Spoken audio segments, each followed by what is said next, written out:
Hello, everyone. How are we doing today? So good to see you all. Hi, Z. Hello, Hannah Bread. How are you? Hello, Squid Ink. Hi, Zelda. No worries about the half lurk. Enjoy your half lurk. And hello, Daydreaming Knitter. And look at this. My multi-chat. Zach, so good to see you both. National Relaxation Day on a Catterday. It's perfect. So hello, YouTube. Hello, Purple Panda. How are you today? How is everyone? Yes, Squidding, I'm feeling so much better. You could probably still hear a little bit of congestion, but it is so much better than it was even yesterday. Yesterday I was feeling pretty good. I was like, I could have streamed yesterday, but I'm not gonna stream on a Friday. There's just too much, and I needed to catch up on work anyway. So I was like, okay, I can do Saturday. If I'm feeling this good today, and especially like if I can go to sleep well, like I'll be fine for Saturday. And I was good. I was golden. But again, like, what was it, 8 p.m. at night, I put out the like, yeah, I'm definitely streaming tomorrow. That was when I was absolutely for sure I could stream. Hello, Zero. How are you? So good to see you. And thank you all so much for joining me on a Saturday. Saturdays are such a weird day for stream for me, I feel like, because so many of you like work with me and hang out while you're working, and I appreciate it so much. So thank you for joining me on a Saturday. It's really good to see you all. And enjoy the lurk and work. Oh my goodness, both of you, Zelda and Bowie. Hearts out to you today. You got this. All the packing. You can do it. Yeah, you mean stream is great, but just feeling invigorated again is better. Yeah, it's so true. It was so weird on Tuesday, like towards the end of stream, I could feel the sick starting, and I was like, oh no. Oh no. I don't want to feel this. This happens a lot after I travel. I get sick from travel frequently. It's not a new thing. And then Wednesday, I was like, all right, I definitely can't stream on Thursday. But so the reason why I started feeling it towards the end of stream, I think, is because interesting fact about some ADHD medication, like Concerta, which I happen to be on. I don't mind sharing that. They were developed, at least Concerta was developed to be similar to Sudafed.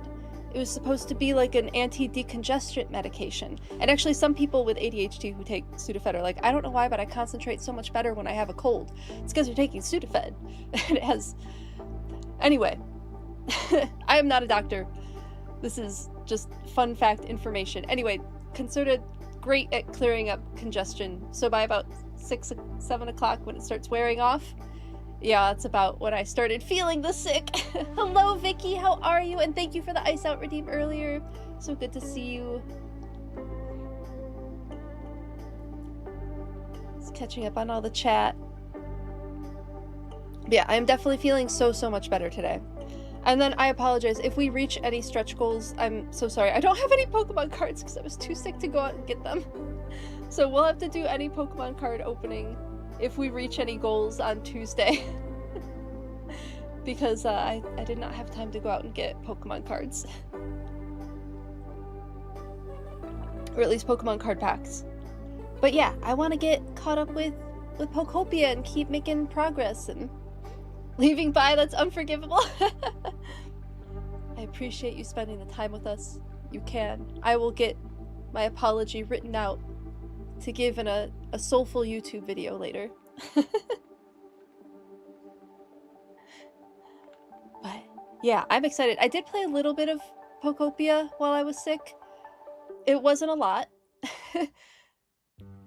I couldn't concentrate when I was that sick, so it was minimal amounts of Pokopia were played, unfortunately. But that's why I'm extra excited to play today. Hello, Astral Ghost. So good to see you. How are you today? How was everyone's weeks? Hopefully everything went well. I'm feeling so much better. I know I still sound a little congested. I'm feeling so much better than I did. Definitely way better, even than I was yesterday. I was still feeling pretty, like, off yesterday. I'm feeling much better today. Looking so much better. Oh, thank you. Yeah, I'm also glad I took time to rest. We'll be listening and lurking and running about your house. Have the best time you can doing that. I know it's a Saturday, right? There's a lot going on a Saturday. But thank you for the lurk, Vicky. I really appreciate it. Alright, we might as well get into the game, right? And get going. Hello, Kat. How are you? So good to see you. I hope Con Crunch is going well. Do you have any parts of what you're working on that's exciting? Also with the in and out, because it's Saturday and Crunch, do what you gotta do. I get that it's a Saturday. Almost more busy than a work day, right? Miss stream. Oh, no worries. Yeah, I didn't stream on Thursday because I was too sick to stream, unfortunately. But you were sick too? Oh no, Astral Ghost. I hope you're feeling better. And so I hope you are also still getting rest and taking care of yourself. Got Fields of Mystria. Oh, fun, Hannah Brad. I hope you're enjoying it. Yeah, the heat is hard. The heat is hard. But I hope Fields of Mystria is helping make things feel a little bit better. Okay, I'm going to pop over to Switch. We can continue our highs and all of that. I might occasionally go off cam if I need to, like, you know, take care of body needs and whatnot. And I might do that at the moment. What?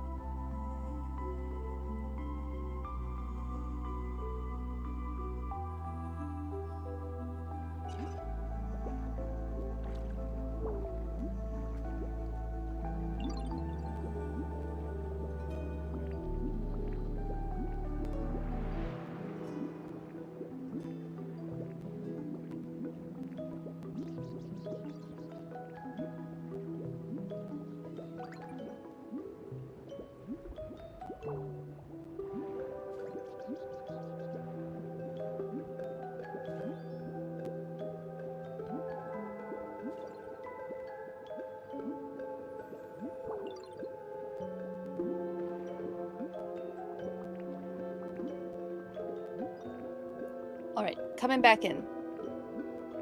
I am back. Thank you for your patience, everyone. Hopefully, I see Squidig, that was a joke, right? You couldn't actually hear me blow my nose. Gotta get post 3D print stuff, Bondo, Sandable Primer, and all the other con prep stuff, and an oil change. All very important things. Feeling loads better. Oh, I'm so glad you're feeling loads better. Just a residual cough trying to keep throwing your hands. I'm safe. Oh, good. Thank you. I had to reset my thing again. OBS updated and it made me reset all of my sound stuff again. Very frustrating that that's a new thing that's happening with OBS. So, hopefully all of my sound levels are good too. But thank you for letting me know that I'm safe. Oh goodness, sorry. Double music. Turning that off. Yeah, my hearing's also not perfect at the moment. So definitely let me know if there's sound level stuff that needs to be dealt with. And hello, Lexi. Good to see you on YouTube. And Daydreaming Knitter, you love Fields of Mystria? Are you enjoying the new update? I've heard it's very fun. I'm not a Fields of Mystria player myself, but I've enjoyed watching other people play it. Alright, so not too much to show for here. I don't think any new Pokemon showed up. Who is making all this sound? What is happening? No, they're all just hanging out. That's good, that's good. I filled in the watermelon patch a little bit more, started filling in more sea grapes around it. Again, nothing terribly exciting. Shelder wanted to move in here, so Shelder lives in here now. They wanted a house, so they got one. The biggest thing that I did was I started kind of clearing out this area and digging out the gym. I want to keep all of this blue block because I think part of what we're going to do today is build a bunch of habitats. Like, move some of the coral habitats over here and just kind of fill this in with some of those water Pokemon habitats. And then I don't really know what to do with the gym yet. I'm open to some ideas here. I want to keep it kind of like amongst the coral and the rock. I think that's really cool for Misty's gym. And then this is just... I really don't know what to do with this over here. Trying to make it a little less sheer. It looks like I dug it out because I did. But it also leads to this area up here. So I don't want to get rid of it entirely. I guess I could like dig it out into like a cavern. So that's a possibility. So that's kind of what I have. That's the big stuff that I've done so far. You moved it block by block? Oh my goodness, Cat of Diamonds, that's wild. That's a big project. Where did you move it to? And are you happy with where you moved it? Who's saying hi to me? Underground. So it's agonizing. Yeah, it's a huge project. Oh, Bruxish wants to talk. I have absolutely loved the incredible mixed opinions on Bruxish. I think it's delightful. Some people love this fish and some people cannot stand it. I've also heard it called the pizza fish because I guess it's shiny. It looks like a pizza. Which, when I looked up the shiny, it indeed looks very pizza-like. Pizza fish. The new update is fantastic, Daydreaming Netter. Oh, how cool, how cool. You cleared out some space on the other side of the gardening area. Oh, fun. Yeah, that's a nice location for it. The lips and teeth. Yeah. She knows she's a moment, and she's not afraid to just make everyone else know that she's a moment as well. Thought up a little quiz. All right, let's get started with the quiz. We haven't done that in a minute. Let me do a poll here. What is our question? Can you guess Corsola's favorite flavor? I have no idea. I'm going to put that in a poll really quick. And then, as always on YouTube, let me know what your answer is, and I will add it to the vote on Twitch. The two options are bitter or sweet. All right, the poll is up. Let me know what you think. Bitter or sweet for Corsola's favorite flavor.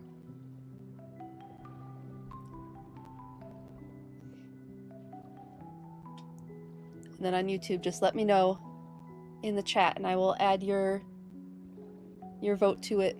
Sweet? You think sweet? Okay, so 3 for sweet so far.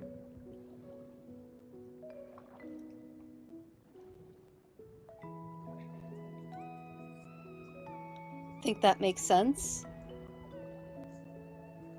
Ooh, 1 for bitter. 5 for sweet, 1 for bitter.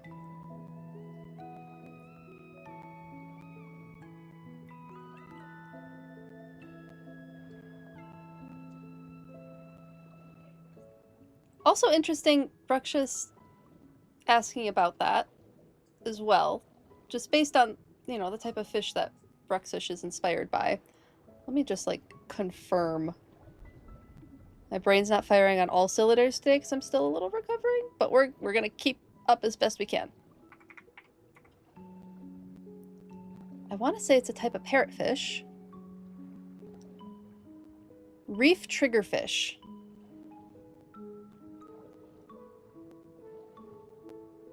Inspired by a reef triggerfish in particular. So they feed on crustaceans.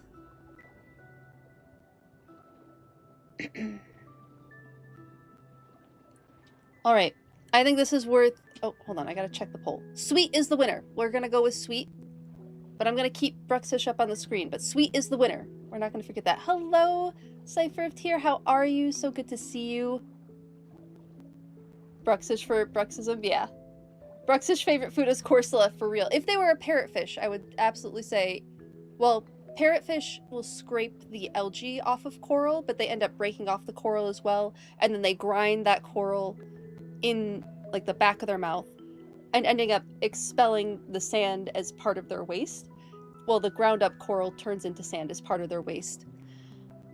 But if Bruxish is indeed inspired by a triggerfish, which is a different species of fish, also that grinds their teeth. Let me pull that up really quick. So I've seen this a couple times and I've been meaning to look into it and I haven't yet. It's a really pretty fish. Oh, that's a terrible photo. That's a drawing. Do we have any better pictures of this? Nope. We're getting the drawing of it. It is still a cool looking fish. There it is. Okay. So here is the triggerfish. The reef triggerfish.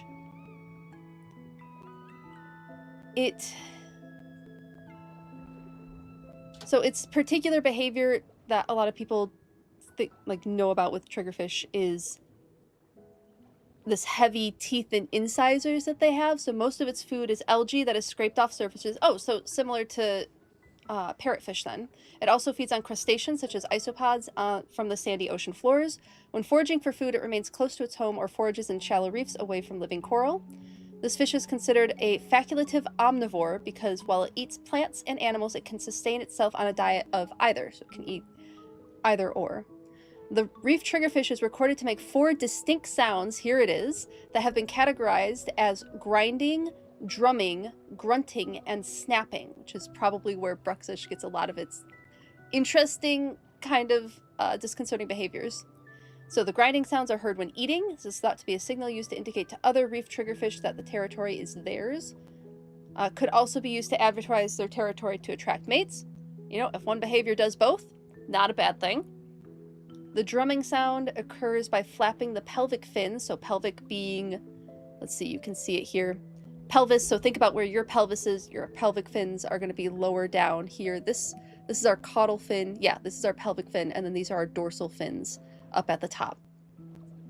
Or the triggerfish's fins, not ours particular. So the swim bladder acts as... so it flaps the pelvic fins to form sonic membrane, creating a vibration connection to the swim bladder. The swim bladder acts as a chamber to produce the high-frequency sounds. The snaps occur by rapid extension and retraction of the jaw. Disconcerting. Audibly, there are no real differences between a snap and the grinding sound, however they occur at different frequencies and setting. And snaps are most observed during conspecific meaning 2 animals of the same species, interactions such as territorial conflict.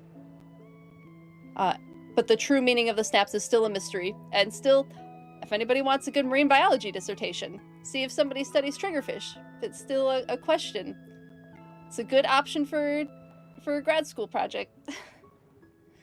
So that is the triggerfish that our delightful Bruxish is inspired by. It was a fun little deep dive. Taking it easy post-gym? Oh, that's a good idea. Well, we learned today on YouTube that today is National Relaxation Day and also Catter Day. It's also the state fish of Hawaii. Oh, that's super cool, Earthborn Gnome. Welcome in, by the way. How are you today? And it's Riza. Hello. Thanks for hanging out. Okay, and I was going to answer sweet. That's right. We're going with sweet for the answer. That was a long tangent from this poll. Was that a bit too simple? Nah, I have help. This is going to ask the audience. Very well, super glad to catch you live. Well, welcome in. I don't usually stream on Saturdays. This is a unusual one. I usually Tuesday, Thursday, but I'm so glad you're able to catch a live stream as well. Should do this again sometime? Yeah, sure, why not? And Finion! Finion is too cute. Okay, so, plan for today, I don't necessarily have one, but we're gonna try and cobble one together. Let me see where I am on some of my quests that I need to do. I saw Mudkip have questions. Oh, I did do one other thing for building. Besides clearing out this blue rock that I'm going to decorate with some of the coral habitats are going to get moved over there, which opens up this area to more other kinds of decorating that we might need. But the other thing I did is I moved Tink Master and... Oh, why can't I inspect it? There we go. Tink Master and Smear Guru to near the Pokemon Center instead of in the submarine. So they're on a little bit more of dry land.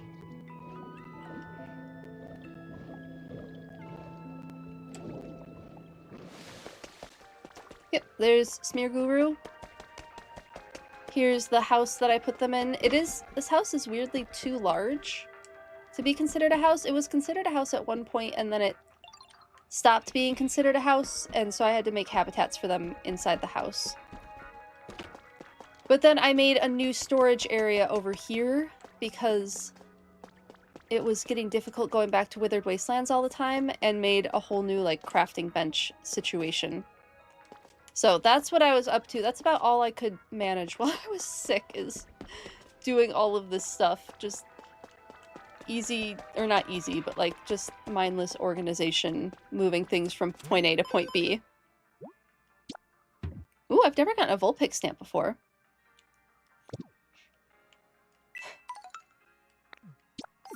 Thank you for the bits, Bowie. Ooh, Ooh, ship in a bottle recipe. That's neat.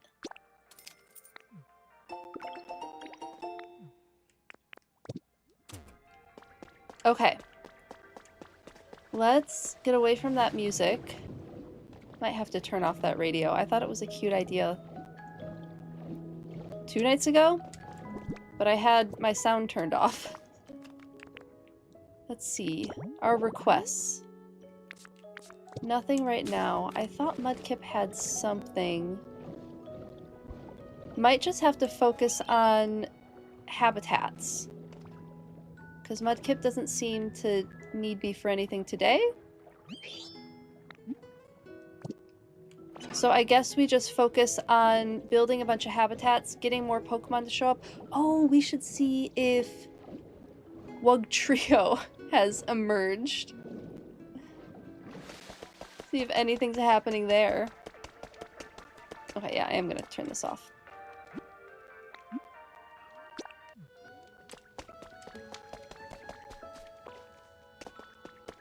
Music was too much for me at the moment.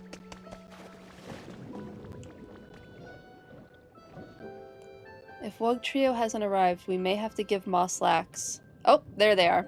They're here.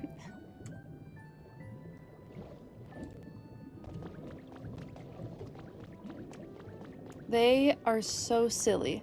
Also, the 3 microphones for Wugtrio, like a little singing trio, is hilarious. You like the look of this place? Oh my goodness. What are you looking at? Trying to start a fight? Absolutely not. I'm way bigger and brawnier than I look, you know. There's also 3 of you. Not too shabby at all. We're not more scared because we're a Ditto and our face doesn't change all that much. Such a cute detail, wasn't it? Didn't register that when you found them? I know, it's really silly. A variety of fish Pokemon. Yes, the garden eel Pokemon, because Wugtrio and Wiglet are both inspired by garden eels, which are cute. We might as well take a peek at those. We're getting into it real fast. I'm pretty sure we maybe looked into garden eels already, but they're too cute. There's gotta be...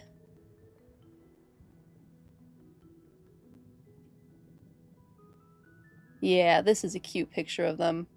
Oh, here's some that are... Oh, sorry. Some in action. Let me pull that up on the correct screen. Okay. Sorry for the sound.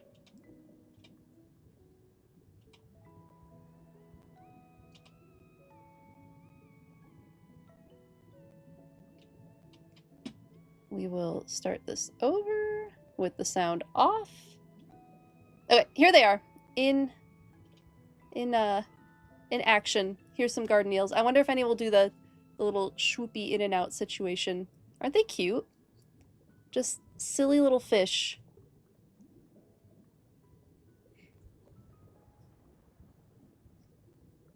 I think they're real fun.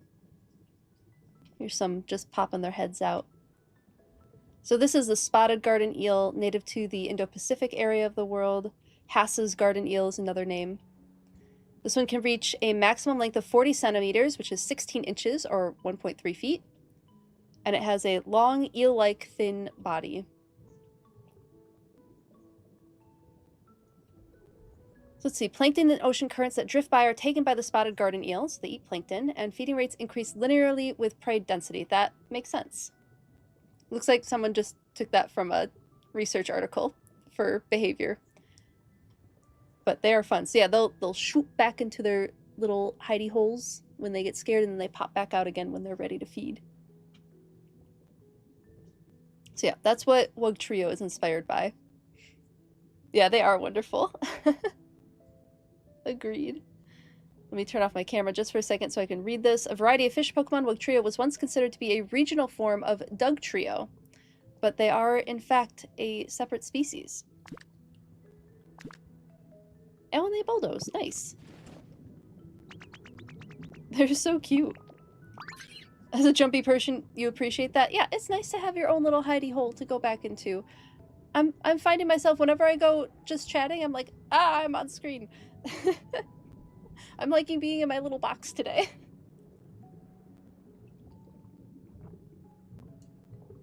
Don't look at me when you're yawning. I didn't intend to. Relaxation? I don't think I have anything like that on me at the moment, but the way they move and the way Wugtrio moves is so silly. Like, they're just, their little rock, oh, moves around, and then they just kind of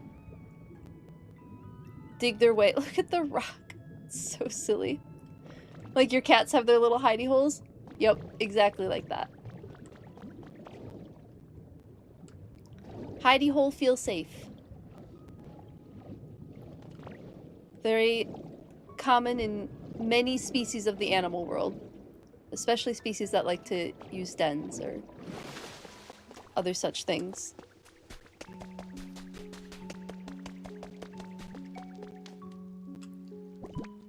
Okay, we found Wugtrio.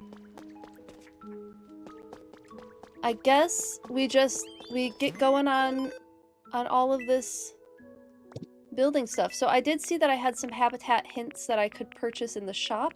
So I'm gonna get those, and then let's just start throwing habitats down. And anything that has coral, I'll try and build up on that blue coral area. We'll move some Pokemon around to fill in that space. Yeah, these aren't too expensive.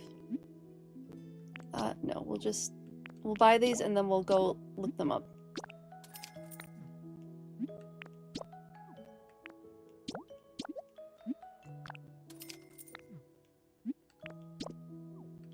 Yeah, one of my cats is an up cat, so we give her hidey holes like up on shelves and stuff. She likes to hide high up. Oh, I do want to purchase that. But I don't want to check it out. Okay. Got all of that. Let's go...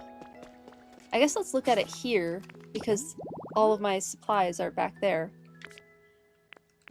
Okay, so we need probably another tall grass for the basin. I think we had one open here, basin and grass and coral, because Shelder's habitat is open now. We should see if any of those are shaking. Swaying flower bed. I have one of those set up. Oops, no, I wanted to click that. Swaying flower bed and coral. We could stand to maybe set up another one of those, or we can move Love Disc and Marini. Okay, so I need to get pretty much just all of the corals and plants and stuff. So let's just grab that, and then we'll start putting those around that big area I mentioned. So yeah, I filled in all of this. All my plant stuff is back here, so I can easily find it. My flower seeds. We'll probably need those. We'll definitely need those. I need to put some of those down. Grab, and I have other colored flowers too. Maybe we'll save those for when I'm decorating habitats. We'll just start stocking up on those. And then I'll grab a few of these. Not that I think we're going to use them for habitats, but it might be handy. I'll just grab all of these. Nope. Up, one more. Okay. Okay, this should be a lot of what we need for a lot of these more, like, naturally habitats. We'll start with that.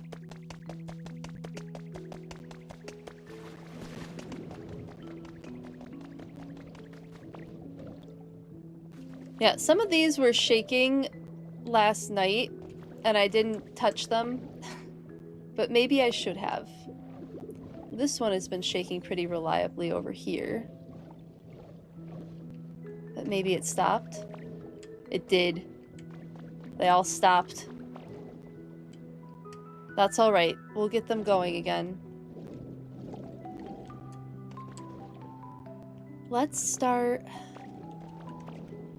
with putting something right here. Maybe one of our larger ones, like this swaying flower bed and coral. So 4 flowers and a big coral. It could be a time of day spawn. You're absolutely right.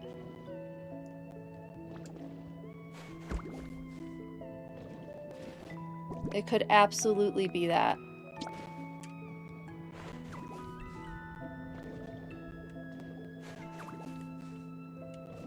So I usually play in the evenings. I did play during the day a couple of times, but again, my brain wasn't all there. We can fill in a little bit, just so that it doesn't feel quite so sterile.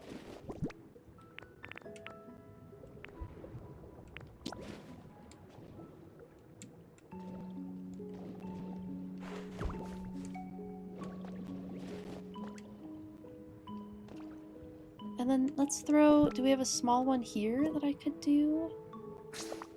Like a 4x4? It's fun being able to put the habitats kind of high up like this. Sandy dig spot. I feel like that should go on the sand. But I do have the stuff for that. More mossy... Oh, yep. Yeah, we'll do that up here. We'll put 4 pieces of moss down. I have the stuff for it.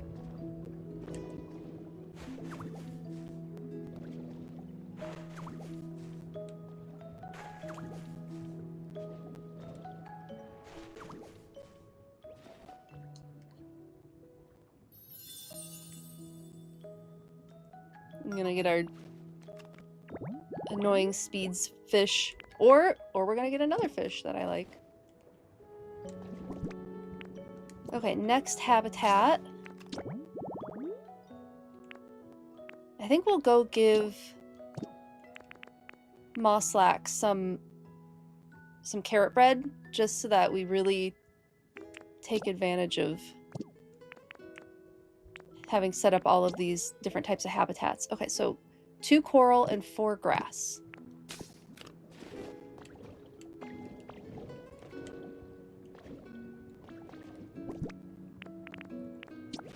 Wonder if it mattered. Probably doesn't matter what kind of coral. Let's grab a yellow coral. Wait, is this the right kind of coral? I've already forgotten. Ha! I'm glad I checked. Need a little coral. Actually, I want to put that.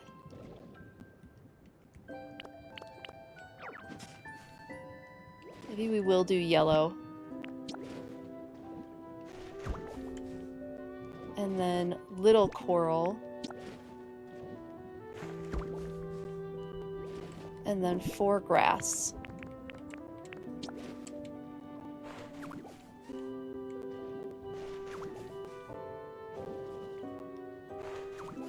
Oh, it already looks so much nicer with some plants on it. I like that we can kind of fill this in with habitats yet. Let's throw that down there.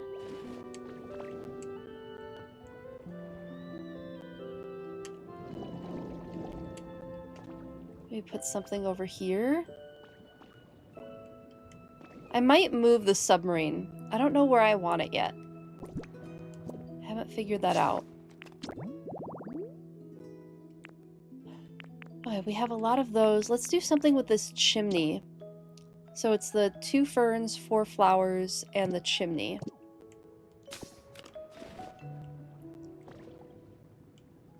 Is there enough room for that?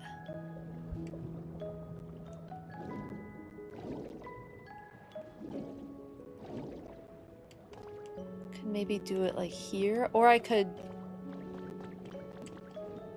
maybe put it here, a little higher up than I wanted it, but that we can make that work.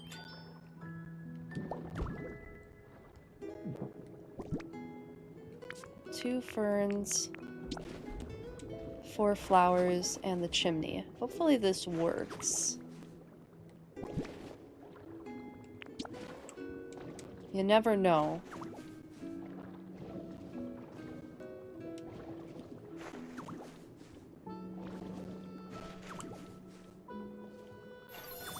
Okay, it did work. Neat. Watching stream and enjoying a treat. Ooh, Luxie, what treat are you enjoying? Classic Ditto. Thanks, I think. A treat sounds really nice. I wanted to tuck some more in, like, underneath. Maybe we figure out something to make over here.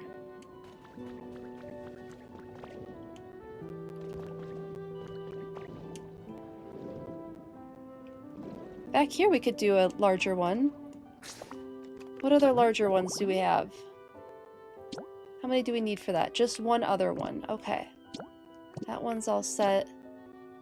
Coral congregation. Okay, so we have more coral to do. That sounds nice. So let's see. It's the big coral and then one of each type of coral, basically. That might be a good one to stuff someplace.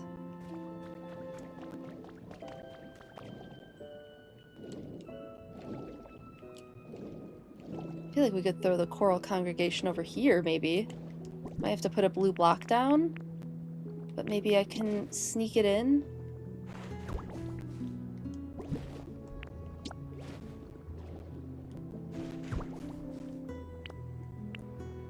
Let's see.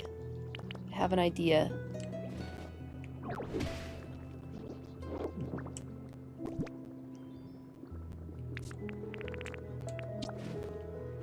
That worked. So now we have the coral congregation. There's got to be something I can put here. Maybe I move someone over here. Vanilla ice cream with crumbled cinnamon and some salted caramel sauce. Luxie Fitzgerald, that sounds so delicious. You're having a snack as well, Hannah Brad? What are you enjoying? Would love to hear about your snacks. I need to put my blanket on. One moment. My leggies get chilly in the basement. Ooh, Milky Bar dessert pots. That sounds really tasty. There we go. Now I'm all set up a little better. Okay, what do we have? Hello, Lo-Fi Lord. How are you doing? Good to see you. Suppose I could just throw a patch of tall grass down.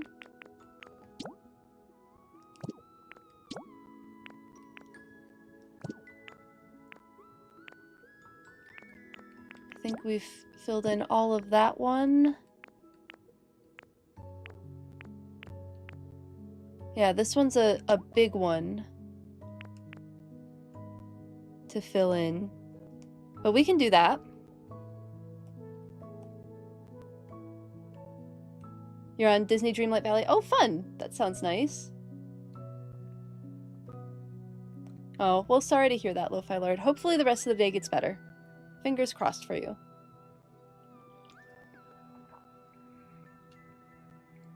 -34 degrees Celsius there. Baked ice cream for dinner sounds justified. Yeah, it absolutely sounds justified at that temperature. That's too warm. Way too warm. Okay, maybe we put one of these more slightly ridiculous ones down.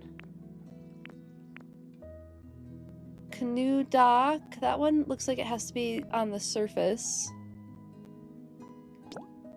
Does it say? It doesn't really say surface. Oh, it could be underwater, it looks like. Ocean treasure. I mean, we might as well do... I mean, is it silly to put stuff like that over here? Can't hurt, right? Maybe we could move... Let's move a Pokemon over here. Where is this cutie? We're gonna move you. I think you're gonna like your spot more.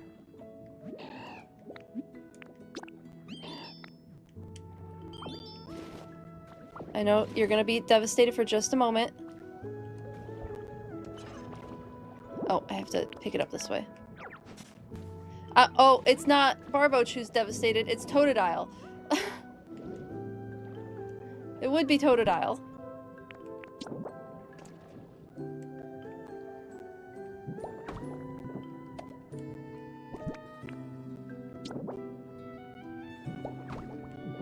And then it was a blue coral that I put down, right?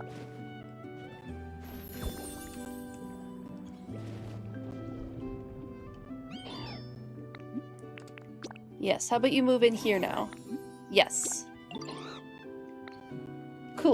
Barboach has moved over there. That makes me feel a little bit better about how that area looks. Oh, this is so cute now. Hopefully everybody moves in here. Because I love it.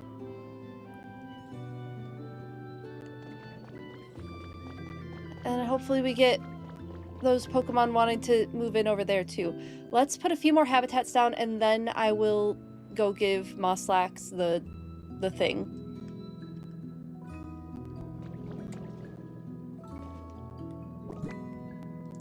Some of those bigger habitats, I think one of them should go where Bruxish is, or it could go in here, I suppose, but it needed electricity. So it actually needs to go where I have electricity, which is not very many places yet. I need to get some sort of electrical situation. Yeah.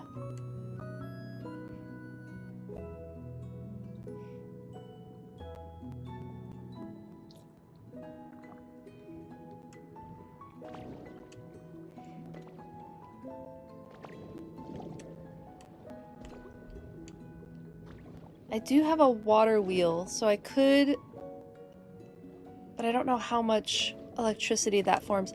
I could, I'd hate to do the incinerator, but it provides so much electricity and I have so much extra stuff. I'm just pretending like the incinerator is fine. And we're gonna grab an incinerator. So I'm pretty sure I might just... I don't think I have an incinerator down here at this point.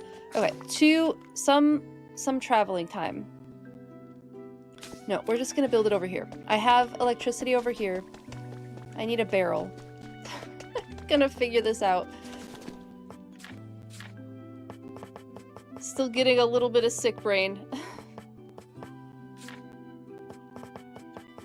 Here we go. I needed the barrel, and then I need a lantern that has electricity. And I don't want them all the way back here, but maybe I'll figure out a way to connect it.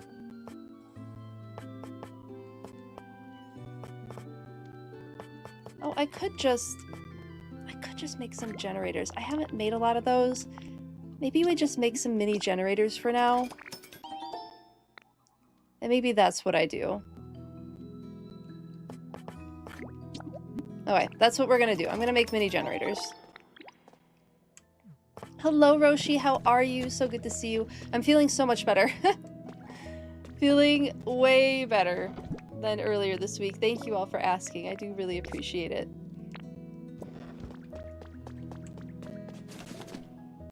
Let's make some more of those poles. No, I want to make more than 5.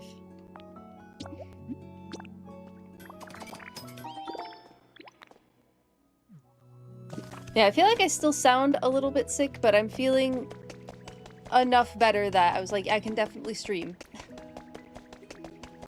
And I was excited to.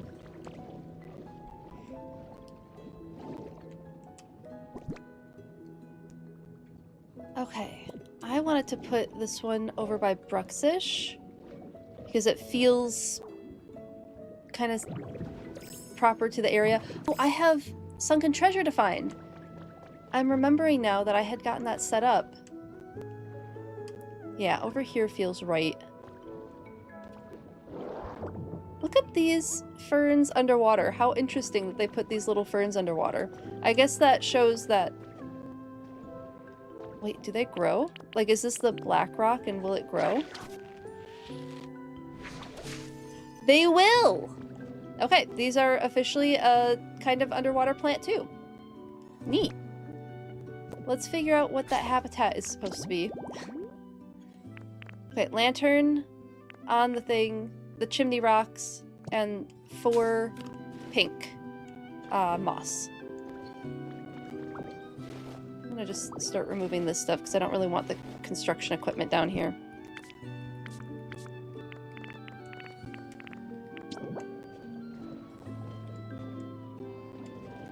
You can do it. There we go. 4 pink moss.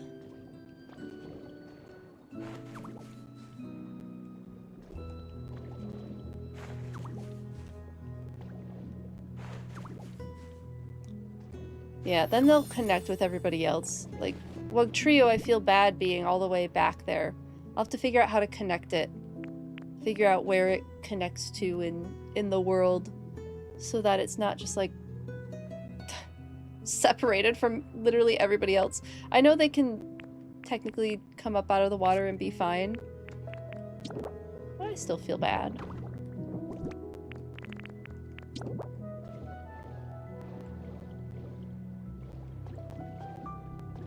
There we go.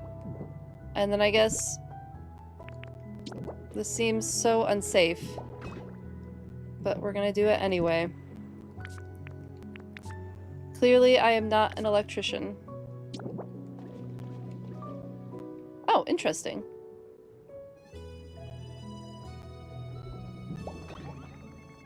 There we go. Another habitat done. Creepy Chimney Rock's habitat.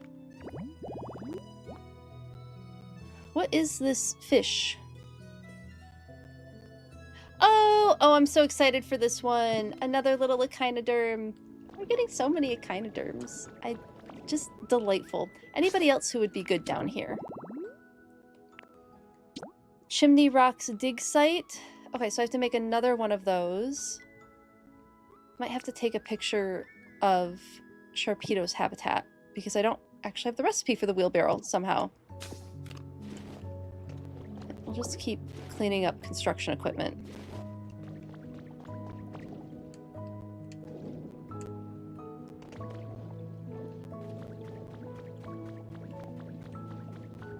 Let me go take a picture of the wheelbarrow. Could move Sharpedo to a new home, but I'm not quite ready to do that. Oh, what's up? Oh, you can turn him into paint. Fantastic. Is anybody else delighted by Seadra giving black paint? Because, wow, is that handy.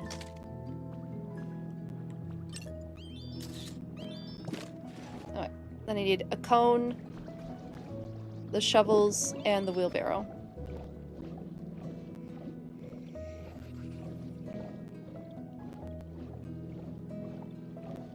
Typing on your iPad likes to add extra words. Oh, absolutely no worries, Squidink. No worries about typos. I struggle with spelling, so never ever worries about that. The whole line does. Hello, Space Quest. How are you? Welcome in. The whole line... Wait, the whole line does what? What did I say, Astro Ghost? I don't even remember anymore. You'll have to remind me.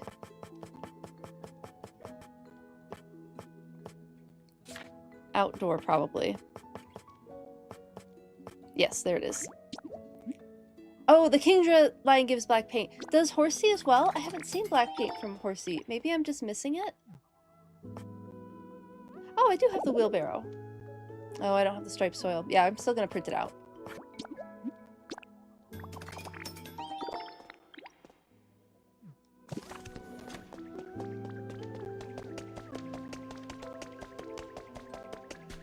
Because I do have Pokemetal on me. I do. I'm excited to find Kingdra as well. Haven't found them yet. Just Kingdra and Seadra. Okay, that makes sense. Thank you, Zero. I appreciate it.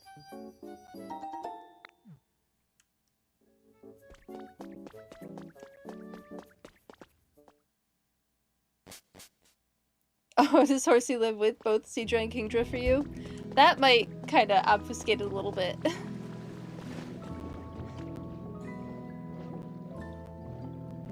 Yeah, my Horsey... Where does my Horsey live? I think with me? Yeah. And I don't see any drops in the house, but again, I have Horsey living near Seadra. So I guess the real answer to that question would be moving Horsey far away from Seadra. Which I would almost feel bad doing, but we can do it for science.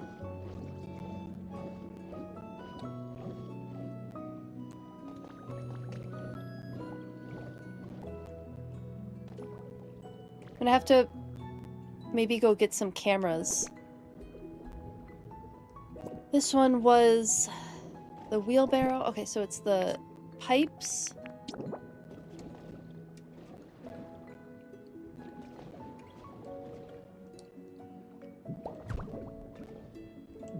The wheelbarrow.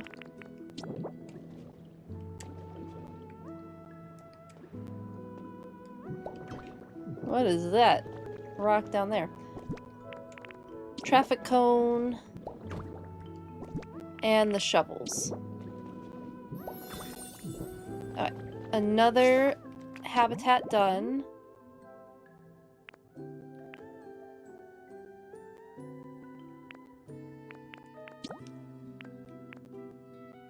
I think maybe... Well, I have 2 for Luminion now that are set up already. Oh, the sandy digging spot. I know I have that toy, so I'm gonna go grab that toy. Let's do the sandy digging spot.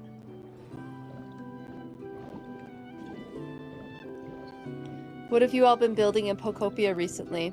Any fun bubbly basin builds that you all have going? Clearly I'm not doing much in the way of building in bubbly basin yet. But I feel like that happened that way with all of the other areas too. Spent a lot of time searching.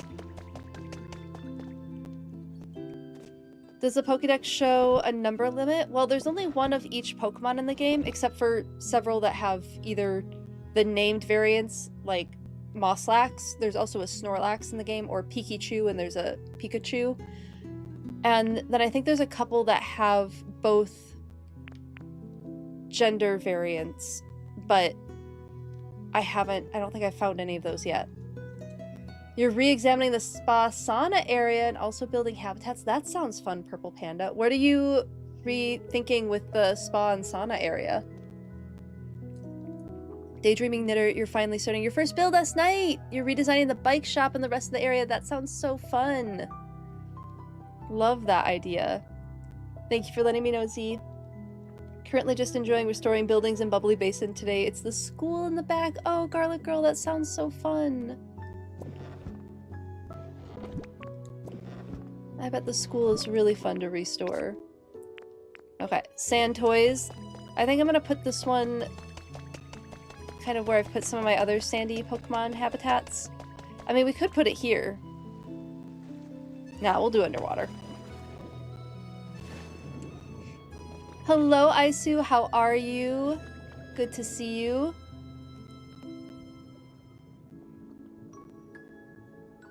Adding mud baths and moving in the Mudkip line. Oh, that sounds so fun, Purple Panda. Your first Bubbly Basin build. Okay, that sounds good. That sounds good. You accidentally love terraforming. You guess you've been rearranging a bit. Oh, that's really fun.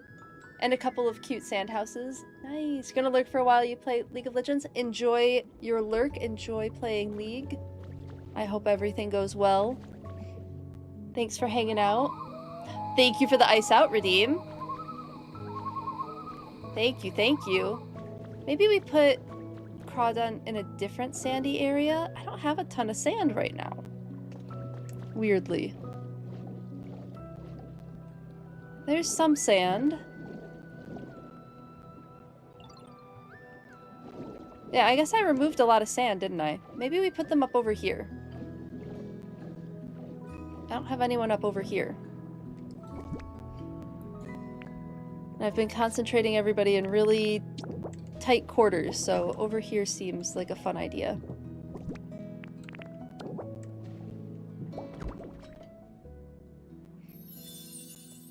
Hello, like Halcyon. Welcome in. Intrigued by my stream title, do I throw out info on animals the Pokemon are based on by any chance? I absolutely do. Yes, we've done 2 or 3 so far where I've pulled up info about the animals.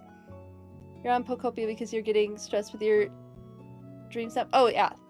Pokopia is a great stress reliever. But yeah, we do go into, like, detail on animals. I can kind of pull up just to show you some of the ones that we've been through. So we talked about spotted garden eels for Wugtrio and Dugtrio, or Wugtrio and Wiglet and Wugtrio.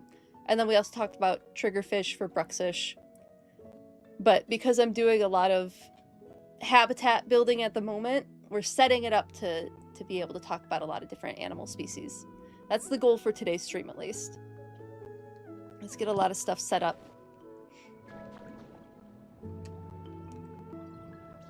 Okay, I want to get a couple more habitats filled in. These ones will probably be the less naturally habitats, but that's fine. Discarded treasure, chimney rocks. Okay, we got all of the ones of those that we needed. Oh, I maybe should do another creepy chimney rocks. Maybe we'll just move Pinchurin when they... Ooh! Listen closely. Listen for the drumming.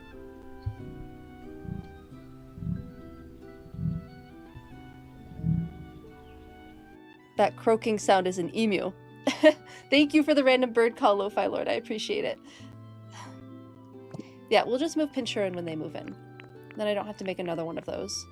Oh, wait, we need a shop habitat. I can do that.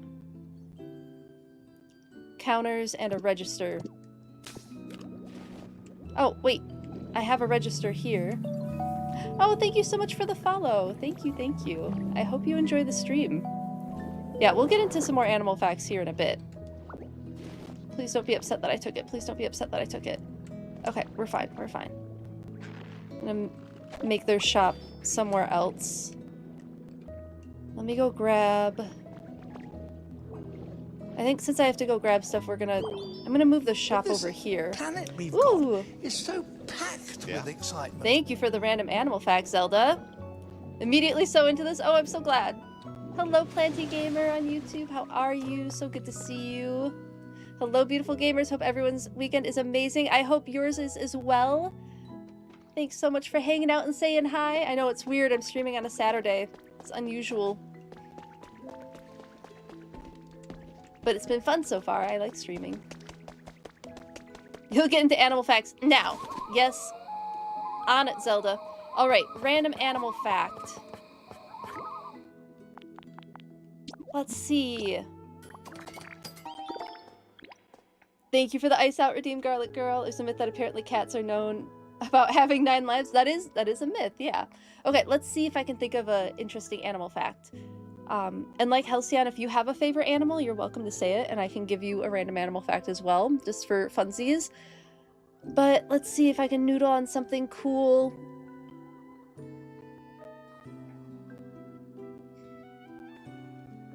My mind is going to mollusks. But this one, okay, this one's only kind of a fun animal fact if you see it, because it's such a wild fact.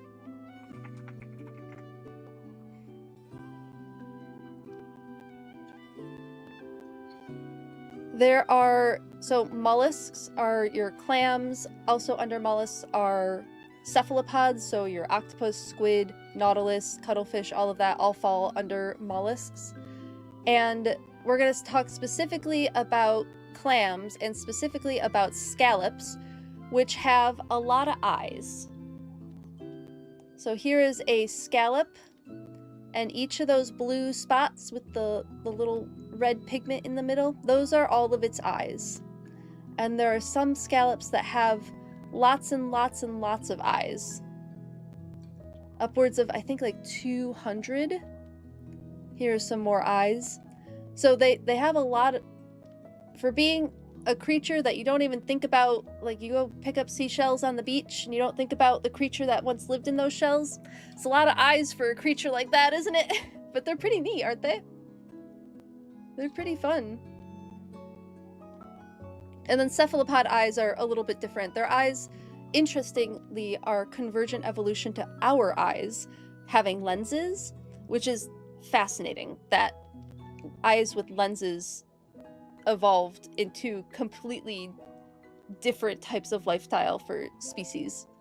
Really, really fascinating stuff. So yeah, cephalopod eyes are a little bit different, but I was specifically thinking clam eyes was where my random animal fact brain went. Thanks, you hate it. Welcome in, Starry Goggles. How are you? So good to see you. Cthulhu the Oath God. Your classroom is decorated like a forest and you use foxes as a teacher for stand-in images. So fox maybe? Ooh, okay, let's think of a fox one for you. Let me get rid of the clam. Fox random animal fact. I've done the fur one recently. The problem with fox facts is I know so many, but then I feel like everybody knows the same facts I do, which isn't true, but I get wrapped up in that. Let me think of one. Oh, here's fennec fox. Let's go with fennec fox. Let's go with fox ears.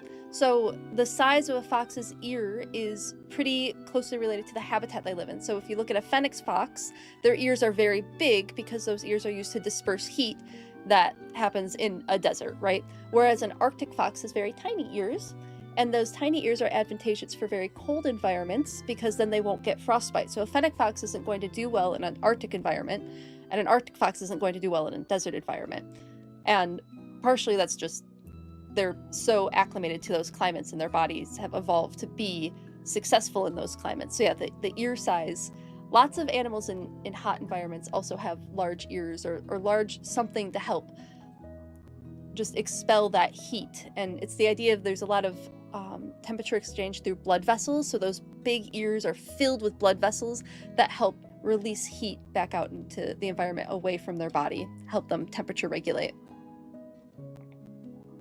Your weekend is filled with Pokopia, grocery shopping, and waking up early for the kitty neuter appointment. Oh my goodness, I hope that appointment goes so well.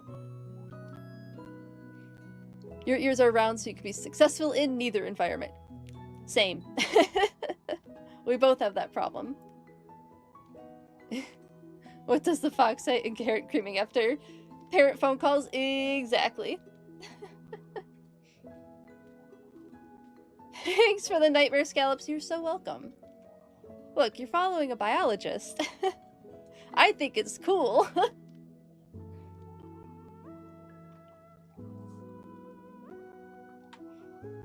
Slightly gross, but also freaky, and you love it. Underwater animals are real weird. They're real cool, but they're real weird. Alan's rule, yes. Luxie Fitzgerald, yes. Alan's rule.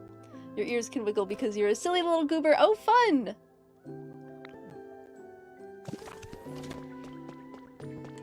Yeah, I've never been able to quite figure out how to like, it's like a muscle thing, right? Like you can figure out which muscle is close enough to your ear to make them wiggle. Thank you for the quote, Zelda. You can lick your elbow? That's wild. Somebody was calling my name, but I don't know who. Apparently 1 p.m. Saturday was the perfect time to get an oil change. Heck yeah, Cat. That's awesome. I saw somebody call my name. But we're just gonna get the supplies for habitats. I might have to start writing these down. Oh, let me get to a fresh page. Ooh, I'm almost through a full section of this notebook. Okay, habitats. We have the cash register and counters. We have... I know there was another jewelry habitat. Ocean treasures.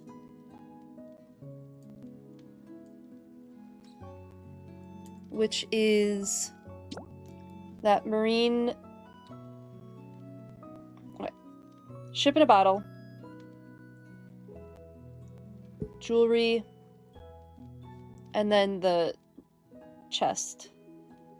Dresser. No, it's not the dresser. What is that one? Side table? Maybe it is the dresser.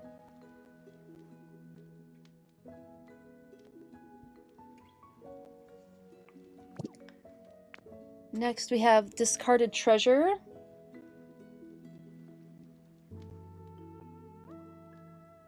I'm writing too fast, it's almost illegible. It's the treasure chest. Trash can. And trash bags. Hate that. Gotta do it anyway. How many of those do I need? 2. We'll just do 1 and then move. Smoothie making spot. Ooh, we can get Choodle! Okay, smoothie making spot we gotta do.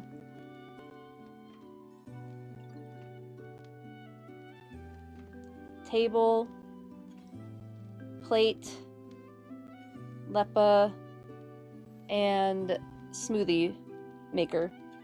Blender.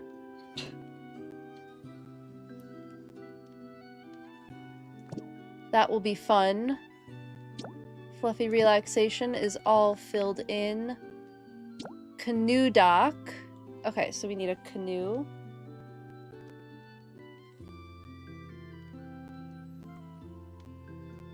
And then 2 of those floating docks.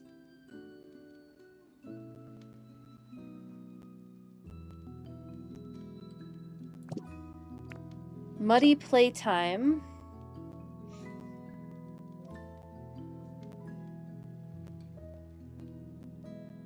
It's like a wind-up toy that we haven't found yet. Could it be any toy, or does it have to be that toy in particular? Wind-up Inkay. Yeah, it needs to be that toy in particular. We can't do that one yet, but I'll write it down. And then floating logs. I'm sure we'll find it. No, near muddy water specifically. Muddy spa. We could do the muddy spa.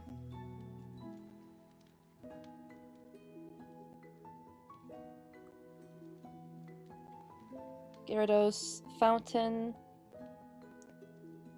The...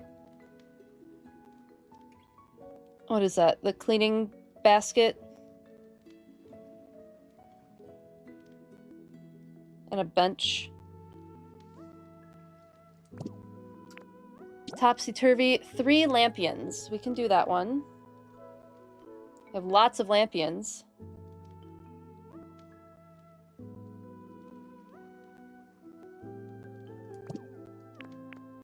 Oh, I can do the mermaid's gym. I think I might have all the Pokeballs for that.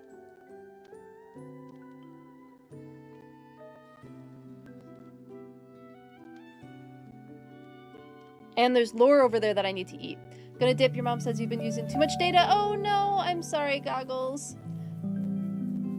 It was so good to see you, and I hope you have a great rest of your day. Nature is cool, but also full of nightmare fuel. Truth, Luxie. Absolute truth. Your brother is a scientist in a hospital. Oh, that's really cool, Hannah Brad. Weird muscle thing. Oh, wait. Oh, because of hypermobility, so it's not necessarily a good thing. That's fair. That's fair. For the wiggling ears. Got it. You just have to wait the time it takes to get the service. So much better than having to wait in a line and then having to wait for the service. Let me make sure I didn't miss anything on YouTube. Alright, we're good. We're good over there. Let's start... This is a lot of habitat, so let's start with this, and then we can keep adding more. I did this one. How come it doesn't show that I've completed it? I'm so confused. Has that happened for anyone else where you definitely completed the habitat, but then it doesn't show that it's completed? We'll do the Elegant Concert one too, eventually. Oh, that's literally the only other 2. Bubbly bathtub. I mean, I guess we can make that one. Maybe we already have. Wants my attention. Tinkmaster. Oh, Lepaberry, nice. You were little, used to be able to put both feet behind your head? That's wild. Okay, so I need to get... I can't read any of this. Let's start with... We have the cash register and counters. Let me move everything next to where I need them to be. So you're going to move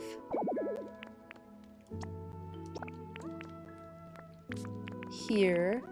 I won't be able to sort anything, so actually we're gonna do there. And everything will start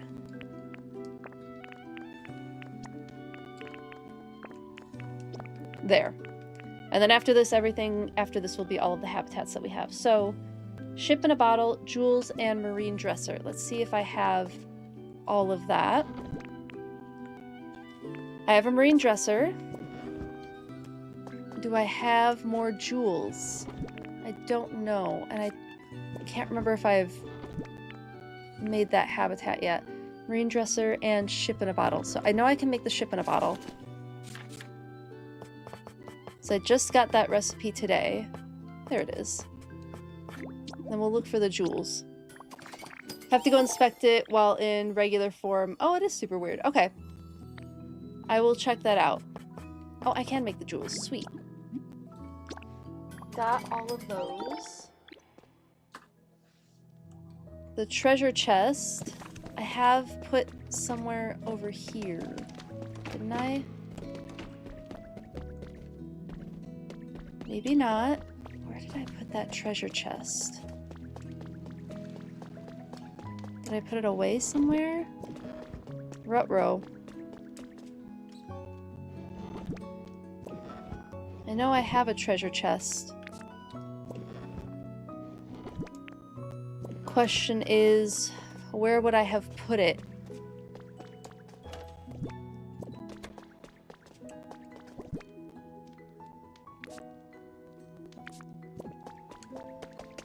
So I feel like I wanted it somewhere. But where? Sick brain, Dewfeathers regrets. Let's see if I shoved it in any of these.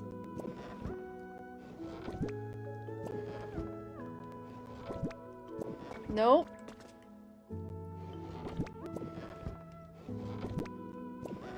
Well, I need these.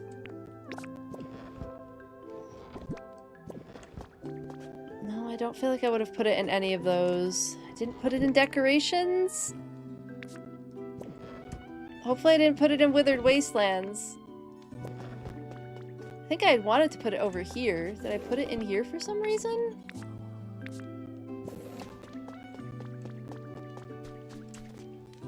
I remember holding it around here.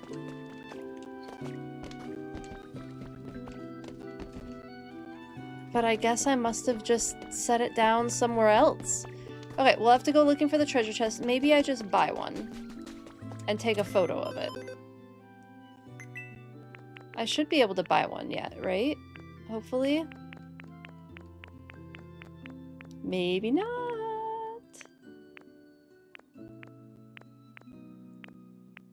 Nope. Okay, well, the treasure chest might have to wait, but I can definitely do the smoothie making one. Sounds like a lovely weekend minus the kitty appointment. Yeah, I agree, Daydreaming Knitter. Definitely good to get it done. Your weekend is filled with Pokopia, some chores, knitting, and Fields of Mystria. Ooh, fun! What is your knitting project currently? Or is that something that you've mentioned in the Discord? Either way, I want to hear about it again. Just got some pictures to send your niece. Oh, that sounds really fun, Lo-Fi Lord.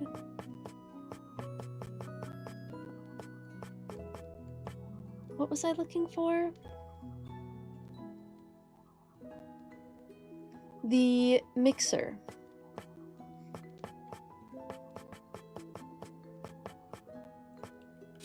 That would be under utilities, so I need to make a blender. And then I need a table, a plate, and a lepa berry. I should be able to make all of those things. Yeah, we'll make a nice plate.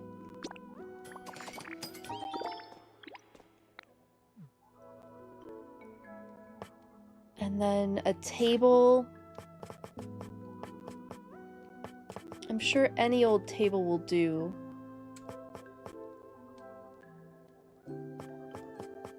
It did show the plain table, so I might just do that just to make sure. Have that, all of the stuff for that.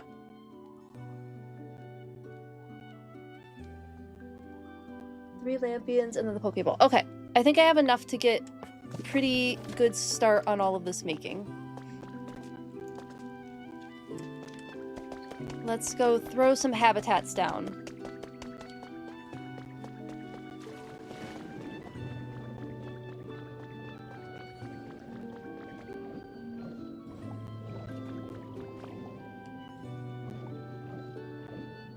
Let's first start with the gym, because I'm pretty sure I have all the stuff for that. I have to double check. And I remember there was lore that I keep seeing off stream. There it is! Look, I found the treasure chest. Oh, I don't want to put it there. Oh, I put it there because I'm using it for this. Let's get a photo of it.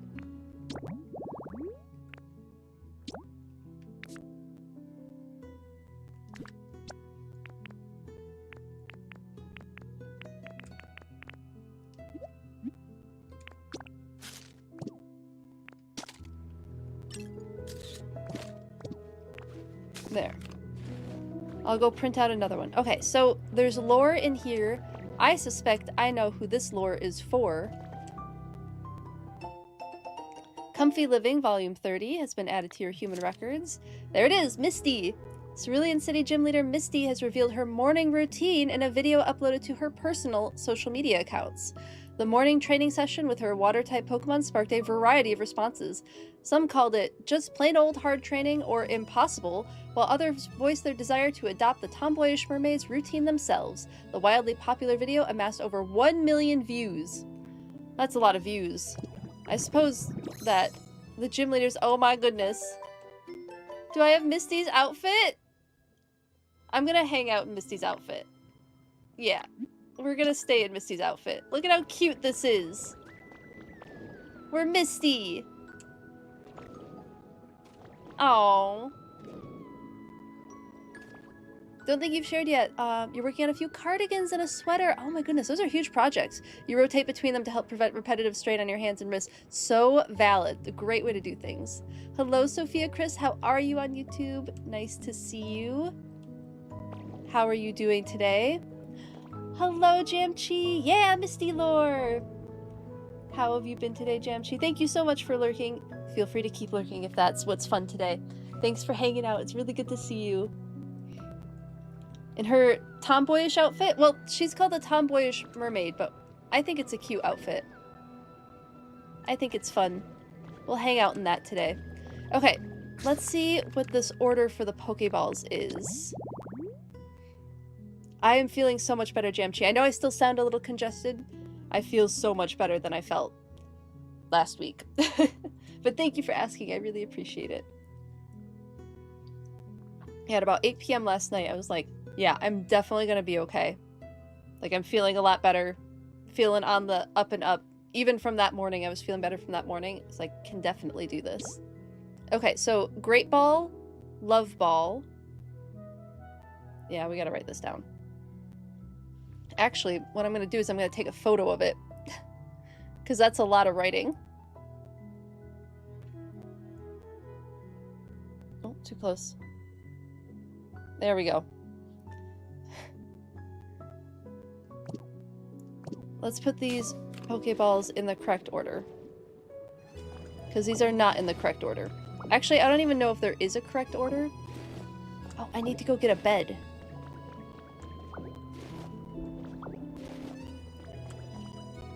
The order doesn't matter. Okay, just put your faves up front. Oh, that's fair. That's fair. Welcome back, Z. Good to see you again.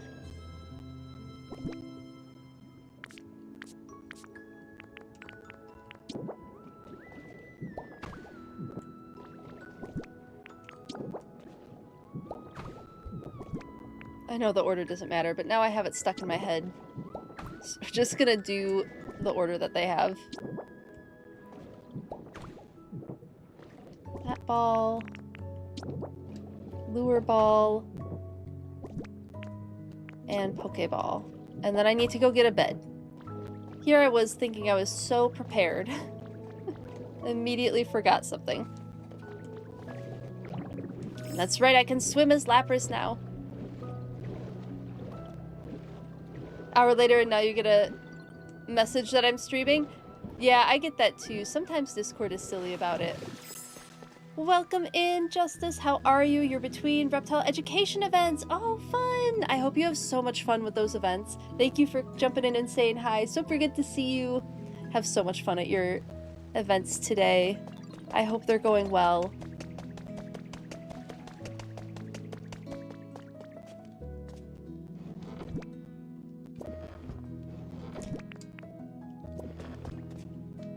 Oh, weird. I wonder why that happened. Notifications are weird sometimes.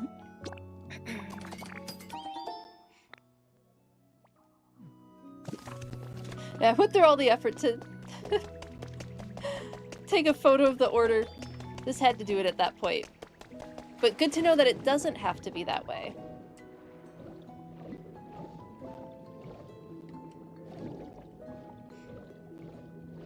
Today's going great. Oh, I'm so glad. Oh my goodness, thank you so much for the gift sub, Justice. I really appreciate it. Thank you, thank you. Really, really kind of you. I'm so glad it's going great. That's awesome. Education days can be a lot of work, but they're so rewarding. All right. Okay, this is not it. So what am I missing?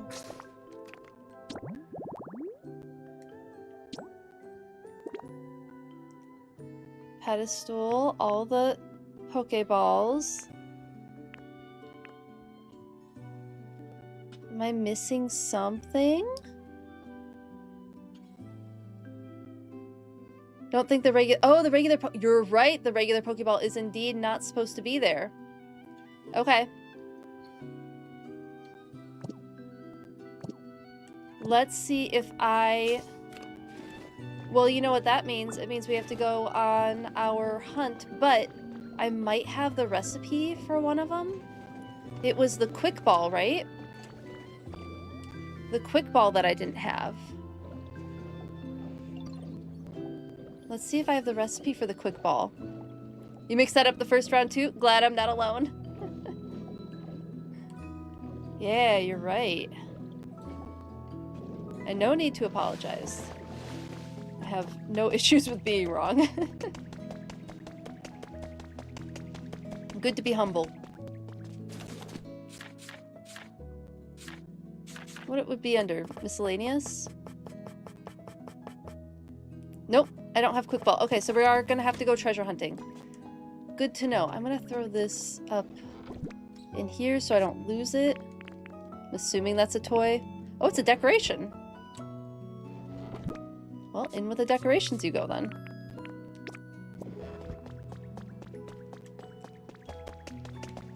Yeah, I found at least one, maybe both maps, because I only had a couple more maps left.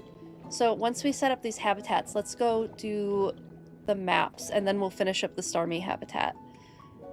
Let's see. What else do I have for...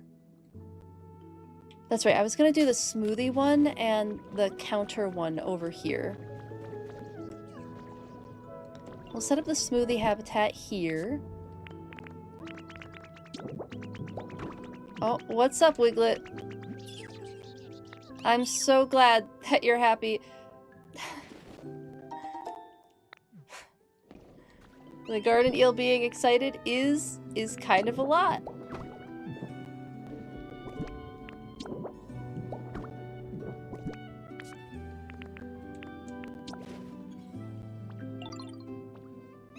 Please, no one eat the Lepa berry. Heading outside, thanks for letting me know, Z. Enjoy outside time. And then let's... It said it only needed 2. So we'll just... Will it matter if there's 3? I just wanted more than 1. I guess I can just fix that later.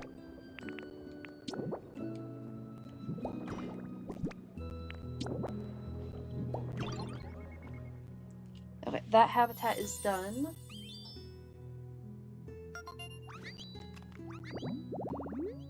Smoothie making table is done. The topsy-turvy, the 3 lampions. Let's do that one too. And I think maybe we'll put that one over here. It might be fun to have it hanging over here. Oh, someone's here! Someone's made it!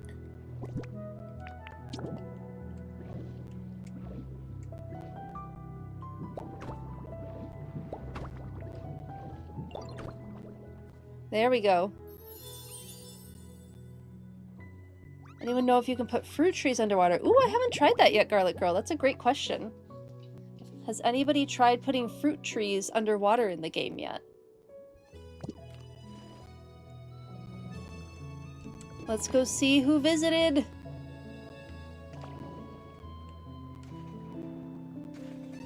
Ooh, who are you gonna be?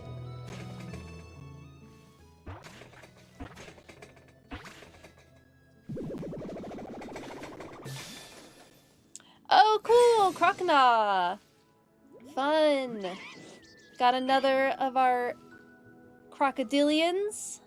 Well, this spot is super spacious. The water's crystal clear, too. Dang, this rules. You, what's your deal, pal? You live around here? Great, let's go swimming together. Nothing beats a good swim. So, Crocodile is one of our crocodilian-type Pokemon. So, crocodilians including alligators, crocodiles, caimans. I know there's more, but I can't think of them off the top of my head. Anyway, they all fall under crocodilians. Saltwater crocodiles being the largest, of course. Alligators and crocodiles are different types of species. Crocodile seems to have the name aligning with crocodile. However, the weird thing with alligators and crocodiles is the trick to remembering them is really annoying. If you look at their head, top down... Oh no, we're in an ad break! I'll explain this again. If you look at their head top down and it's a rounded snoot, so it's more shaped like a C, then it is an alligator. And if it is more shaped like a triangle, like an A, then it is a crocodile. And there's, you know, it's a general rule, doesn't work for every single species, but crocodiles seems to have the more rounded jawline, which gives me a little bit more alligator vibes. Just weird things in species identification. So the tips of its fangs are slanted backwards. Oh, this sounds very crocodilian. Once those fangs clamp down, the prey has no hope of escape. Crocodiles are, and all crocodilians are well known for their like tremendous bite strength, right? So once that so all of their muscle in their jaw is for keeping it, for closing it and keeping it closed so that they can eat their prey. They don't have as much muscle for opening it as they do for closing it. So when they clamp onto something, oftentimes crocodilians will do something called a death roll, where they roll their body and it heavily damages whatever animal is attached to its mouth or has been bitten down on. So this idea of the tips of its fangs being slanted backwards, that I would have to look up to see if that is a crocodilian trait. I don't know off the top of my head, but once those fangs close down on prey, there's no hope of it getting out. That is definitely a crocodilian trait, which I think is pretty neat that they put it in the Pokedex that way.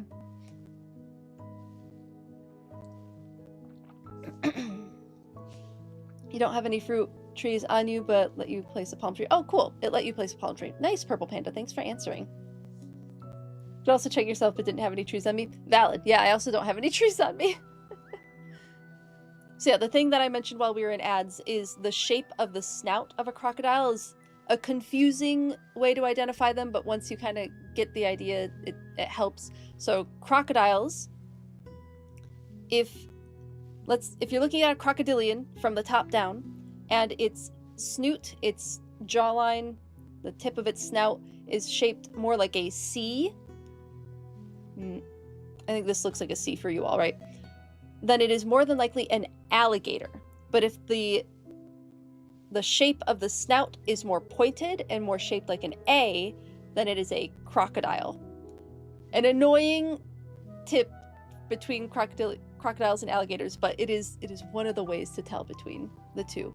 So yeah, we have the big jaw Pokemon with Crocodile, which has much more of an alligator type snout line than it does a crocodile one.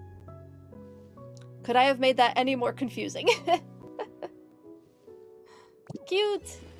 We got our first one. Hello, Dynamic Rick. Welcome in. Thanks for the IRL info matching with the Pokemon. Do I do it every time I come across an evolution line? I do pretty frequently, yes. Not every time I encounter a Pokemon in game, but usually when we encounter a Pokemon for the first time or something interesting goes up, or we do a PokeBiology card draw, or whatever it is, I definitely talk about the real-world inspirations for Pokemon pretty frequently. Specifically around biology, because that's where my knowledge base is. If it's not a biology-based thing, we'll talk about it, but I don't have the expertise on it that I do with biology. But welcome in, so good to have you here. Okay, I hear someone else is here. Yay! Oh my goodness. Is this... Please be the Echinoderm. Please, please, please. It's not. Okay, that's fine. I am gonna move you. Marsh Tomp. One of our mud puppy Pokemon, one of our salamander Pokemon. Nice to meet ya. He's about to play in the mud for a bit. Want to join? I have a habitat set out, like, ready for you. Okay, we're gonna have to move Marsh Tomp because I want Pinchurin real bad. Covering your body in mud feels good, you know. Sometimes I even fall asleep in it. Look, if an animal isn't adapted to mud, then they're gonna like mud. And Marsh Tomp is a salamander that's probably adapted to mud. Very cute. The mudfish Pokemon. Okay, so they are going with mudfish more so than salamander with Marsh Tomp again. So probably Mudskipper inspired. Whoop. Living on muddy ground that provides poor footing has served to train its lower body. It caused it to develop sturdy limbs. So the Mudskipper fish is an amphibious fish. It is a fish, not a amphibian. Amphibious means living on both land and in water. So there's amphibious vehicles, there's this amphibious fish, and then amphibians spend their life between water and land, generally speaking. Not all amphibians do, but most of them do. Marsh Tomp seems to be a little bit more inspired perhaps by the Mudskipper fish, which is a cute little fish. Lives in muddy environments. So, we got Marsh Tomp. Not the one I wanted. We're gonna move Marsh Tomp because I do want a different Pokemon over here. Did I... Oh, you came across my videos on YouTube. Oh, thanks for hanging out. Look me up on Twitch. Do I have a streaming schedule posted somewhere? Yes, it should be on Twitch. But I don't usually stream on Saturdays. I usually stream Tuesday and Thursday. And then it's usually at the end of my shorts videos as well, my streaming schedule. But thanks for coming to check out the stream. I really appreciate it. Welcome in.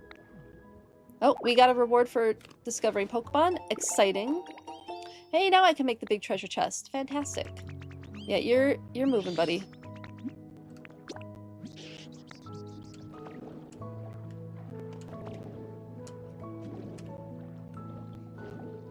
I don't usually get so salty, but I was really excited about the other Pokemon. Oops. Move you in...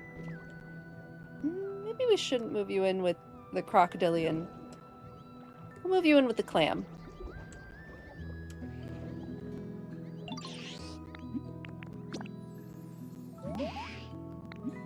You sure can. Can I interest you in 4 pieces of grass?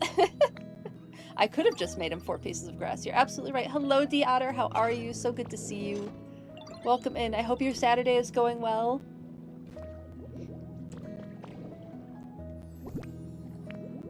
Okay, so that one... I need to make another marine chest. Okay. This one. I'm just gonna do it over here again. Because there's one over here, might as well have the other one over here. So I think it's going to bring in a similar Pokemon. Not entirely sure. Let's see, that's the...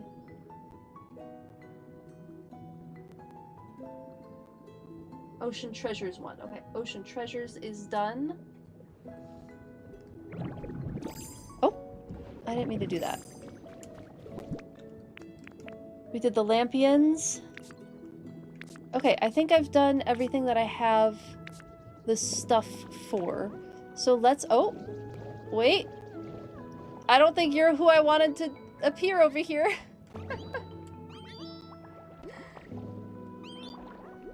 Hello, Floatzel.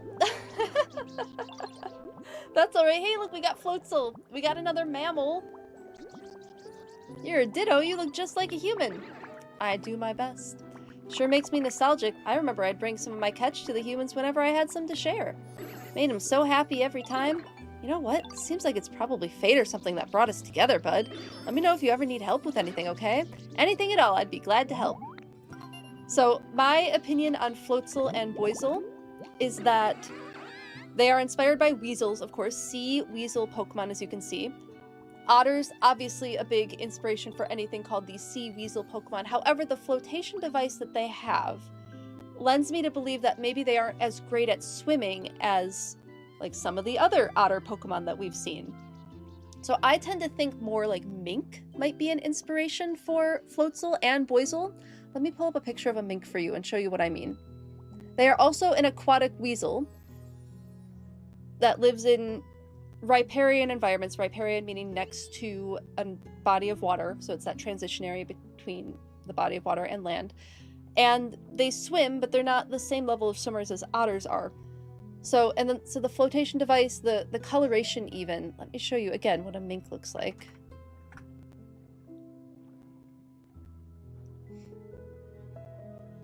It was the European mink.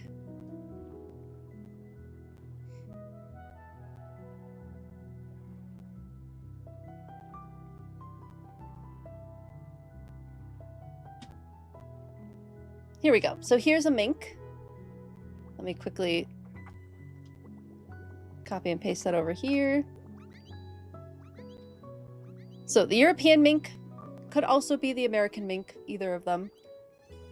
Is a semi-aquatic species of mustelid, so there's our family of weasels that also includes otters.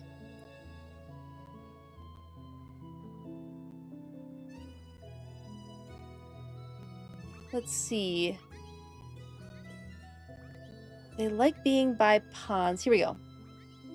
See if I can find anything about their habitat. It really only has habitat loss information. I want their habitat. There's a lot of comparisons with American mink.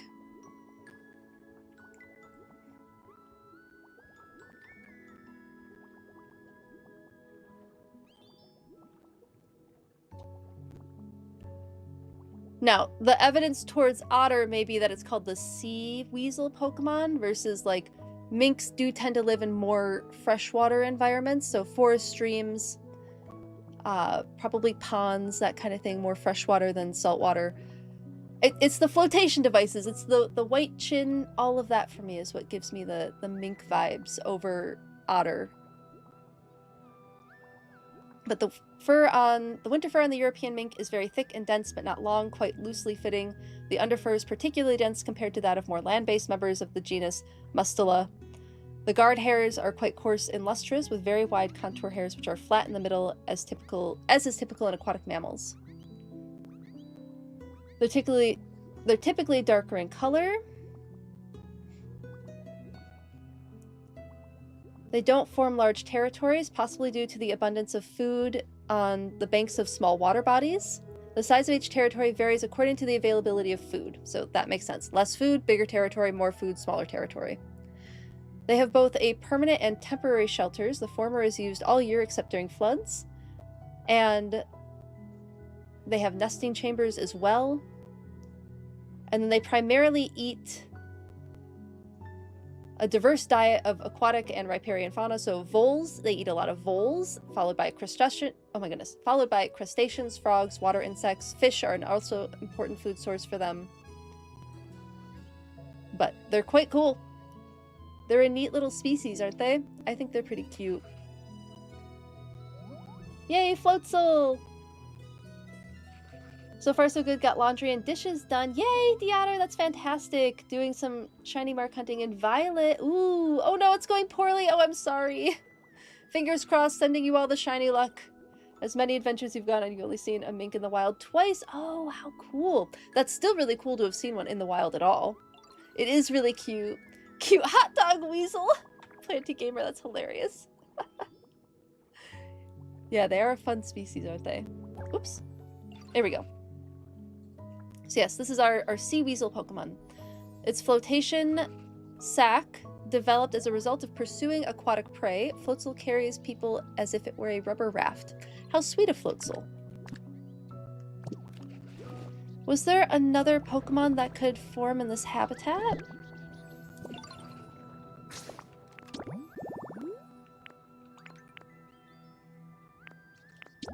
No, it was only Floatzel. Neat. Okay, we got Floatzel. And Boisel stole the shop. If I add to the shop, is that going to break the habitat? Doesn't seem to.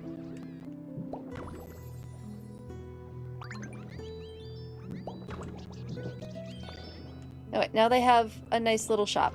Cool. I've seen a wild otter like once, and it was out of the corner of my eye as I was driving away from the site that I had been at. We saw an otter scurry across the land. We were like, oh my goodness, was that an otter? There was nothing else it really could have been, but it was really neat still to see it. Mustelids are amazingly fast. Yeah, it's true. And they're also just cool. Like, mustelids are a cool group of species. They're like, I don't know if you, maybe others will kind of get what I'm saying. They're very like mammal-y mammals, like ancient mammal-y mammals where they're small and compact and very fuzzy. I don't know if that description makes sense to anybody else. You have one last maybe stupid question. No such thing as a stupid question. Am I designing the natural habitats inspired what they typically look like IRL? As best as I can in the game, Dynamic Rick. Using real-life inspiration for sure. Using the resources that we have in the game. Not everything is perfect. Like, I'm just ever so barely starting on some coral reef habitats over here. But I'm also not... I'm not going for perfection at this point in Bubbly Basin, and I don't usually shoot for perfection either. Something that gives the idea of that habitat using the resources that we have in the game is typically what I try to do. Dibs on living here. Oh my goodness, they're all coming in now. Hey, it's Choodle! Look at this cute little turtle. Hi, Choodle. Whoever you are, you came at the right time. My teeth are super itchy and it's so annoying. Thank you so much for the follow. Welcome in. I hope you're enjoying the stream. Welcome in. They are mostly all small furry tubes with teeth. It's true. It's very true. Very much so. You get it too, Earthborn Gnome. Awesome. Let me give you a little chomp. Please do not. Or you're all soft and squishy. I need something chewier to stick my teeth into. Well, don't bite me. I don't appreciate that. At all. The snapping Pokemon. Snapping Pokemon makes me think snapping turtle a little bit with Choodle. And thinking about that evolution line, let's just look that up really quick. Because if it's a turtle, that's the snapping Pokemon. Snapping turtle feels like a logical direction to go in. Oh, yeah, and Dreadnought very much looks like an alligator snapping turtle. Just in shape. Based on the common snapping turtle. Yeah. That's what I was thinking. Let me show you all what that looks like if you have never seen a snapping turtle. My recommendation is generally don't touch them. Don't pick up snapping turtles. They're a lot faster than you expect them to be since they are a turtle. So here we have a snapping turtle. Species of large freshwater turtle. Its range extends from southeastern Canada to the edge of the Rocky Mountains, southwest to the edge of the Rocky Mountains, as far east as Nova Scotia and Florida. And then there's a population in the middle of the Rio Grande. So they're quite large. Or they have quite the wide range. The snapping turtle is noted for its combative disposition when out of water. Yeah, the snap. With its powerful beak-like jaws and highly mobile head and neck. So that's the thing that people don't realize about snapping turtles, is that neck is like scrunched up. So when you go to pick up... Okay, when you don't go to pick up a turtle, because you're not going to go pick up a snapping turtle, if you're grabbing it by the sides of its shells, that neck can reach out and get you, because it's a lot longer of a neck than you think it is, especially with alligator snapping turtles. So dangerous. Don't touch them. If you have to move one, see if you can find a shovel that you can very gently lift it with. Some other means, maybe try to shoo it onto a blanket and then drag the blanket where you need it to be. But I do not recommend picking up snapping turtles. The snap is very strong. It's likely to flee and hide underwater in sediment when found there. let's see. Any other fun things about snapping turtles? Some people find them in their backyards laying eggs. That's always a kind of special moment, I think. And then if it's something that feels too much, you can always like contact a Natural Resources Agency to help deal with that if you are worried about it. Always happy to help with the turtles because they are so important and something that is such a struggle to keep the populations healthy. They are omnivorous. They are important aquatic scavengers. They are also active hunters and use ambush tactics. Long neck, big snap, ambush predator makes a lot of sense. To prey on anything they can swallow, including many invertebrates, fish, frogs, other amphibians and reptiles, including snakes and smaller turtles, unwary birds, that's wild, and small mammals. So, they're very cool. Very, very cool species. I've seen quite a few of them in my days doing field work, and generally just leave them alone. I take a picture, say, hey, that's real cool, and then we just get the heck out and leave the poor thing alone. But they're so cool to see out in the wild. Alligator snapping turtles are really, really cool too. When we find Dreadnought, we'll get into alligator snapping turtles because they are super neat. You want to see one? Yeah, that's really cool. They're a cool species of turtle. Interesting. So you can kind of tell, hold on, we're not done with snapping turtles yet. So this one that we have pulled up on the screen, you can see it's kind of smooth shell. That's likely because it's an older snapping turtle. They do kind of have, some of them do kind of have like spikier, rougher around the edges shells. So like here's a juvenile, right? You can see that neck is stretched out a little bit more. Think about how far that neck could stretch, like maybe down to about here. Just don't pick them up. But yeah, they have kind of like a rougher texture to their shells, a little bit more spiky. And their skin too. Here's a baby one with those cute little baby spikes. Aren't they just precious? Goodness, baby snapping turtles are so cute. Don't pick them up, leave them in the wild. But they're so cute. Here's a female. See, again, probably an older one with that smoother shell. They tend to like wear down with age. Want to know how hard a baby can bite? I think hard enough. I don't remember. I've known people who have raised them for release, and I can't remember if any of them have ever been bitten before. Here's some babies coming out of a nest. Goodness, they're cute.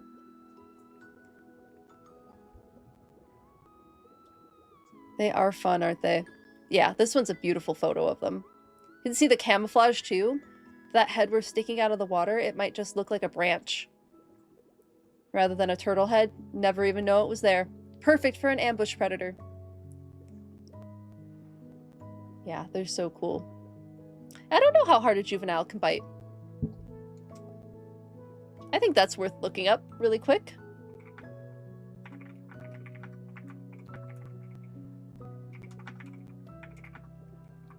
I'm sure there's a reptile breeder somewhere that has answered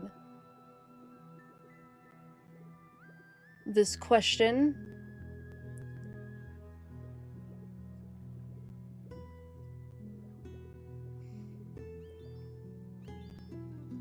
Yeah, I want to know the baby snapping turtle.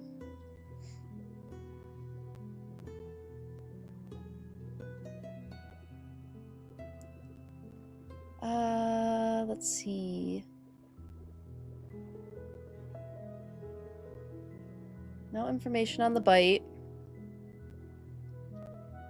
Mostly I'm finding how strong the adults are rather than how strong the young are.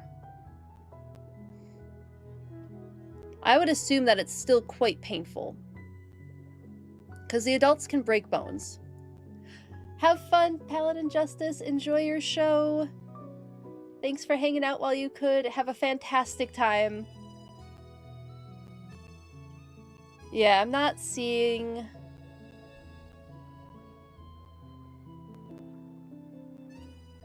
any information about young ones. It says the juveniles could nip a finger. Which sounds maybe... Okay, I'm seeing... So this is... Think turtle. This is like some methods for how to safely encounter snapping turtles, as in like if you find them in the middle of the road, safely encounter them. I'd have to do more research to see if their methods are worth anything. I can keep this page up and look into it later. But it sounds like maybe the babies don't bite quite as hard, but they can still do a little bit of damage. Just reattach the finger. Sure. You'd let a baby turtle bite you? Maybe I wouldn't recommend a baby snapping turtle. Like, genuinely, they are dangerous animals. Had to move a small one once because it was on a road. It was so stressful. Oh, I believe it. Don't know if you want to sacrifice your finger for science. Agreed. You'd be excited at the ER telling everyone the facts you just learned. Maybe a stick. Yeah, a stick would be a great idea, Deotter. Yeah.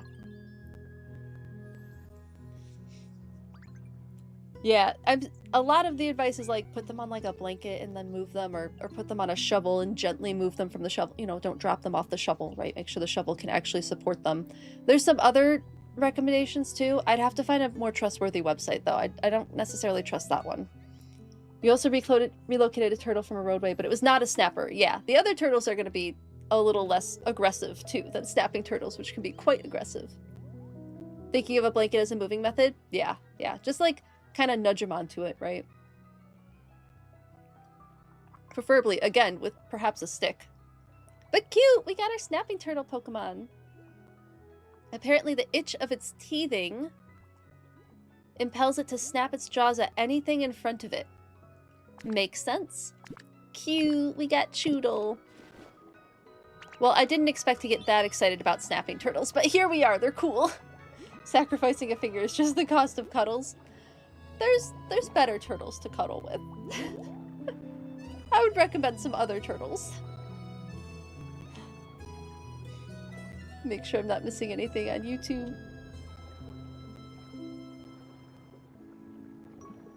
Oh, thanks for helping out on YouTube, Zelda. I appreciate it. Yeah, they are... Oh, excuse me. They are really cute.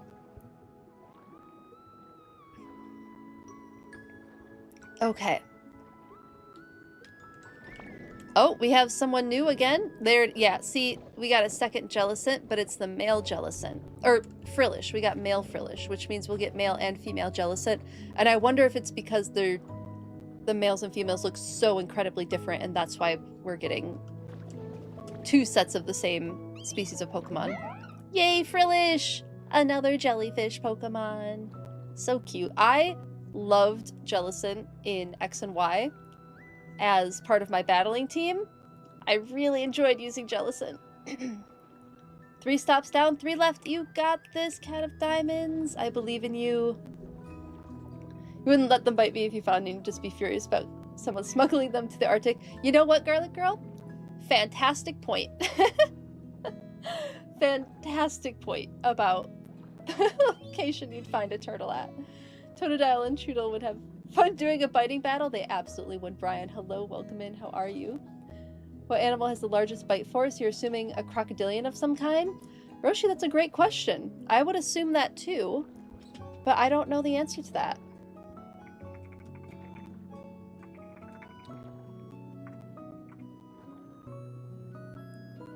Strongest bite force in the animal kingdom. International Fund for Animal Welfare seems reasonable for a source. Let's see if I can find a better source. BBC Science. I don't hate that as a source.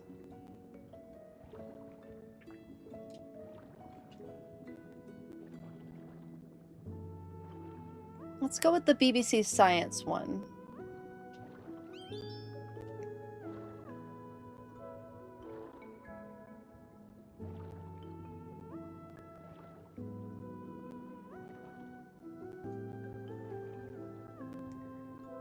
Okay, which animals have the strongest bite? So in 10th place we have hyena with 1,100 PSI. I remember that now. I wonder if I can guess any of these other ones. I would guess crocodilian. Hyena, I'm pretty sure I knew that one. Gorilla might be one. I'm thinking maybe hippo. I think there's a shark. Those are going to be my hypotheses. Grizzly bear is another one. 1,160 psi for bite strength. Polar bear, 1,200 psi. These are a little terrifying. Gorilla, I was correct about gorilla, in 7th place with 1,300 psi. Here's our shark. The bull shark. Sea otters. You feel like sea otters are up there, D-Otter? I'm curious. We're at number 6. Hyenas, surprising. Yeah, they can like break through bone. They can crunch through bone, I think is the big reason why they have such a strong jaw strength. Maybe beavers? Ooh, that'd be interesting. They do more gnawing than they do biting. I'd be curious about that too. Okay, so bull shark is number 6 with 1,350 psi.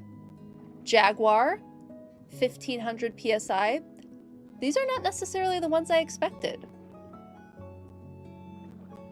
Oh, because jaguar biting force is used to cut through the armored skin of a crocodile, the shells of turtles and tortoises, and they crush bone. Okay, jaguar makes sense. Okay, number 4 is hippopotamus, 1,800 psi, which is specifically for defense. It's not for eating. That PSI is strictly for defending themselves because they are grazers. They eat plants. The American alligator, here it is, 2,125 psi. The American alligator. Fascinating. Saltwater crocodile is at number 2, 3,700 psi. Saltwater crocodiles are, I think, the largest of the crocodilians, so it makes sense that they have a really, really strong bite force. And then the Nile crocodile. Holy cannoli, with 5,000 psi. The Nile crocodile has, it seems to have the biggest bite force of the animal kingdom. Wow. Even though Nile crocodiles are smaller than saltwater crocodiles, they come at the top of the charts for the most powerful bite. Aggressive and extremely territorial, they put their powerful bite to good use. You know, I wonder with like hippopotamus and Nile crocodile if there's some like competition going on there for bite strength a little bit for like defense. So as a comparison, the bite force of the average human is 162 psi. And compare that to the top of the list, the Nile crocodile at 5,000 psi. Wild. Incredible bite strength. So that was cool. That was fun.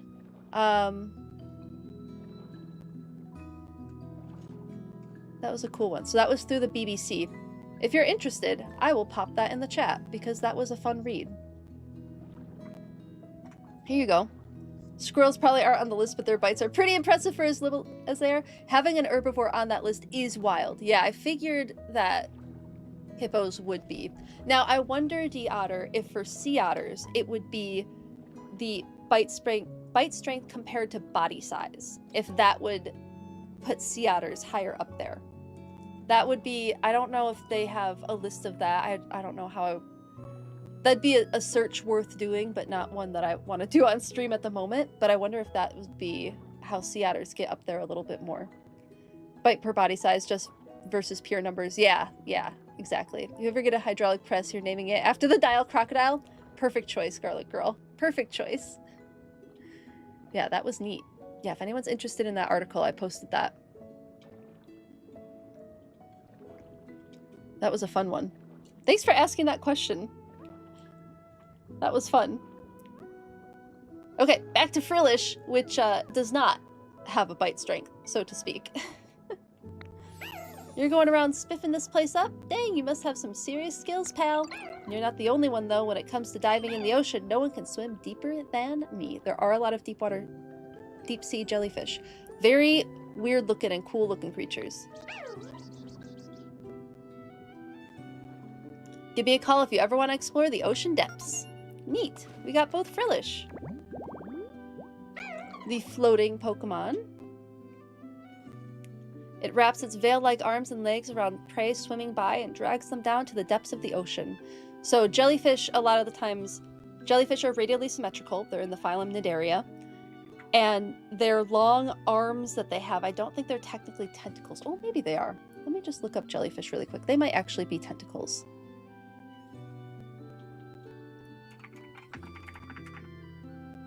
Jellyfish anatomy.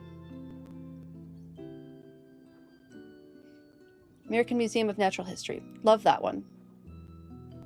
Oh, they might be arms. They might be...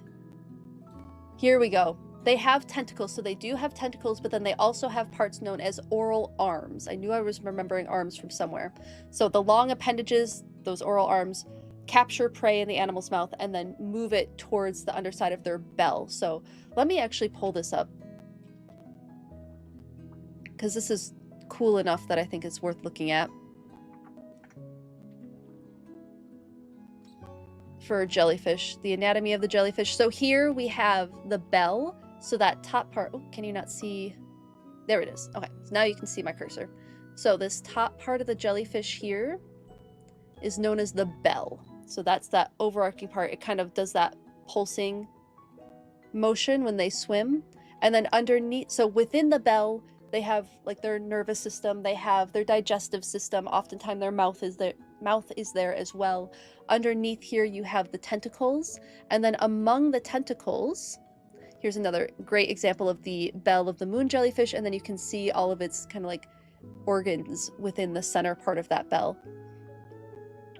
Here we have a lovely example of a large jellyfish that has both the tentacles, which I believe are on the outside, and then the oral arms, which are on the inside. And these oral arms are what's going to help direct food upwards towards that mouth part, where then it can digest. Jellyfish are cool. They're so interesting. They seem so simple at first, but they're fascinatingly complex with their nervous system, with the fact that they have, many have, I think maybe all jellyfish have nematocysts, which is this defense mechanism, and also the way that they catch and subdue prey, where there's this pocket within their skin that has, I'm trying to think of the best way to explain this. It's like a very pressurized pocket with a needle-like substance in it that gets ejected when it touches something, and they have found that it is a voluntary ejection, because if a jellyfish touches itself, they're not stabbing themselves with these nematocysts. And sometimes it has venom, sometimes it's just painful when it gets ejected. That is their defense mechanism, which is incredibly complex for such a simple looking creature. Jellyfish are really cool. And can be very dangerous, of course. But aren't they beautiful? So Frillish is our jellyfish in the game. Such a cutie. It looks kind of angry though, doesn't it?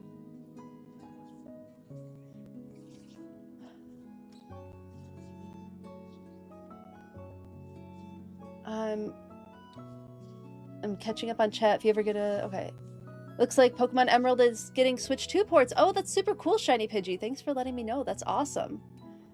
Wonder if there's a person out there with an exceptionally rare bite force. At the end of that article that I posted, Roshi, they talk about the world record for human bite force. And I don't remember what it was, but it wasn't...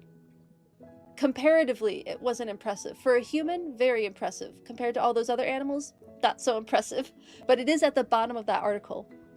Tendrils, maybe? Yeah, it's arms and tentacles. Have I seen the jellyfish video that got viral? Oh, interesting. That's weird. I have not seen that, Lo-Fi Lord, no. That is a deep space alien, for real, right? Nidarians are the coolest in your bias. Nidarians are very cool. Agreed. Jellicent is beautiful too. Agreed, Shiny Pidgey. What task in nature do they actually have? I mean, a lot of different tasks in nature. They are a food source for many animals. A lot of people love sea turtles, right? Jellyfish are often food for sea turtles. They are part of the food web in the ocean, so they eat fish, you know, they're predators within the ocean as well, so they help keep populations in check. Goodness. I can't think of much more besides like food web stuff at the moment, but I know that they have other important parts of existing in the ocean as well. Back from the outside world, welcome back, Whoop! The sun grows ever stronger. Stay safe, my friends. Yes, indeed. Everybody, please stay safe from any heat waves that you may be experiencing. Good to see you, Whoop. How are you? It is interesting, right? Your bite force is pretty impressive. You can eat a large pizza pretty quickly. That is pretty impressive. Is Jellicent based on the same thing? The two different types of Jellicent? They might be two different types of jellyfish. You know, I didn't look up specifically what jellyfish species they were inspired by. Let's take a look.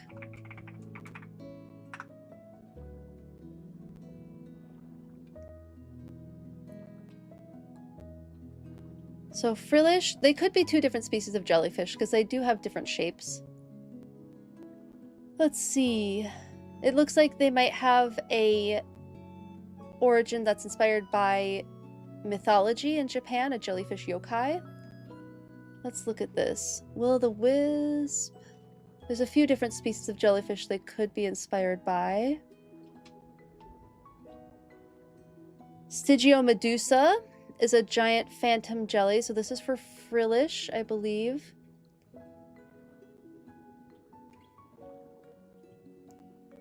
Stygiomedusa could be an inspiration for frillish, and then for Jellicent, let's see. The crown jellyfish has a bit more of a round shape.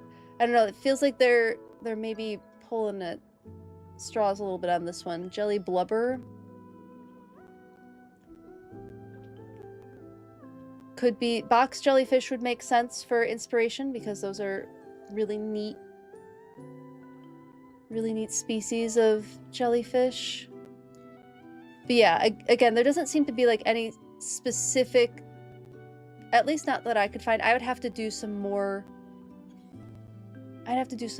digging on Jellicent to see if there's another species of jellyfish that they're more particularly inspired by. I'm not seeing one off the top, off just like this cursory look. But it gives off jellyfish, I think. You know, it doesn't have like the same bell situation, but we can forgive Pokemon for that. It's a cute looking Pokemon. Hello, VB Crasher. How are you? Good to see you in chat. First time watcher and loving the vibes. Oh, welcome in. So glad that you're enjoying this. Hope you enjoy the stream. Have I ever seen a manta ray in person? I've seen stingrays in person. I've swam with stingrays before. If I've seen a manta ray in person, it was probably in an aquarium environment. I haven't seen one in the wild. It would be really cool, though. Male Jellicent absolutely looks like the Pringles man, Shiny Pidgey. I absolutely agree. Aquatic wildlife is so amazing. It is, isn't it? It's fascinating. Let me close some of these. I have a lot of tabs open again.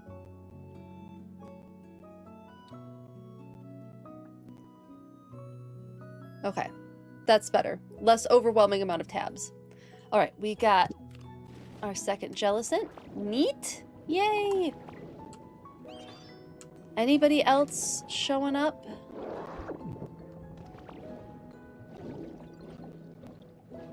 Someone have an opinion over here? What's up, Stunfisk? Why are you hiding? Oh, okay. Thanks for letting me know to eat slowly. Oh, we have another one showing up. I didn't even have to go to Mosslax. Who are we getting this time? It's Veluza.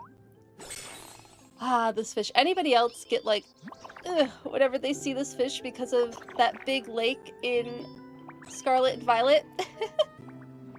This darn fish again? No, Veluza is a cool species. It's based off of a really interesting species too. It's based off of a fish that's really, really important to the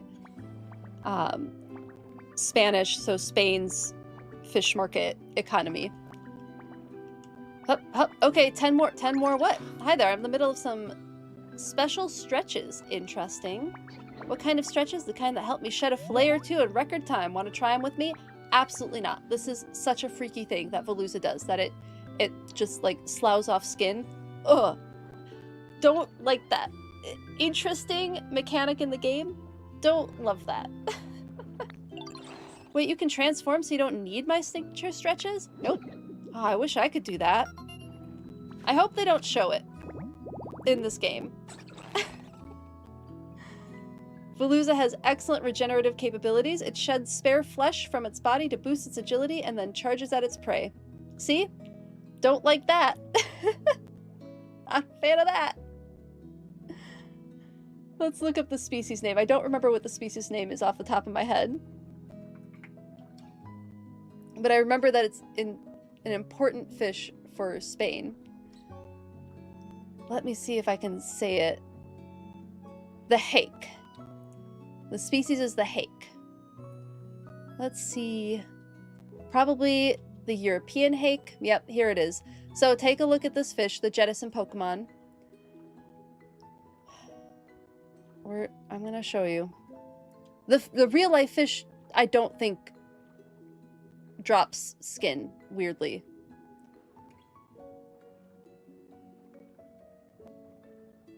Yeah, I don't see anything quite like that in this one. But let me show you what this fish looks like. It's not too bad. The fish itself is not so bad. Here it is. I'll give you a couple of photos. So here's the European hake. Here. Whoop, that's too much. And then here's the distribution. See, all around Spain here. And here's a drawing of it. So it looks quite similar to Veluza.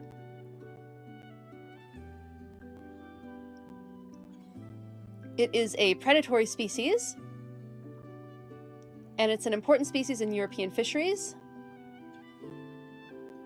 It's a slim-bodied fish with a large head and large jaws, which are set a number of large curved teeth, the lower jaw having 2 rows of teeth and the upper jaw having 1 row. That's a lot of teeth.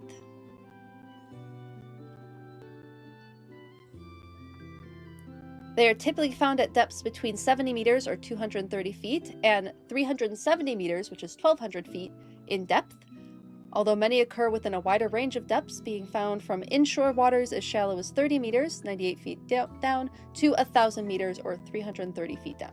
3,300 feet down. That's a big difference.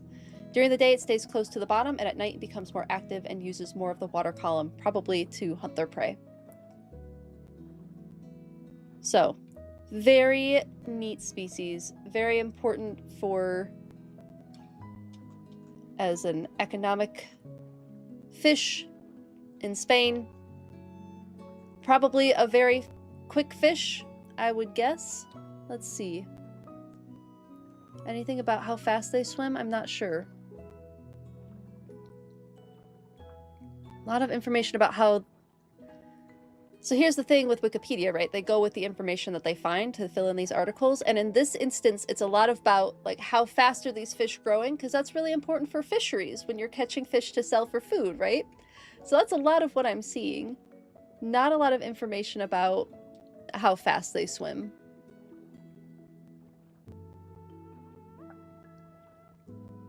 There is information about what they eat. They eat crustaceans. Oh, the small ones eat krill, crustaceans, mysids, amphipods. And then as they get larger, they eat anchovies, other types of fish, that kind of thing. Interesting. Interesting fish. Hello, Remain Wonderful. How are you? Thank you for the hydrate or die straight.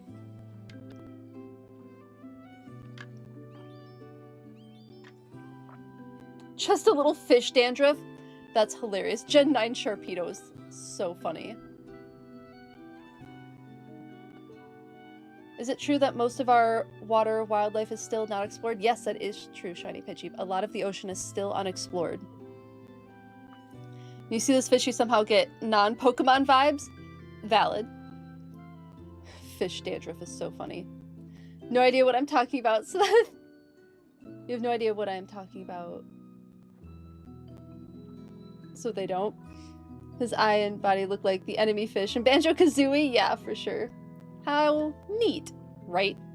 Your brother had a ball python and that snake skin made... Oh, because you didn't like it when it shed? Totally valid. Totally valid. Just always assumed it was a Barracuda. There is Barracuda, the Pokemon, I believe, is inspired by Barracuda. The real word fish.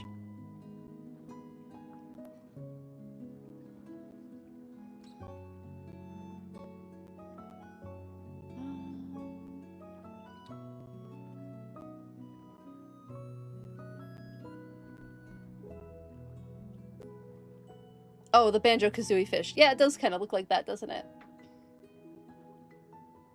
How am I feeling? I'm feeling so much better today. Thank you so much for asking. Yeah, I'm feeling a lot more on the mend. Still a little congested, but otherwise feeling so much better today. Thank you for asking. I appreciate it. I hope your weekend is going well. Very good to see you. Let me make sure I didn't miss anything on YouTube. Do jellyfish have an actual mouth? They do have an actual mouth, Miss Radiant Ace. Yes, they do have an actual mouth. It's one of the earliest things that animals developed is the ability to digest food. So mouths are pretty commonplace within the animal kingdom. It's more rare for something to not have a mouth. But yes, they're radially symmetrical, so their mouth isn't going to look like ours because we are bilaterally symmetrical. But yeah, they do have a mouth. Now, I think I would have to do some more research on this.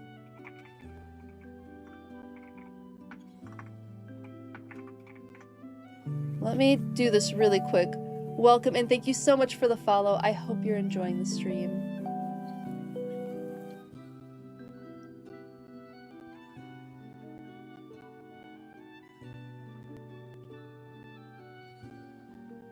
Let's see. Okay, so most jellyfish, there are some that have a system similar to ours where they have a mouth and an anus. However, most jellyfish do in fact have one opening that acts as both the intake, their mouth, and the excretion. So it is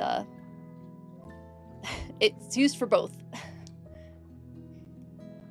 So they have a simple digestive cavity that acts as both its stomach and its intestines with one opening for both, so they take in food, digest it, and then expel it out the same opening again. Not the most delightful thing to picture, but it works for jellyfish. That's all that matters, right? It started to downpour. Oh no, Cat. You're heading home as soon as you're brave enough to run your car. So valid. Take care of yourself. Hello, Squeegee. So good to see you. How are you doing? So good to see you. Speaking of congestion, I'm going to go back to the Switch setup really quick so you have more fun things to look at. And I'm going to go no cam for just a moment to take care of my own bio needs.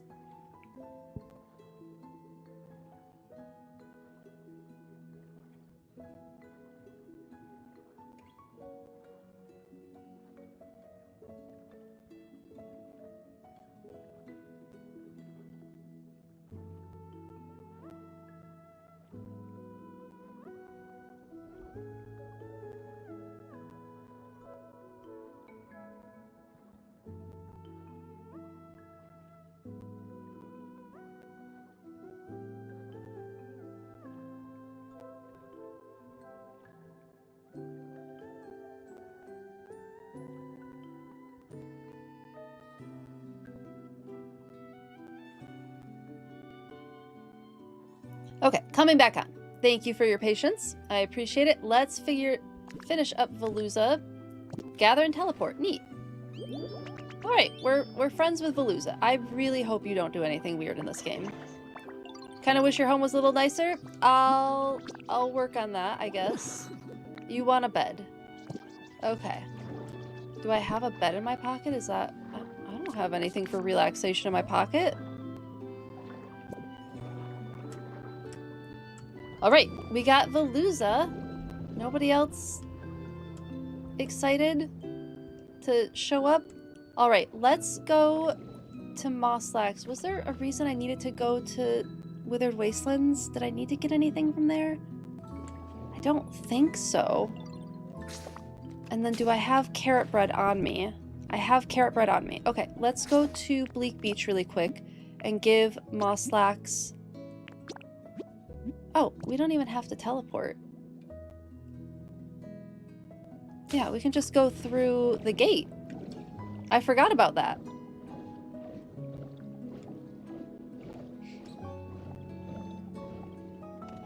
Heading home as soon as you're brave enough to run to your car. So valid. Definitely, like, proud of you for getting as much done as you could before the rain, but definitely take care of yourself. Totally fine to end your errands early. You're tired, still have to work tomorrow. Oh, bummer.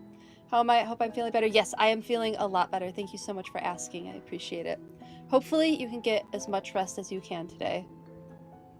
It started to hail. Oh my goodness. Please stay safe, Cat of Diamonds. You've been evacuated inside. Oh my goodness, please stay safe, Cat of Diamonds. Keep us updated on like your safety if you're able to.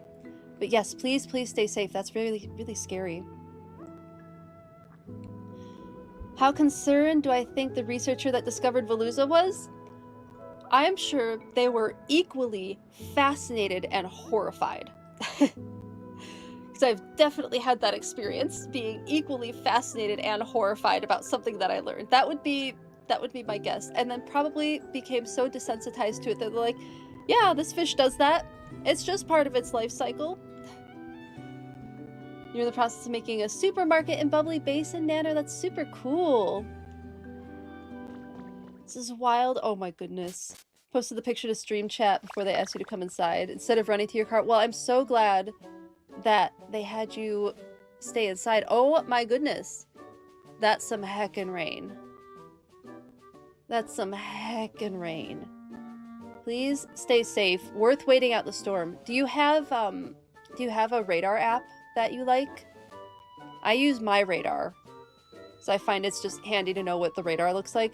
NOAA also has a National Air and Oceanographic. Anyway, NOAA.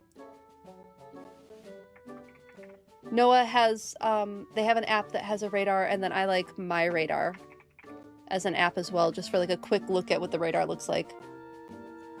Yeah, I'm very glad that they had your safety in mind on that one. Please stay safe. Okay, away from this music.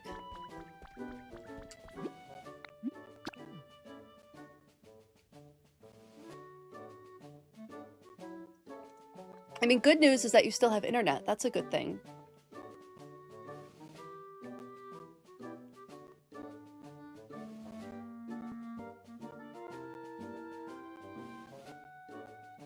Hello, Mallory. How are you? So good to see you. I hope you're having a good Saturday. I don't usually stream on Saturdays, but I wanted to make up for not streaming on Thursday. I was feeling pretty ill earlier this week. But I'm doing so much better now. Really good to see you. I hope your Saturday is going well. I remember you mentioned you had an event this weekend, so I hope your event goes really well. Or at least it's not too stressful for you. I can fly. I don't have to run. We can fly as Magnemite. I'm going to give Mosslax some bread so that we can get more cool Pokemon to show up. Oh, you're on cell data. In the middle of a red dot. Oof! Hopefully that clears up soon. Do an education fundraiser that is an obstacle course 5K through your historic property. That is so cool. It was this morning, so it's behind you now. Oh, fantastic. Good. Hopefully you get lots of time to rest and recover from doing that kind of thing. I used to do outdoor recreation work where I had to work a couple of races, and it's a lot of work. So kudos to you for getting through that. Neat. Okay, back to Bubbly Basin. As lovely as it was to visit Mosslax. I mean, we can take a little bit of a look around. There's some question on how I do habitats. I did some duck ponds over here. Or Bubbly Basin. Bleak Beach. Bleak Beach has kind of become like my research institute area. Still need to do something with this. One day I'll get to it. But my biggest build so far has been this rainforest that I made over here. That took me a few weeks to do everything for. Mostly I got inspired by Chatot and wanted to give Chatot a good home. But my favorite thing are the chicken Pokemon. I have the Blaziken line over here because they're inspired by chickens, right? Well, chickens are descendants of jungle fowl. Domesticated jungle fowl are what became chickens, so that's why I gave them a jungle habitat. It's one of my favorite silly little details of this area. And I'm gonna have to come back through with those ferns that we got in Bubbly Basin and diversify the plants in here a little bit more. That'll be a fun project to do. fill it in a little bit and give it more plant diversity. Oh, I'm so excited to do that. That'll be fun. Okay, back to Bubbly Basin. We're on a mission. Now we have to go do those last couple treasure maps. Imagine sleeping so long that moss envelops your body. I know, right?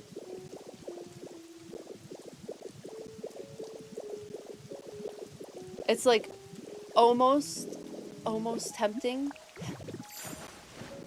to sleep that long.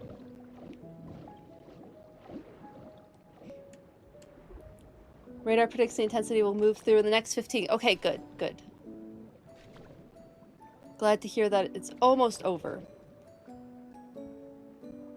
You made a tree house for some of your birds. Oh, like Halcyon, that sounds lovely. A ladder is hidden in the trunk, and then the canopy of the tree itself is the house. Oh, that sounds super cool. That must have been a really fun project.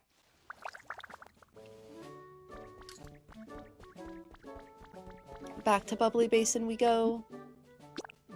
The Misty outfit is so cute. You knew there were rolling rainstorms today, but not this. Yeah, those rainstorms can... Blips, man. Those blips can become real dangerous so fast. It's part of why I have the radar app on my phone, is because when I worked in natural resources, knowing what the weather was doing was really important. And so we'd check radar regularly when we were doing field work. And there's definitely been times where I had to dodge forming thunderstorms while in a kayak, and that is not something I recommend. We got out of the water fast once those blips started forming, because there was thunder, like, right away. Okay, anybody new showing up in any of these habitats? Or am I safe for now?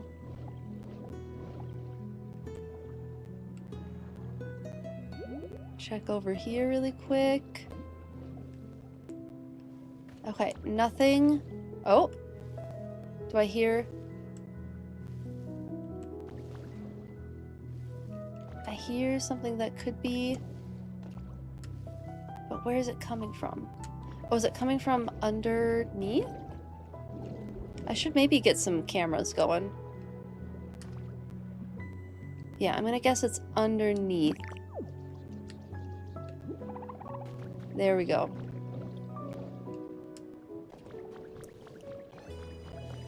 Yes! Oh my goodness, I'm so excited for this one. Really glad you got your chip fixed with your oil today. Oh my goodness, yes, agreed. So much agreed. Alright, I'm super excited for this one. We're getting another little echinoderm. There they are! Look at how cute Pinchurin is. What a cutie patootie. Who are you? Huh? Your face doesn't exactly scream, I'm scary. Maybe you're nice? Yo, it means we can be friends. I get scared pretty easily, you know, so if you talk to me out of nowhere just like now, I might accidentally let out an electric shock. Be careful, yo! It's so cute. Such a cutie. You haven't gotten that spawn yet? Yeah, I just got it today. I was really excited for it. I was like all hyped up. And then I got a different Pokemon, which was still fun, but it wasn't Pinchurin. The sea urchin Pokemon, yes, they are inspired by sea urchins, which are a type of echinoderm. Other echinoderms that you might be aware of include sea stars. And, oh my goodness, my mind just went blank. Sea cucumbers are also echinoderms. But there's quite a few other different types of echinoderms too. They're super cool. So the sea urchin Pokemon feeds on seaweed, as do many sea urchins. Actually, a big issue off the coast of California and many areas of the west coast of the United States is sea urchin overpopulation. And they have decimated kelp forests in those regions by eating too much seaweed. Kelp forests are really important habitat types. The way to deal with this is they improved otter habitat, sea otter habitat. Sea otters within and started eating more of the sea urchins, which reduced their population, and now kelp forests in some areas where they've done a lot of this work are coming back and are thriving a little bit more because there's less sea urchins eating all the kelp. It's really a cool, it's just a perfect example of that predator-prey relationship, where, like, another example of this is in Yellowstone, where elk kind of overtook the area and ate Yellowstone down to twigs. Like, there was not a lot of plant diversity because elk were eating it all. When they reintroduced wolves, Elk stopped eating all the plants because they had to be more cautious about where they were going. There were less elk because they were being hunted by the wolves. And it increased biodiversity an incredible amount when the predators came back to that area. Super, super cool stuff. So the sea urchin Pokemon uses its teeth to scrape it off rocks. Electric current flows from the tips of its spines. I believe some sea urchins might be toxic in some way. Let me find that. So sea urchins, part of Echinodermata. Hold on, pulling it up on the screen as well. Oh, here's a couple of different types of sea urchins. They're so cool. I think a fun fact that a lot of people like learning about sea urchins is sometimes they like to wear hats. Sometimes they'll put stuff on their bodies, like a little hat. It might be for camouflage. I don't know fully the reason why this behavior happens. I would suspect camouflage, but it is really cute. So let's see. Oh, interesting. The adults have pentagonal symmetry, like all echinoderms, but their larvae have bilateral symmetry. That's really interesting. Fascinating. That's super cool. Let's see if there's anything about sea urchins having any sort of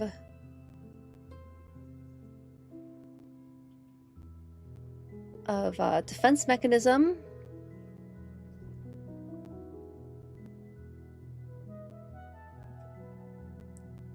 Not seeing something super off the top of my head. Anything about defense?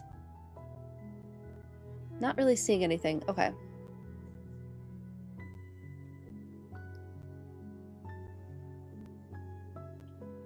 I know, fascinating. Me watching the screen. Anti-predator defenses. Here we go.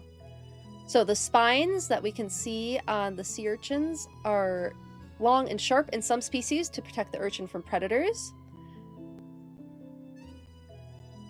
Then anything else? It might just be the spines. I thought maybe they had some other defense mechanisms, but at least in this article I'm not seeing any. But they are really neat.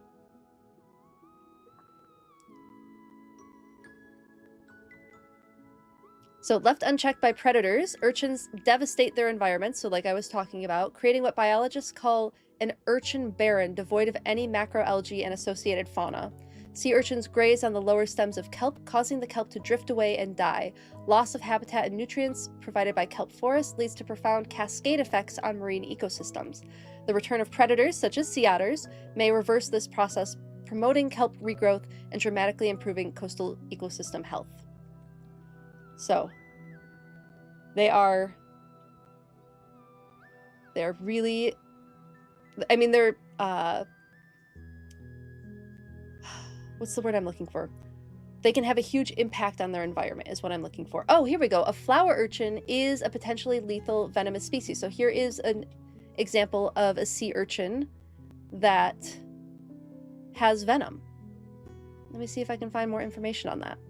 So the reason I was thinking of that way is they gave them the electric ability in Pokemon. And so I was curious if there was anything about, like, if they were toxic, if that could be like an interesting like crossover from there. So stings when touched.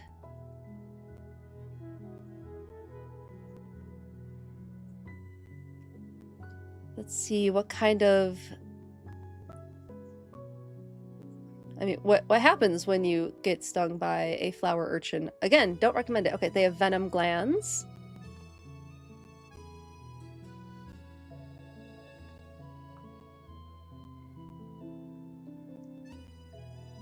Let's see, what happens when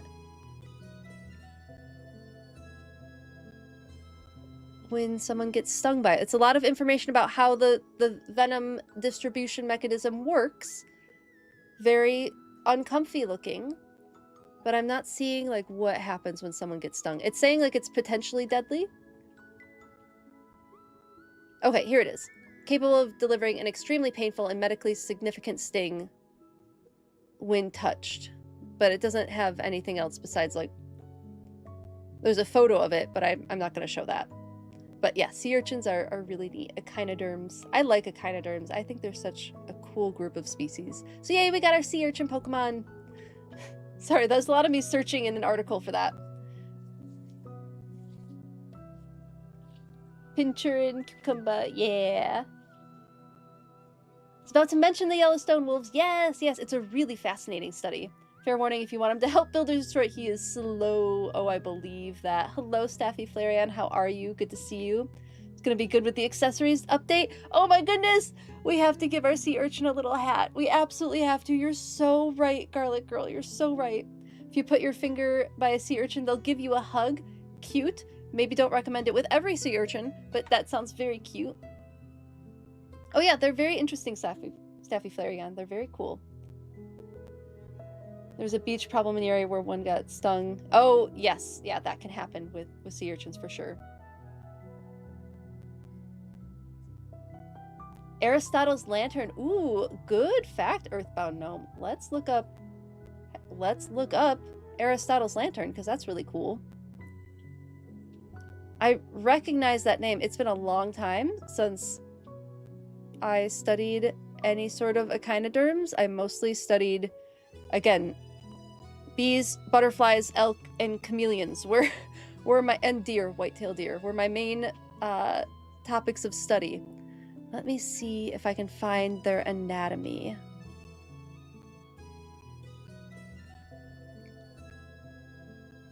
See if I can find a cool picture of that. There's gotta be a Wikipedia article on that. It's got too cool of a name. Okay, time to just search it.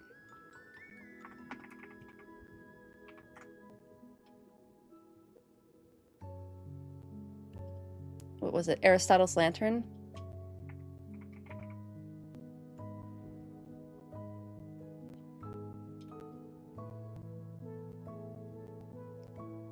Let's see, let's see.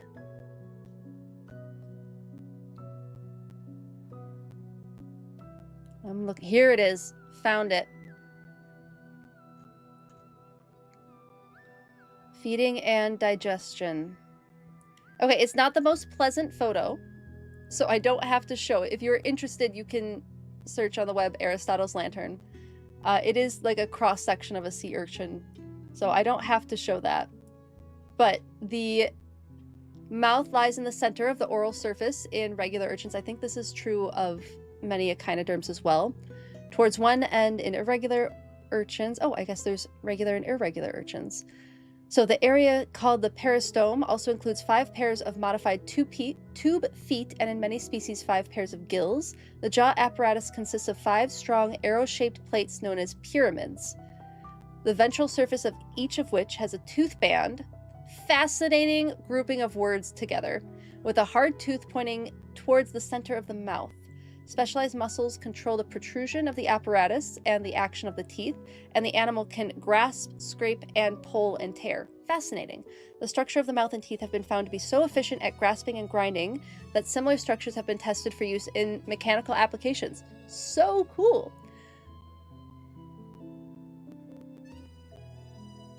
Neat. Very, very cool. Let's see, the entire chewing organ is known as Aristotle's lantern from Aristotle's description in his History of Animals. Let's read this translation of Aristotle's words. The urchin has what we mainly call its head and mouth down below, and a place for the issue of the residuum, its waist, up above. So its mouth is underneath and its anus is on top. The urchin has also 5 hollow teeth inside. In the middle of these teeth is a fleshy substance serving the office of a tongue. These words. Next to this comes the esophagus and then the stomach, divided into 5 parts and filled with excretion. Lovely. All 5 parts uniting at the anal vent, where the shell is perforated for an outlet. In reality, the mouth's apparatus of the urchin is continuous from one end to the other, but to the outward appearance it is not so, but it looks like a horn lantern with the planes of horn left out. So that's why it's called Aristotle's lantern, is because this is how Aristotle described it. Interesting. This has recently been, oh, never mind. This has recently been proven to be a mistranslation. Aristotle's lantern actually referring to the whole shape of a sea urchin, which looks like ancient lamps of Aristotle's time. So the term comes from a mistranslation of Aristotle's words, whereas Aristotle was actually describing the whole animal and not just the mouth part. Fascinating. Love that. So cool. Well, that was a fun tangent. Thank you for joining me on that one. And now we know more about echinoderms. You're welcome, Staffy Flareon. Sea urchins are a big problem where you're from? Yes, divers have crushed them up with hammers because it also gives nutrients for seaweed to reestablish. Yeah, we were talking about that. Like I said, the west coast of the United States and Canada also have issues with that. So probably, are sea otters? I think sea otters live that far north, don't they? I think they may. In which case it could, I don't know if there's any sea otter reintroduction efforts out that way, or if there's another predator reintroduction effort that's being done. But yeah, it's a big part of managing sea urchins for sure. You're just a street urchin. Ho ho ho. White-tailed deer, there's a bunch by your house every spring and summer, and mama leaves a baby in your garden for you to babysit. Oh, that's really cute. Yeah, white-tailed deer are very cool. They're a little bit of a jump scare in the moment, but they're so cute and it's so difficult to keep from staring at them all day. Valid. You also use sea urchin larvae as a stress indicator because of how sensitive they are. Fascinating, Earthborn Gnome. Thank you for sharing that. That's really fascinating. Oh my goodness. Garlic Girl, all I can think about now is giving Pincher in a hat. That's all I can think about. I'm so excited. Good fun fact. I think that's what stuck with you from a while back, that they use one cavity for both. Yeah, the jellyfish fact. Yeah, I agree, Miss Radiant. Isn't it funny? We definitely have them there. Okay, but they're a menace to fishers, so you don't think anyone is very keen on strengthening their numbers. Understandable. Yeah, understandable. Sea otters can definitely be a menace. So I get that too. Yay!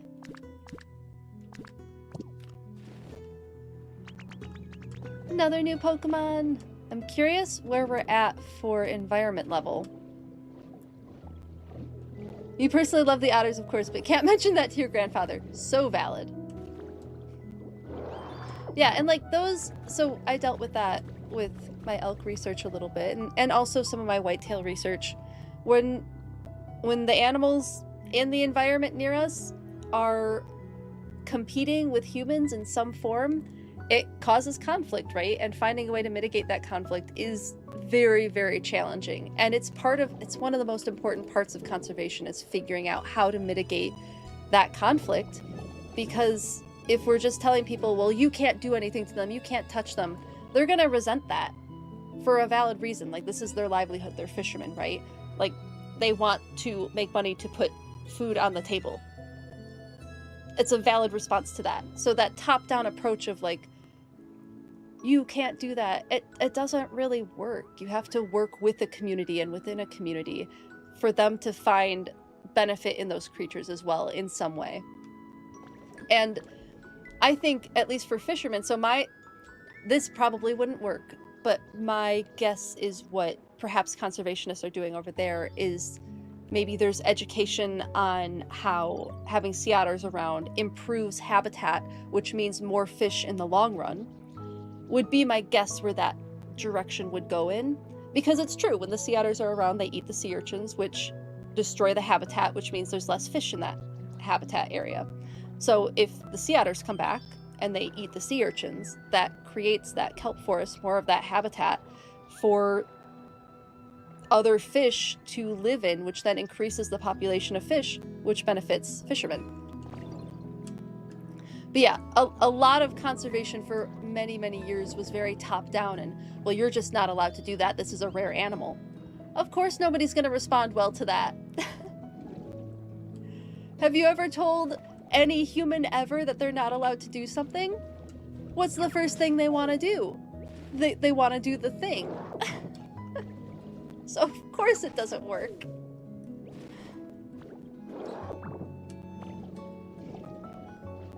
Yeah, conservation is a very challenging but very rewarding career to be in.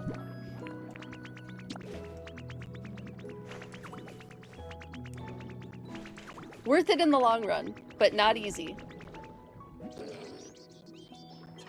There's a whole module on a fisheries class you took. Exactly, Earthborn Gnome. Yes, you get it. You get it.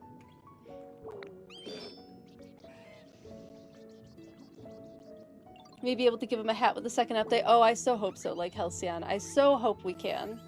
Be super cute. You're reading an article that the sea urchin problem comes from overfishing and the loss of cod, wolffish, and crabs, and not sea otters disappearing. Fascinating. So it's other predatory fish that are part of the problem in your area. Very interesting. Welcome back, Hannah Brad. Good to see you. Yeah, I mean, sea urchins have other predators too, not just sea otters. The information I'm familiar with, of course, the area of the world I'm closer to, the west coast of the United States, that's been the conversation there. I'm not in your area of the world, and absolutely the work that's being done over there is going to be so much more specific and so much better for your area than what I'm going to know. I was speculating, so my apologies for saying something invalidating like that. Definitely don't mean to be invalidating. And the scientists and conservationists and the locals in your area are going to have so much more knowledge on that area than I ever will.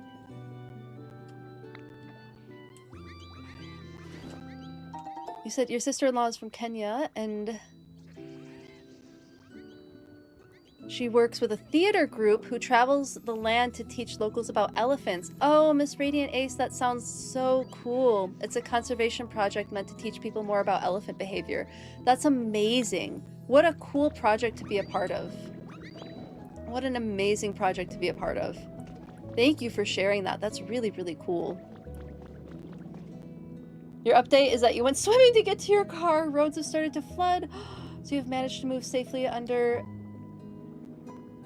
a defunct bank's drive-through. Oh my goodness, Cat of Diamonds, please stay safe. Don't know how long you'll be here because of the flooding.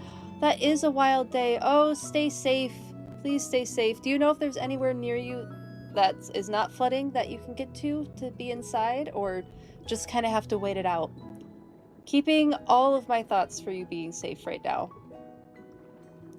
Absolutely goes for the same. They destroyed the populations of other species, and therefore we have this overpopulation. Yeah, exactly, Garlic Girl. Exactly. Yeah, a conservation solution that works in one area absolutely could be completely useless in another area. Which is why, again, working with locals is so important, because they have the historic knowledge. They know their land so much better than some person coming in from a university out of country is ever going to know.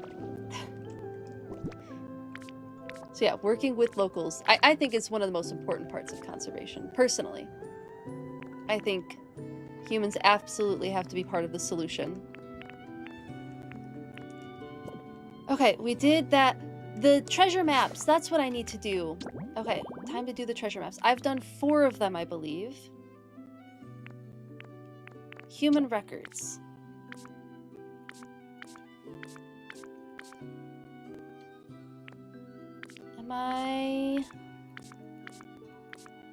Is it not human records?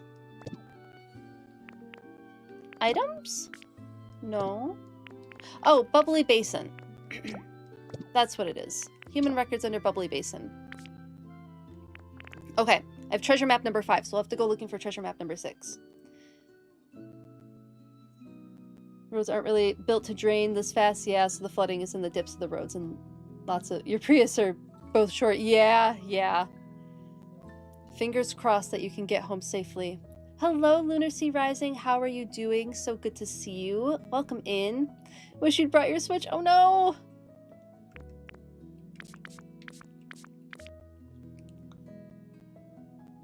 I mean, who'd have thought that you needed your Switch for just going out to get an oil change and a couple other errands, right? Hello, Vertigo. Yes, I am feeling so much better today. Feeling a lot better. Thank you for asking. I really appreciate it. You're doing all right? Good to see you. I'm doing well. Definitely doing well today. Yeah, I'm feeling so much better than I was earlier this week.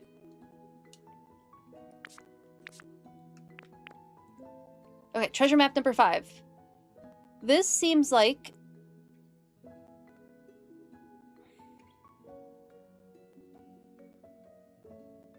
my first instinct to say this is above water, but Cerulean City sank, so it's not that.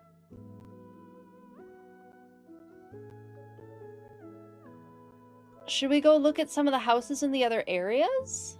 Because it looks like a house. Where are some of the other houses? Biggest wake-up call from hearing her stories is how slow progress is. Oh, yeah, humans are slow to adapt. They certainly can be, yeah. Unless you have the exact right incentives. Yeah, it is. Conservation is not easy work. It can be very challenging to make those connections. But I think that project sounds incredible and like it's doing really good work. Shall hang out with all and do some Pokemon Go maintenance you've been ignoring. There you go. Pokemon Go maintenance is perfect. Hopefully we can keep you company. Let us know what kind of... if you want to, of course, always no pressure. If you want to share what kind of Pokemon Go maintenance you're doing, you are welcome to. Okay. Could this be the house from the photo? Because I'm seeing the what would have been water.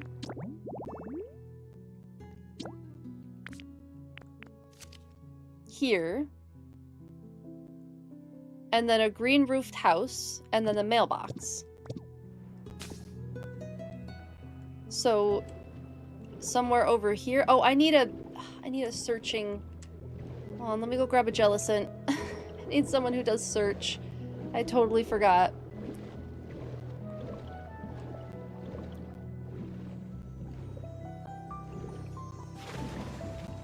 Sending gifts and making space for community day tomorrow. Oh, there is a community day tomorrow, isn't there? Good reminder. Fantastic reminder. Let's see. Shall we bring the new Jellicent?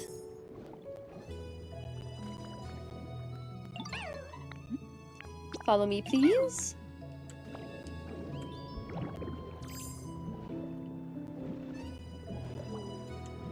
Hopefully they don't take too long to swim.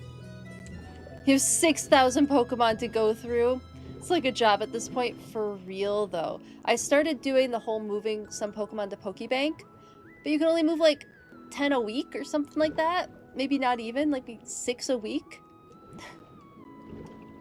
So that hasn't really been a solution. Thankfully I've leveled up quite a bit recently, so I've been making some room that way. And then just deleting stuff that I really don't need to be keeping. Oh wait, I need these for habitat stuff. Oh, nope. There we go. You needed all this rain as snowpack, like we really needed the moisture, but woof, yeah, for real. Your max level. Big Pokemon fan all around. Oh, cool. Yeah, I've been playing since the day it came out, but I'm definitely not max level. A little more casual. Maybe just like a step higher than casual, but I dive into casual zone when I get distracted from Pokemon Go. Yes, exactly, Roshi. Please stay safe if anyone is experiencing extreme weather conditions. Absolutely. What do you tend to have the most of? Is it like old community day stuff, Kat? You have like a lot of old community, or just like you caught a Pokemon and didn't have time to release it, and so it's just been hanging out kind of situation. 400,000 Pokemon is incredible, Vertigo. That's so many. Truly incredible amount. I have no idea how many I've caught. Oh. I feel like this isn't the right direction, but your goal this year is to catch all the shiny Pokemon in all the Switch games. Then Pokopia happened. Understandable.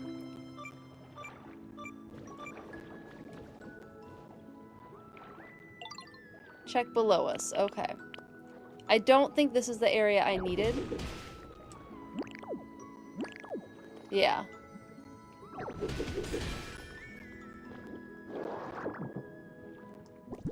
Let's put a lot of this back.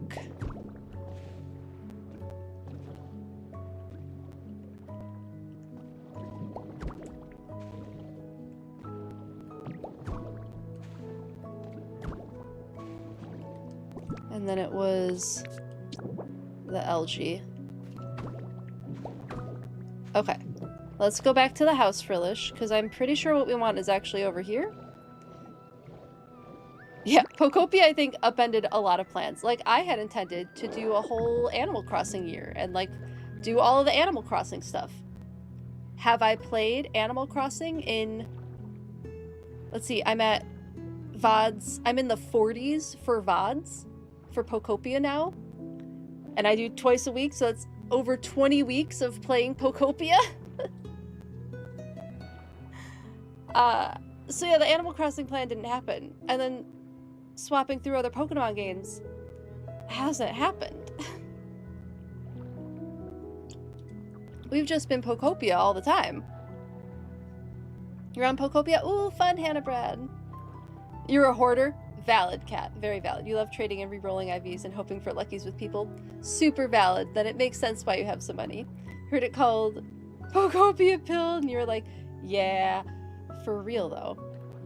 Like, this game, I don't know if it has a chance for Game of the Year, but it's so good. I wish it could. It's so good.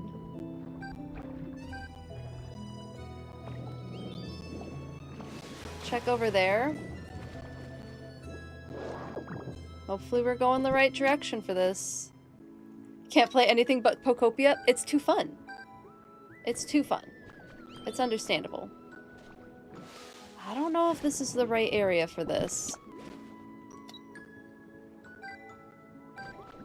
Maybe I picked the wrong house? This feels not correct.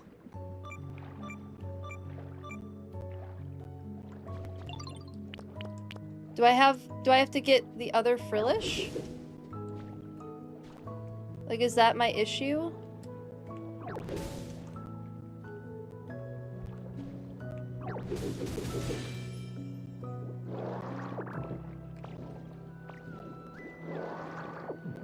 Alright, let's fill this back in.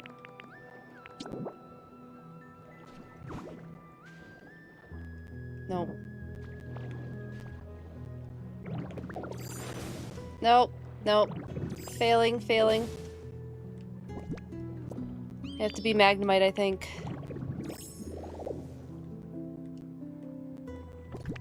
There we go.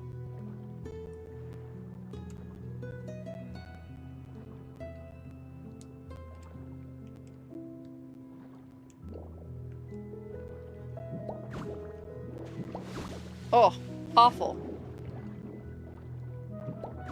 I did not do that well. Nope, nope, nope. Okay, let's try going back to the house. I feel like this is the house, though. I feel like you don't own any other games than Pokopia this year. Yeah, I feel very similarly. I'm at the right house. Okay. Is the issue frillish, then? You've never even played Animal Crossing before. It's your first endeavor in this genre? Yeah, it's a fun one, isn't it? I'm right there, but isn't the house a bit suspicious? You know what the issue is? I probably already have this one. Because you're right, this house is a bit suspicious. And I believe this is the room that the Pokeball was in. Good clue. Good clue, Dynamic Rick. That was a fantastic clue. Thank you for that. And I appreciate the way that you gave the clue, too. I really do appreciate that. Okay, so I do need to go find the other treasure map. Goodness, it would be the final treasure map that has the Pokeball that I don't have for the Misty's gym habitat. Which I think I saw was Starmie. Pretty sure I saw that. Welcome back, Z. I already have that map done. Yeah, yeah. Starside Island coming out Tuesday. Ooh, that sounds fun. So I guess maybe I need to hang out with Frillish more and do some more searching for things. Oh, did Frillish get stuck? Frillish, are you stuck down there? Can you figure it out? Oh, no, you're right here. Come on. Are you still following me? Yeah. There we go. You made it.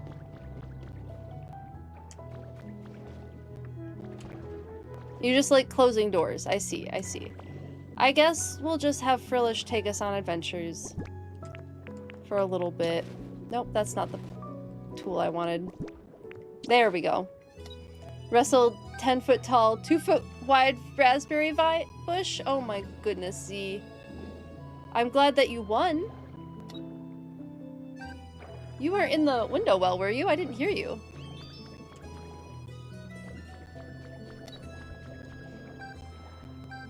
You started playing Final Fantasy VII and dropped it? Oh no! Pokopia is just too good. It's just too good. It's valid.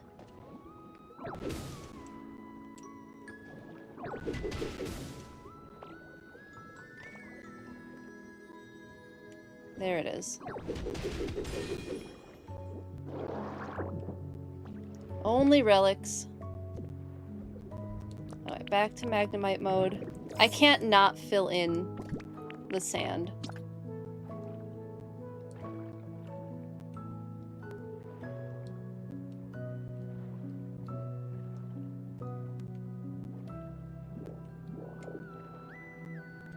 Come on. There we go.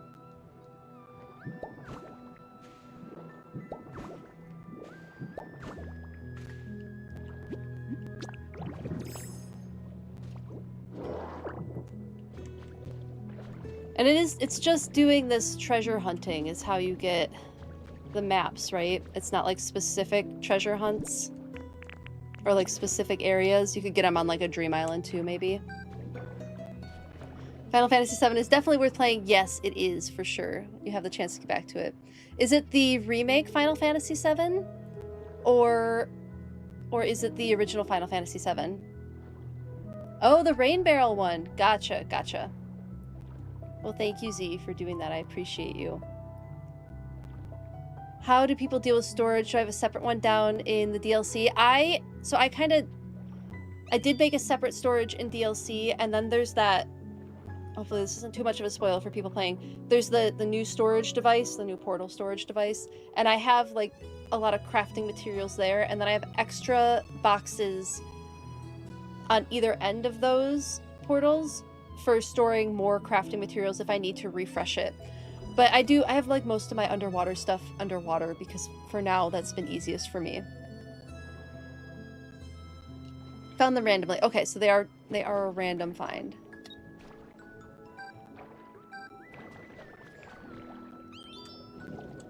Check over there. Okay.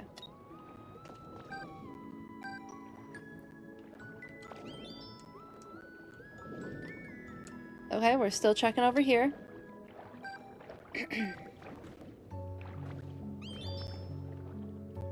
Okay, still checking over here. Making us go on quite the journey, Frillish.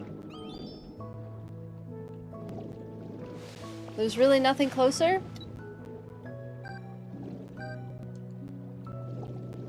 Oh my goodness, we have to go out of the water? Oh my goodness, it is truly out of the water.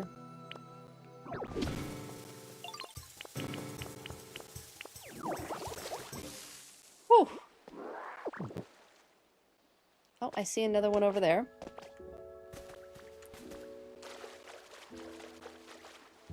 Such a cute area. I'll have to figure out what to do with this above land area. I'm not sure yet. I'll figure out something to do with it. I guess hopefully back underwater we go. Anyone else finding a million Ditto dolls? I have not found a million Ditto dolls. Not yet. Oh, there it is. There's another one over here.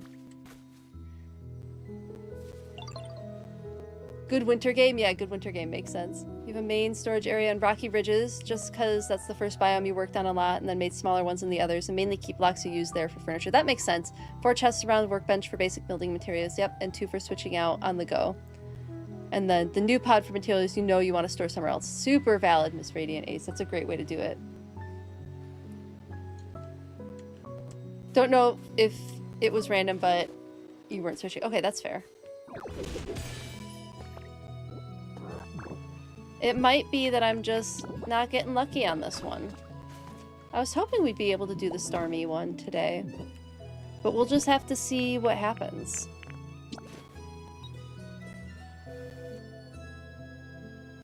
Oh wow, we're too far from anything? Let's go back underwater, I guess.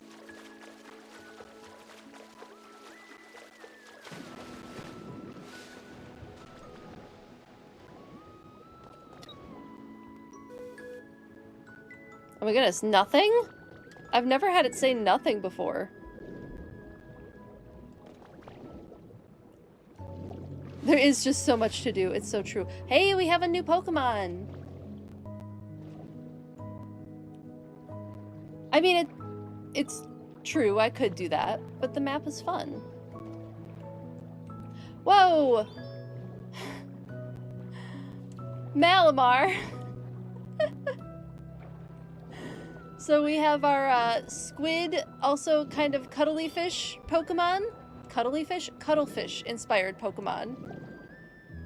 Malamar is absolutely inspired by squid species. There we go. But also a little bit cuttlefish with the glowing lights, the hypnotic lights that it says in Malamar's Pokedex entry, is very inspired by the type of coloration that cuttlefish have, where they do kind of hypnotize their prey. That's part of their hunting strategy, using their incredible flashing colors that they can do with their skin. Cuttlefish are really, really cool. So Malamar gives me a little more cuttlefish vibes than squid, but likely a little bit of both for that inspiration. Cool. Okay, let's say hi. Yo-ho, sweetie, you need to hear this. I was just dozing under a tree earlier, but when I woke up, I found myself here underwater. My goodness, what a shock. I mean, it was all so sudden, I truly thought I must have been hypnotized. But you know, dear, as I start to get used to it, I'm beginning to appreciate the upsides of being underwater. Fantastic. The overturning Pokemon. It flashes the pattern on its torso to control its prey and draw them in. The edges of its fin are super sharp. Amazing. Let me show you all what cuttlefish look like, because they're such a cool species.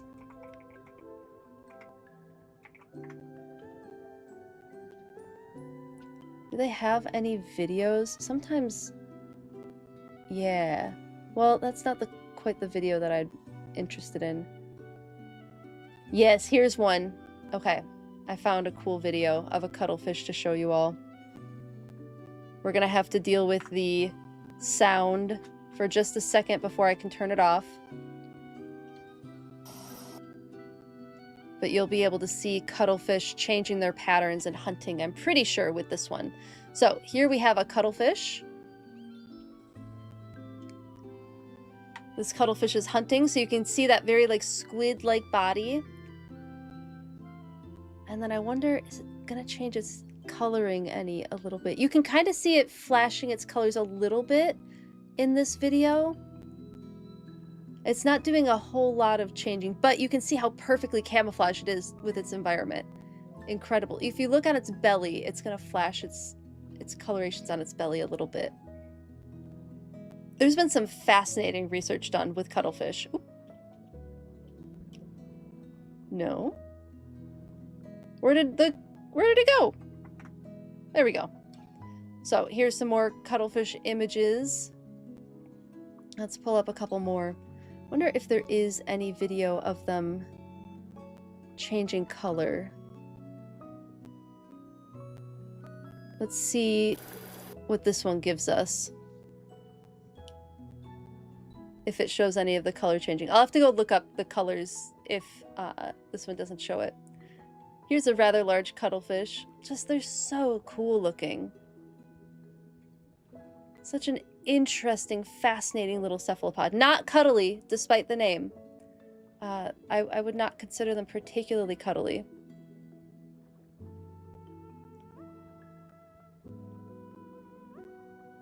I'm gonna see if I can find a video of them doing the color changing behavior. Because I'm not seeing it here. Let me find a cute cuttlefish picture for you all to enjoy while we're waiting.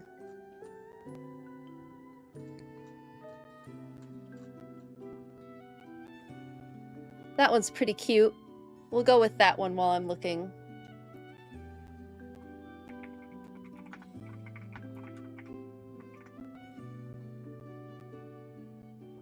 Let's see.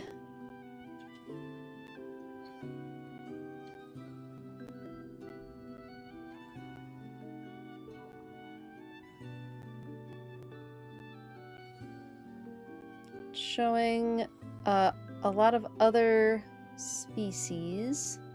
Okay, this shows it. This will show the behavior that I'm looking for. We're at what? 1 minute and 39 seconds. Let me pull that up really quick. Come on.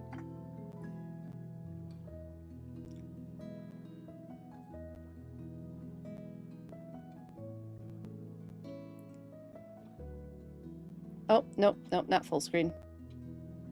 So you can see the pulsing colors. See this flashing color. So this kind of flashing color changing is what Malamar's Pokedex entrance is referencing. That hypnotizing color changing behavior. It's so cool. It is so, so cool. Cuttlefish are incredible. Let's see if they'll show it again. This part of the video also shows it, so you can see the colors on its face changing a little bit here again. Just really, really cool behavior. Do they sting or bite? They would eat similar to other cephalopods. So they have a beak as well inside of those. I believe these ones are arms. I believe cuttlefish have arms.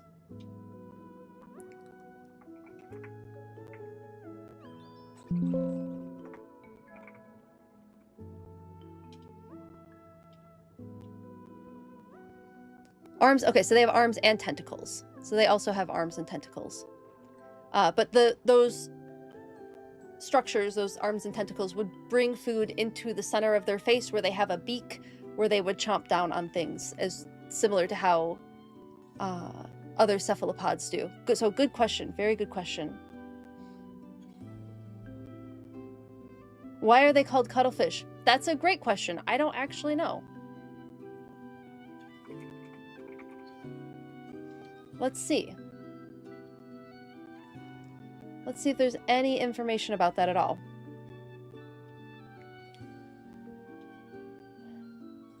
So the Greco-Roman world valued the cuttlefish as a source of the unique brown pigment the creature releases from its siphon when alarmed, so inking, similar to octopus. The word for cuttlefish in both Greek and Latin is sepia, which now refers to the reddish-brown color sepia in English. Okay, so that doesn't tell us why we call them cuttlefish. The cuttle in cuttlefish is sometimes used to refer to these animals as derived from the Old English name for the group cuttle. The word might mean like cushion or rag. Interesting. I don't feel like that really answered my question. Snugglefish, yeah, I don't think it's that. The word cuttle and cuttlefish derived from the Old English name for group.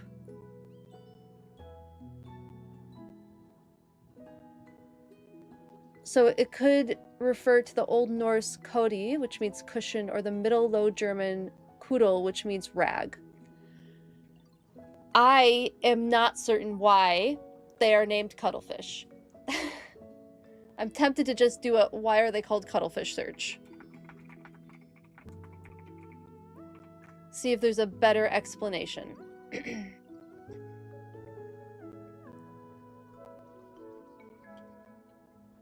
Okay, Seattle Aquarium, I would trust with this information. So I'm going to the Seattle Aquarium's website.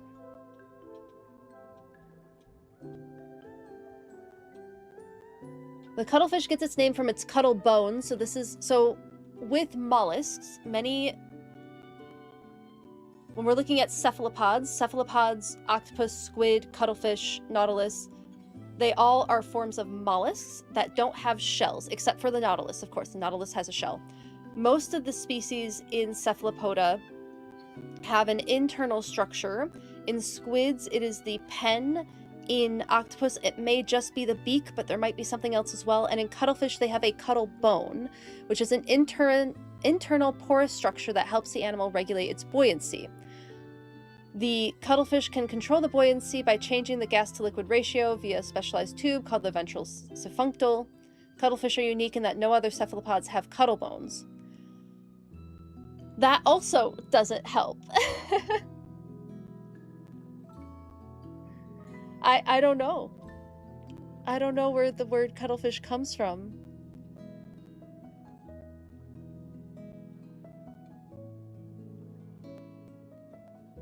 Yeah, I'm not sure. I don't know if we can trust online etymology dictionary or not. It's not a website I'm familiar with. Yeah, again, it just... So here's that Wikipedia reference of cudgel, container, or pocket, or cushion.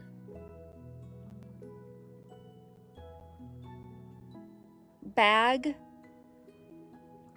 So I am not really seeing a lot of information for why it's called cuttlefish. That's such a great question, and I'm so sorry that I have a horrible answer. I have no idea why they're called that. Perhaps something to do with the cuttle bone being cushion-shaped? I could see that. There's an image of a cuttle bone I could show you.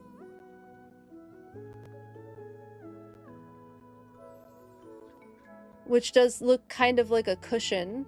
So here's a cuttle bone. Some people who deal in aquariums might, or like have an aquarium, might recognize cuttle bone as a way to increase calcium in an aquarium. So this is what a cuttle bone looks like, and I guess it kind of looks like a cushion. I don't know. This one's beyond me. I think I've done I could do a deeper dive of research. Maybe someone somewhere knows. Maybe there's an article somewhere in the universe of the naming of the cuttlefish, but it's hard to say. You'd think that'd be a question that people would want answered more often. See, this is why I have in my rules there's no such thing as a stupid question. Because this is a great question that has an unsatisfactory answer. So my apologies that it has such an unsatisfactory answer. They are soft and squishy. It's true, Vertigo. That's true. Of the fluff family. Speaking of inking, you notice that horsey line drops back paint, which I'm assuming is an inking reference. Do seahorses ink? Fantastic question, Purple Panda. No, seahorses do not ink.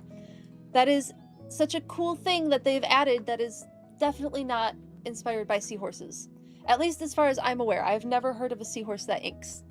I did noodle on it, like I did do a little bit of looking into it. I'm pretty sure that is, they took a cool thing that octopus and other cephalopods do, and they decided to give it to horsey to kind of make it more interesting for Gen 1. Who knows, really. They did a lot of stuff like that in Gen 1 where they blended a lot of different species together, which is cool because then you get to talk about multiple species. But no, seahorses do not ink. It's a great question. I think you know, but you're not sure. The answer is PG.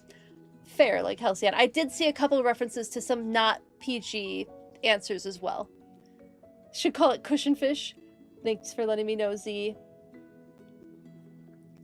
Word you referenced earlier was also refers to part of human genitalia. Yes, it does. You believe it was being said that they look like one of them. That would honestly make a little bit more sense, like Halcyon, than any other explanation. So you could be correct there. There's a lot of biology that's crude. Let's just be honest about it. It is super neat. There are octopus in Pokemon. They could have just used... I don't think there was octopus in Gen 1, though. I don't think there's any octopus in Gen 1, right?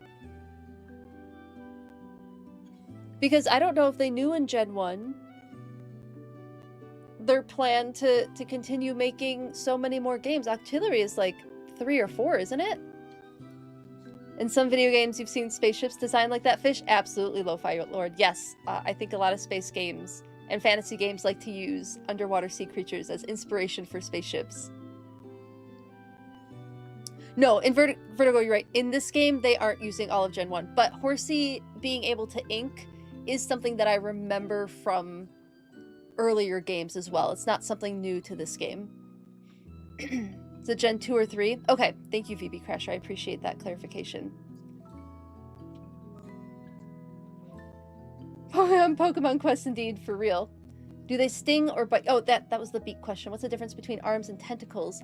Fantastic question, Miss Radiant Ace. Let me get a definition for you. So I don't quite remember off the top of my head. There you go. University of Texas Awesome. That's a good website.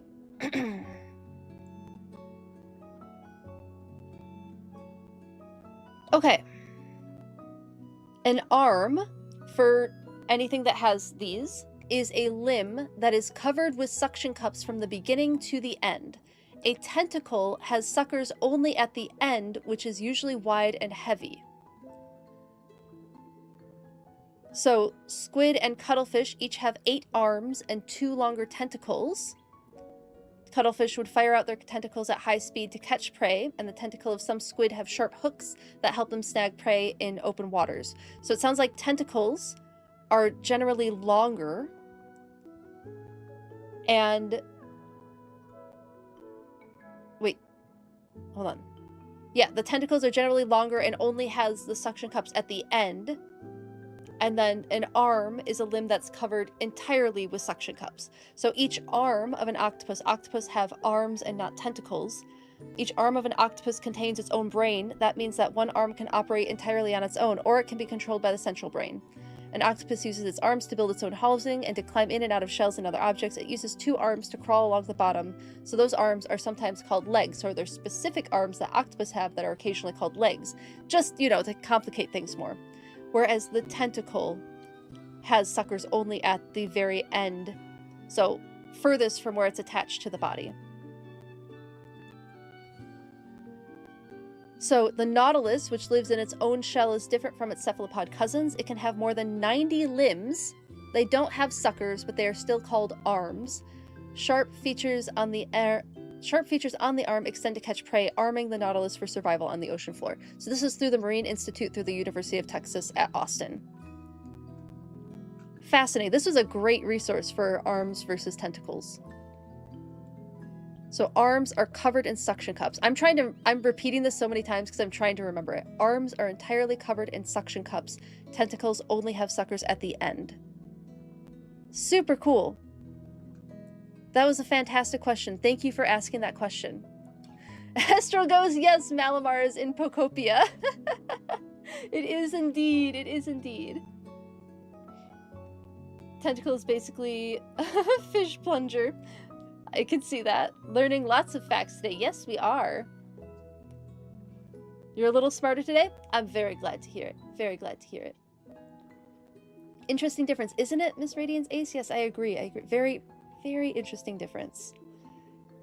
It's super cool. See, this is why I love doing this and why I will never say that I know the most out of everyone. There's so many of you in chat right now that probably know more than me on so many different topics. This is the best way to learn together. Is if I don't know the answer to a question, let's look it up and figure it out on our own. Now, I am going to try and use proper sources, and by proper sources, when I'm doing research, when I'm looking into things, I will absolutely start at Wikipedia, mostly because they've become a bastion of anti-AI. However, Wikipedia cites their sources. So if there is information in Wikipedia that makes me go, we're thinking that. I can go to their source and figure out if they used a good source. So if Wikipedia is citing my favorite sources, which are typically government websites or university websites or science institute websites, museums are a fantastic source as well, a direct reference to a research journal article, those are sources that I'm going to trust from Wikipedia. But if something in Wikipedia is not cited, I'm not going to trust it, right? Or if I go to the source and it says like squidsarecool.com, I'm probably not going to trust the source that's from squidsarecool.com. Maybe Squids Are Cool has a lot of scientists that are active on it, and we can go check that out, and that would be a cool thing to learn. But typically I'm going to trust a .edu or a .org or a .gov a little bit more. Now, of course, the caveat being the current situation in the country that I'm from, the United States, some of our government websites are a little iffy at the moment. And so finding alternative sources like university websites have become pretty important for me for when I'm doing research. So just things to keep in mind. There's never such thing as like the all-encompassing best source ever. It's, you know, checking the source, referencing against something else, finding a lot of different things that say the same thing is typically how I go about my research. But the thing that I do with Wikipedia, where you look at the article and then you go to the sources, that's called pearl searching. And that's funny, we're underwater. Pearl searching is underwater. Haha. Anyway, pearl searching is a great way to look for good sources of information. You can also do it in a research article where if you like the article and you want to see more articles like it, you can go to their citation section and find more articles like it. You should trust it. All of them on hyperfocus. In the 90s, your grandma brought you these binders every 2 weeks. You got new animal files and put them in the binder. Wait a second, Planty Gamer. Did it look... Hold on. I might have one right here. Hold on. Did it look something like this? Oh my goodness, this area of my bookshelf is a mess. Did it look like this? With a bunch of files that you could put in it? Is that what it looked like? Is this from the 90s? This is old, I know that. Page that just looks like it's starting to rip a little bit, so I might have to go through and repair some of these. I don't know if there's any information about when this is from. I've seen something that might be like 94. Wait, this looks like a page that could have information. Nope.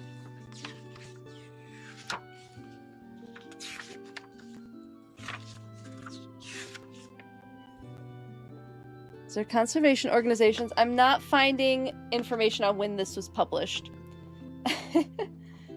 I'm not finding a page on that. Finding printed in the USA.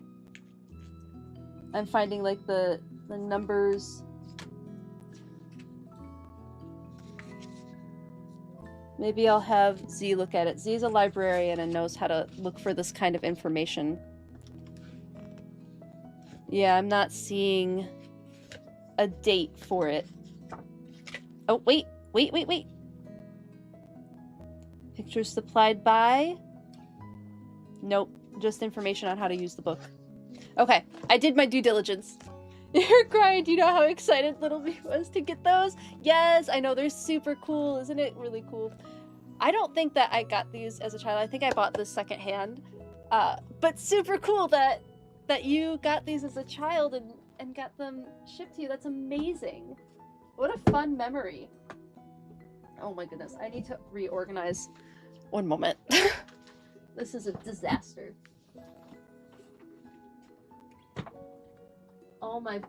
The shelf is falling to pieces. I've took out one book and never put it back, and now the whole thing is tumbling down. So cool. I had the binders. Remember getting animal books from the library that had green or blue covers? Was it the zoo books? Was it zoo books that you got? Because I definitely had zoo books. Snacks, yes please, Z. Snacks would be fantastic. You're here? Okay, I might hand you the book when you come down with snacks to show you. Because I can't find any sort of copyright information. Yeah, super, super cool. I've been diving as a biologist. How do I compare the scenery to Pokopia? So I am mostly a terrestrial biologist. Fantastic question going my own way. Welcome in, by the way. So good to have you. Most of my biology experience is terrestrial based. So I studied honeybees, butterflies. I studied several deer species. And like Midwest United States is like where my like formal expertise lies. But I've had to study a lot of different creatures throughout getting my 3 biology degrees. So I've had a lot of education. If I don't know the answer to something, I will look it up and we can discover the answer to that together, kind of thing, you know, like a co-learning situation. How do I compare Pokopia to real-world habitats? I think Pokopia is such a love letter to people, and this and that book, the Pokecology. Pokopia and this book is a love letter to people who love the natural world and love Pokemon. It's just such a cool thing to celebrate, like, habitats, the ways different creatures live, and bring it into like an educational format with Pokemon. So that, I think, you know, it's clearly a Pokemon game, right? But even just the act of Pokemon asking us to consider where would Pokemon live, even if it's not a habitat that we would see out in nature, even if it's like the kitchen or the jewelry boxes, those types of habitats, there's still animals that live within human-created environments in our world. Like, look at raccoons, look at peregrine falcons, look at rats, look at mice, you know, they live in human-created environments. So I think it's such a beautiful thing having this game where we are considering where different species of animals live. I just think it's so cool. So whether or not it's like matching a proper habitat or not, I just think it's really cool that we're doing this at all in this game. Okay, you got me in my feels about it. Yes, come in, Z. Thank you for this. Huh? Fact file. Oh, the fact file. Okay. Do you want me to look at it right now? I mean, if you want to, yeah. I'm screaming at you in the chat. Sorry. Thank you, Z. Alright, Z brought me some grapes, and he's gonna take a look at that book and see if we can figure out what year it's from. Damn Pigeons Town and Trash Pandas. Yeah, Trash Pandas too. Did I hear about the recent breakthrough with the bees? Scientists figured out what nutrient to help save the bees because wildfires don't have the right nutrients in here. Oh, interesting, VB Crasher. No, I haven't heard about that. If you are in the Discord and you have a link to an article about that, I would love to see that in the Discord. Or if, yeah, I think the Discord is still the best way to get it to me. Are any of us really anywhere? True, so true. As a chef, you have no info about Malamar. Valid, very valid. Catching up on all the chats. Grapes, yes, grapes are delicious. I do have a Discord, yes, and because YouTube has been pretty good. Where did I get that Pokecology book? I ordered it online. We ordered it online a few months ago, but I do think that you can get it in stores now, or you should still be able to order it online. But I pre-ordered it. I am grabbing Discord. Okay, everybody in YouTube, if you would want... So the thing I have to do with YouTube is I get concerned about bots scraping YouTube. So what I'm going to do is I'm going to post the link really quickly, and then I'm going to remove it. So if you would like to join the Discord server from YouTube, I am going to put that link in there, and then I'm going to remove it. So put that in there for 30 seconds to a minute, and then I'm going to take it out. And then I'll throw it in the chat in Twitch as well. 2 things you want to learn to study animal life behavior or making Pokemon and FNAF plushies. Valid, valid. Yeah, so my zoology degree is specifically a animal behavior degree. So that degree is a Bachelor of Science with a specialization in a Bachelor of Science in Zoology with a specialization on animal behavior and neurobiology. I did much more work on animal behavior. I took 1 neurobiology class. So that's my specialty for my undergrad degree, and then my grad degree was looking at habitat use mostly. So using the animal behavior side, but bringing some ecology into it. Okay, come in. What is it?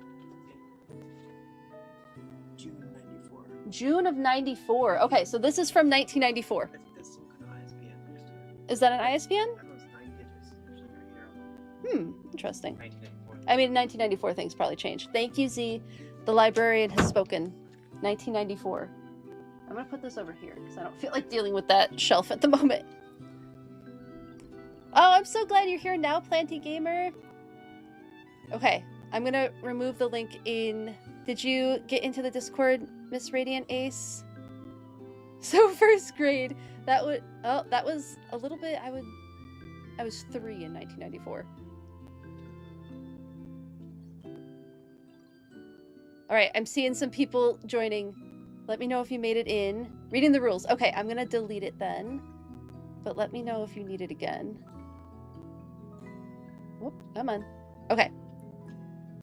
Welcome in. Thank you for joining the Discord, everybody who joined. I really, really appreciate whenever you join the Discord. I try to keep up with things, but sometimes I fall off of it. So I do my best to respond as best I can. But thank you so much for joining. I really, really appreciate it. You read that book as a kid? Oh my goodness. Wait, the same one, Roshi? You also had this one as a kid? Thank you, Staffy Flareon, for the PokeBiology card redeem. We're in chatting mode, so let's go for it. Thank you everyone for joining. I really, really appreciate it. Put the link in Discord for me. Excellent. Thank you, VB Crasher. I'm excited to look into that. Did you put it in any particular area? Because there's the Nature is Neat area is a great place for that. That kind of link. But welcome in, everyone. Thank you so much for joining. No idea, but are there German animal books you'd like to have? Oh, I don't know. I'd have to look into that. I'm not sure. Stream chat. Okay, perfect. Excellent. Thank you for doing that. Stream chat is also a great place to put it. Oh, I see it now. Yeah. Stream chat is good, especially when we've been chatting about something on stream. It's a good reminder for me to look at it. So both locations are great locations to put that.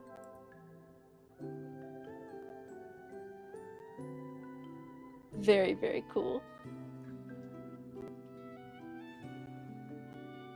Okay, I think I'm caught up. Let's do our PokeBiology card redeem. I'm gonna grab a sip of water first. And another sip of water, because that wasn't quite enough.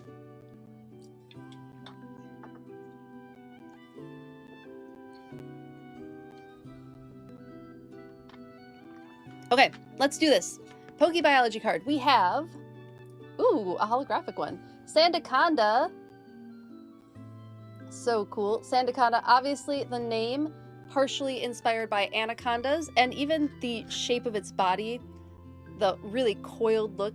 Anacondas are a species of snake that are constrictors. That's the word I was looking for. Constrictors will wrap their bodies around their prey and constrict them, squeeze the life out of them, usually through asphyxiation. Sometimes with a snake this big, like an anaconda, it can be through crushing as well. Sandaconda may also have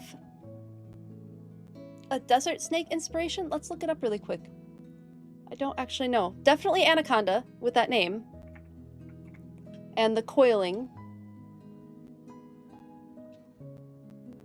But there may be other inspirations. There are desert-dwelling snakes.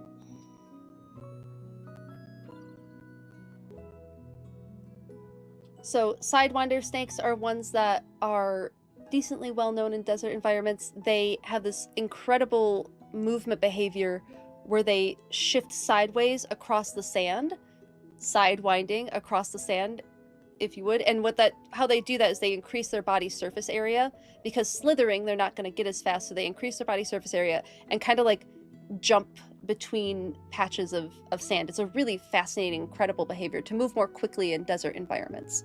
So that would probably be part of an inspiration for Sandaconda as well, even if there's not any Sidewinder type movements in the Pokedex entry. The colorations do look kind of similar to Sidewinders. But then obviously Anaconda, coils, all of that being pretty characteristic of how anacondas hunt.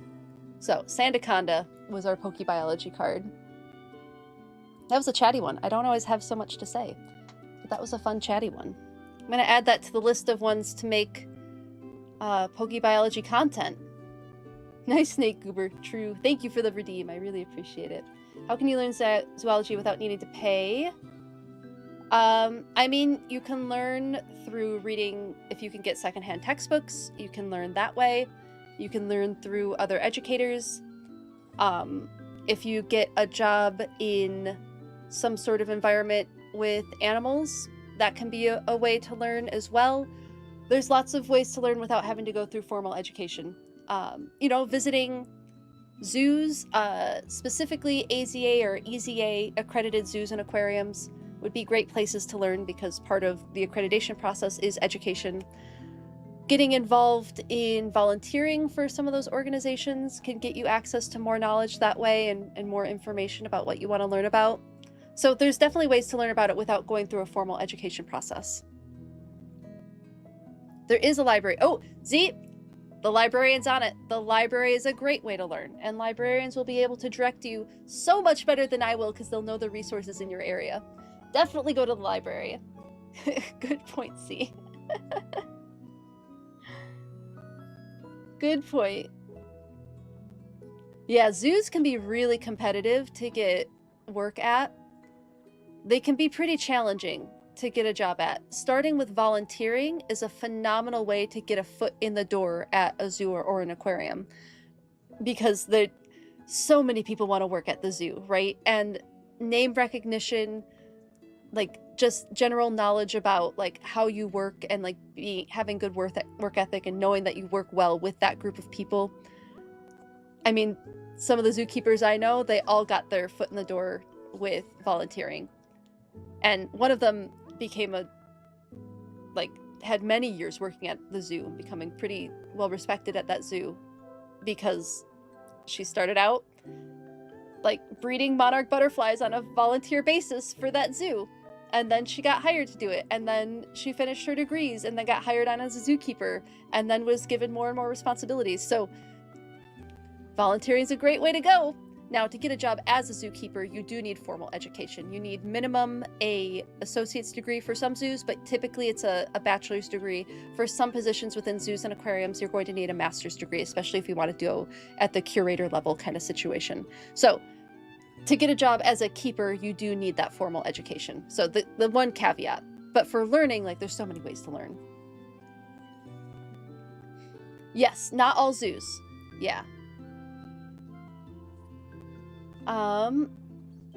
Vertigo, you're correct. A lot of zoos are bad, specifically ones that don't have accreditation services, so there's nothing telling them what they're allowed to do, right? So when I'm talking about AZA and EZA accredited zoos, let me pull up what that accreditation looks like for you. Actually, I think I still have a command for it. Does that still work? Nope, the link stopped working, so I'll have to fix that. Let's see. Accreditation standards. Nope, that's too old of a link.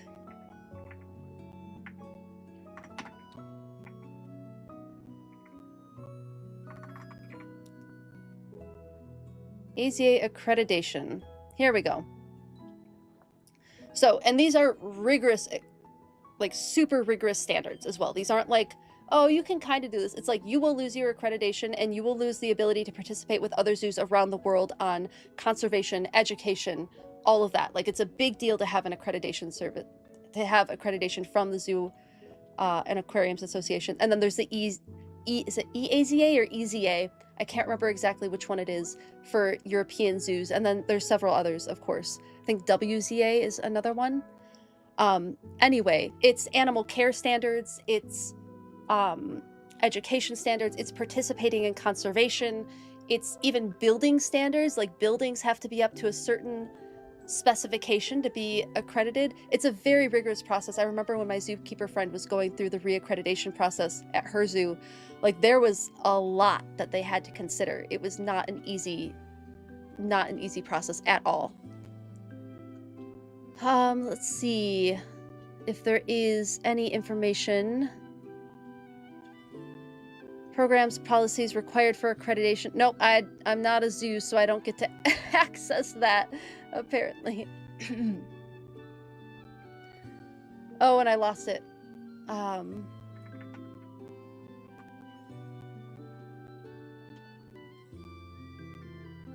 don't know if I can find... Sample documents and policies. Nope, it's not letting me get into it because I am not a zoo. It let me before, so they must have locked it down. Oh, here we go. 2026 accreditation standards. Thank you so much for the follow. I hope you're enjoying the stream. So let me open this over here.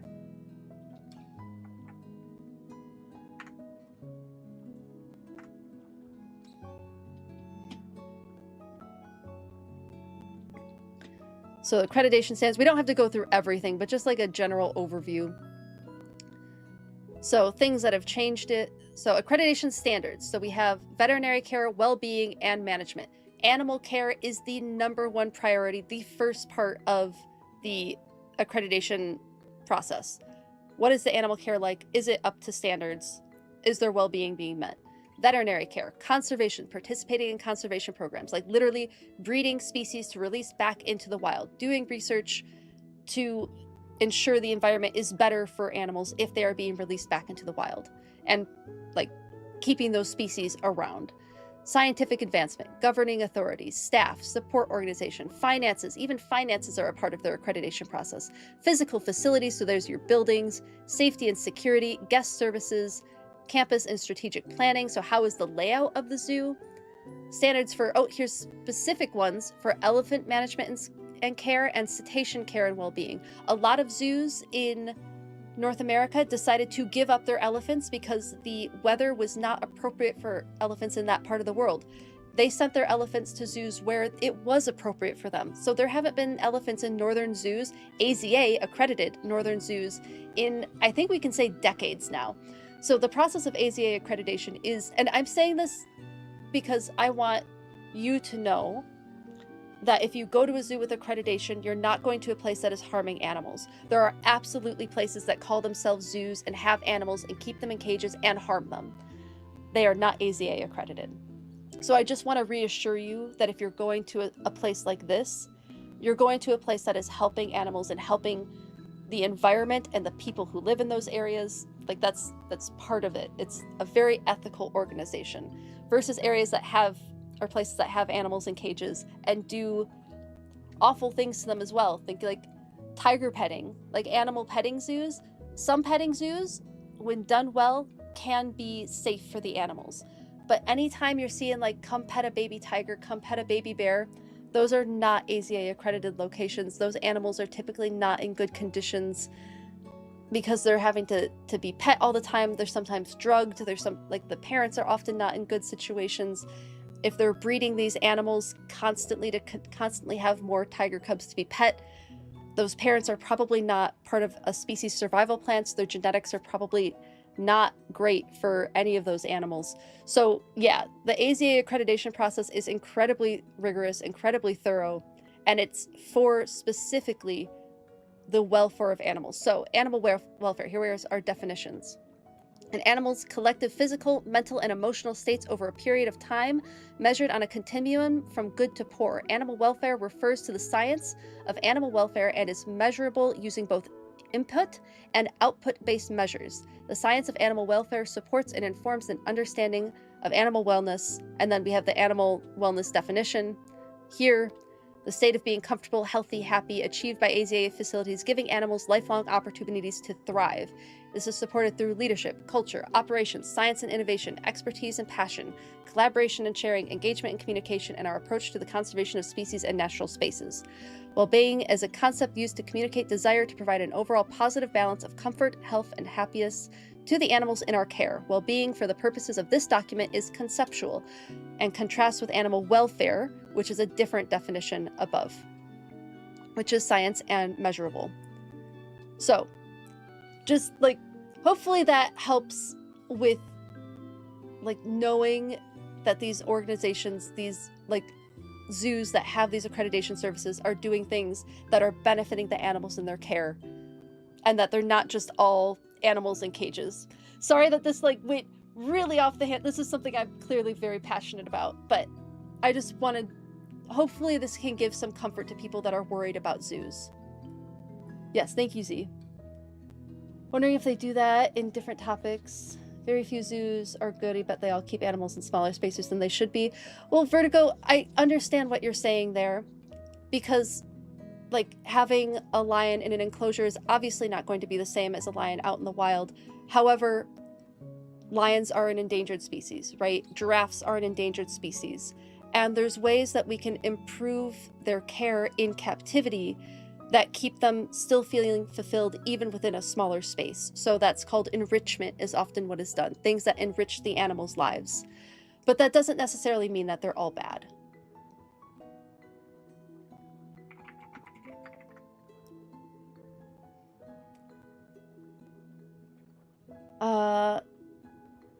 Let's see. Your goal in zoology, you want to be and studies the way they work. Oh, interesting.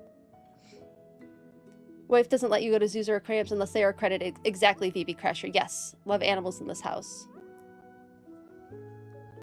11-year-old sweating over accreditation status. Zoo tycoon. Amazing, like Halcyon. Can I check the Lisbon Zoo? Yeah, I absolutely can.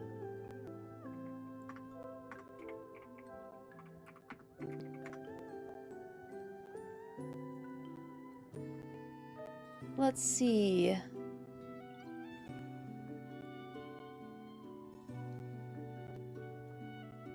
Here's their website. It is in Portuguese. You'd have to look for EZA accreditation there.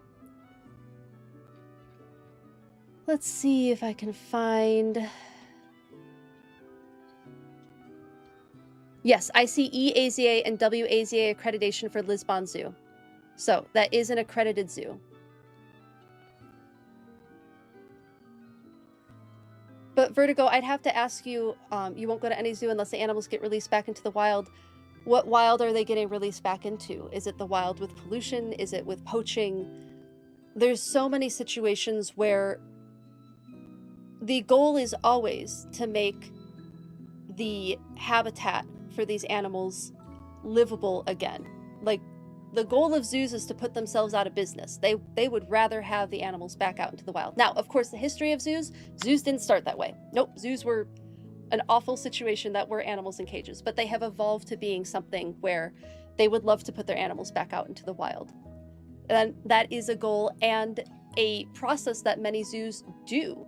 There are a lot of zoos that participate in conservation programs where, like even the zoo that's near me, the Minnesota Zoo, has released wild horses back into the wild.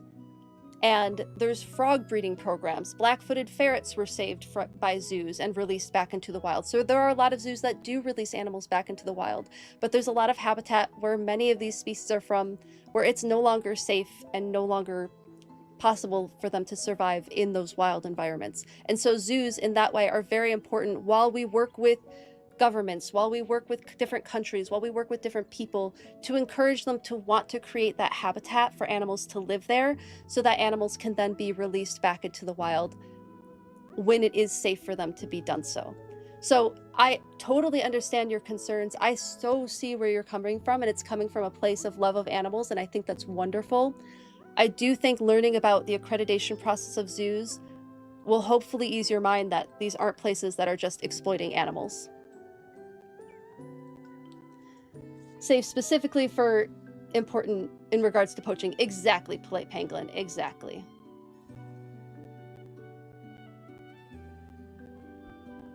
Don't like seeing the polar bears in the zoo because you've heard that polar bears don't do well in captivity. I mean, the polar bears in the zoos that I've seen have done very well in captivity because they give them proper enrichment, they give them good environment.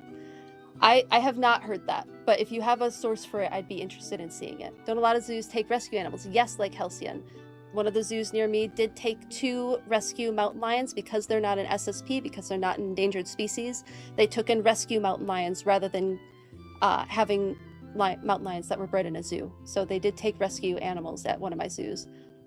Like for illegal hoarding situations or injured animals. So yes, a lot of those, so that's a really good question, like Halcyon. A lot of those animals are kept in zoos and are allowed to live in the zoos. They're not usually allowed to be part of SSP programs, so that's the Species Survival Plan programs, which are an intricate genetic network across all accredited zoos around the world, which help to maintain genetics so that we're not seeing inbreeding, we're not seeing bottleneck situations, like what can happen, and decrease the genetic diversity of the animals, which makes them less likely to survive if they ever did get put back into the wild. So yes, zoos do often take in rescue situations. Watching behind the scenes zoo shows can really help people understand why they're actually very important institutions. Yes, Purple Panda, fantastic point. Yeah. Thank you, Zelda. I appreciate you mentioning that. Thank you, thank you. Used to work at a zoo that did that too. They only took in animals that could not survive in the wild. Yeah, that's wonderful, Remain Wonderful. That's really cool. Yeah, I agree, like Halcyon. I don't think that cryogenics are really possible at this moment. I'm snoozing the ad because we're having such a good conversation right now. It's okay to learn about animals. Oh, you don't really like insects and spiders, you have a phobia. That's totally understandable. Yeah.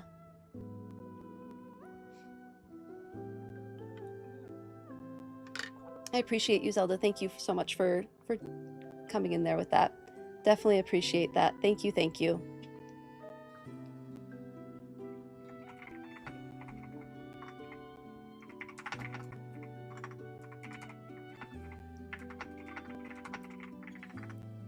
Okay. With that, that was a lot of information dumped at once, but hopefully some of you found that helpful. Obviously, we're not all going to agree on everything, and that's okay. It's good for us to have our differences. And, you know, it's good to have skeptical minds because that continues to push accreditation services to provide better and better care. And I think that's a good thing. I think it's a good thing to force zoos, accredited zoos, to provide the best possible care that they can. And I don't think in the end that that's a bad thing. And it takes scrutiny, it takes skepticism, and it takes wanting to learn more about the natural world, the environments, and the animals that live in those areas to be able to do that. And I think that's a good thing.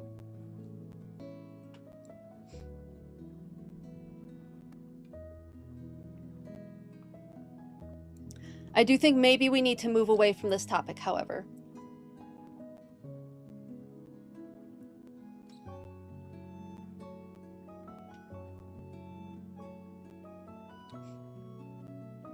Thank you, Zelda. I appreciate it. And definitely welcome back to keep talking in the future. It's been wonderful having you in chat. I think maybe a timeout for a moment. We're going to step back from the topic. We're going to go back to Pokopia and get into that again. But yeah, I think it is time to walk back from this topic. Thank you, Roshi. I appreciate it. Oh, you're good. You're good. No, you're totally fine, Roshi. And you're very welcome for the information. Yeah, I took some zoo and aquarium sciences classes, so I have some education on it. Yeah, let's go back to Pokopia. Get back to underwater. I think it's time for that. Pokopia time, indeed. Definitely Pokopia time. We were at Cuttlefish? That was a long time ago. How long have we been forcing Malamar to just stay there? Oh, hold on. Marini wants to talk to us. Oh, Marini wants to give us something.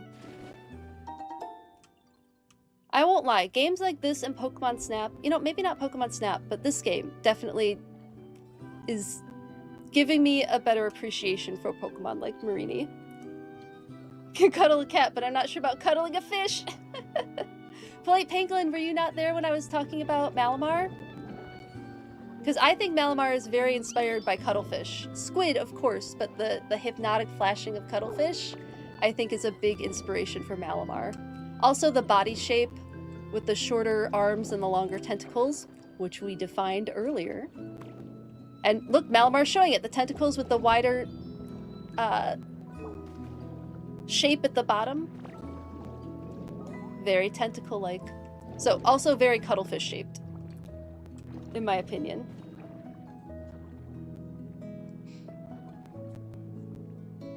Ooh, you've been trying to get milkweed in your garden? Yeah, it can be difficult sometimes.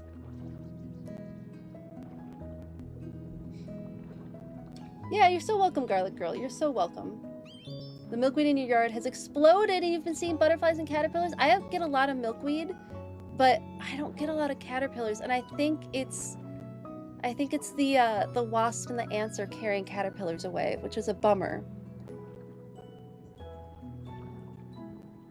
You're in its native band, so to be honest, you just kind of throw the seeds and it takes off. Yeah, for real. And thank you, Zelda. I appreciate you chatting with everyone like that. It is very helpful.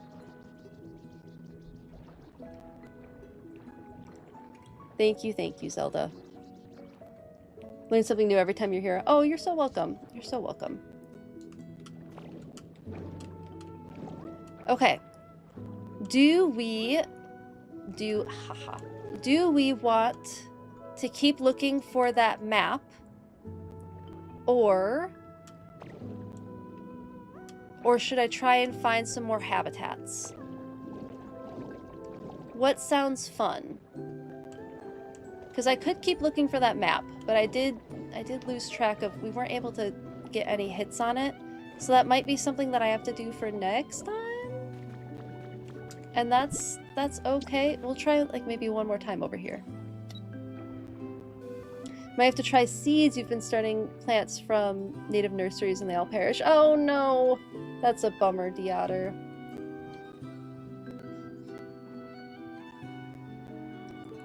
Is there maybe a... Well, you said native nurseries. I'm sure you've talked with them about how to help the milkweed be successful. I've heard some things about growing milkweed in pots. Actually, my friend who bred monarch butterflies grew milkweed in pots for that project. So I wonder if you could be successful that way, if they're not doing as well, like being in the ground. Am I looking for a map or following map? I am looking for a map right now. I need to find the 6th map, which I think is just looking for glowing stones.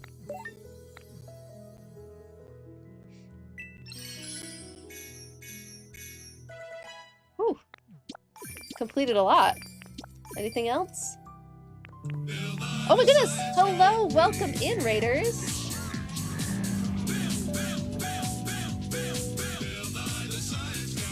So good to see you. It's CR up. Please let me know if I said your name correctly. Thank you so much for bringing your community here.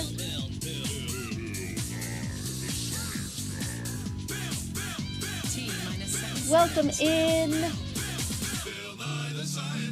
Thank you so much for the follow. Welcome in. Hello, Raiders. How was your stream? How are you doing today? Like syrup. Oh, syrup. Okay, I got it. Thank you so much for the follows. Hello, Lil Banner as well. Welcome in. I hope you had a good stream.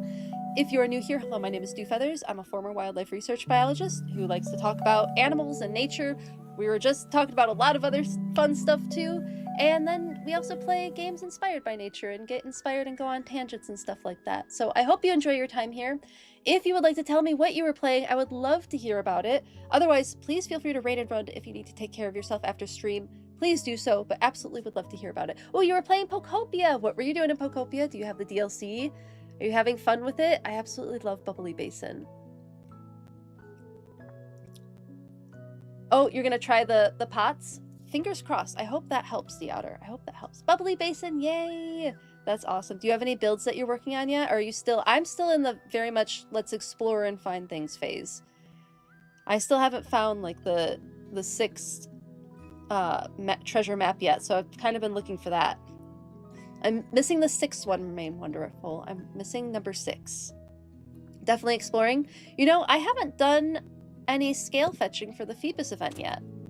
Oh, hold on. I can't see what I'm doing. There we go.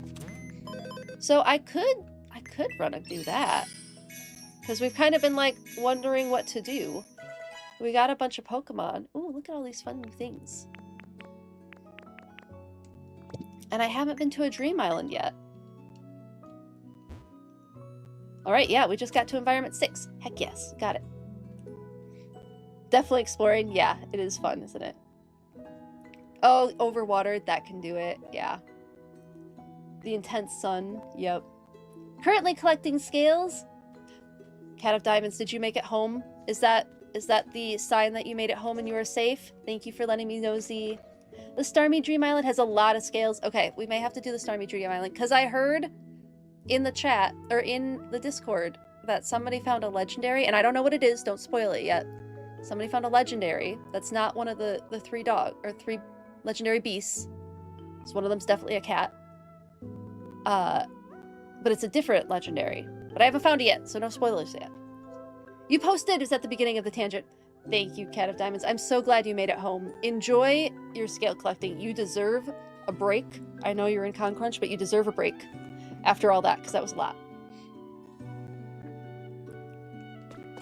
Let's tell Frillish to say goodbye. Headed out. Thanks for hanging out, Daydreaming Knitter. So good to chat with you today. Thank you so much for hanging out. I really appreciate it. Malamar lived a whole life since I was there. It's true. So true. Reading the rules. Oh, cool. You've wished with your local AZA Prove Zoo today. Oh, that's super fun. Yeah, have a great weekend. Thanks for hanging out. Sorry, YouTube, you got lost a little bit there. I will keep remembering to check in. But, admittedly, when I'm doing deep dive tangents like that, chat can be hard to look at sometimes.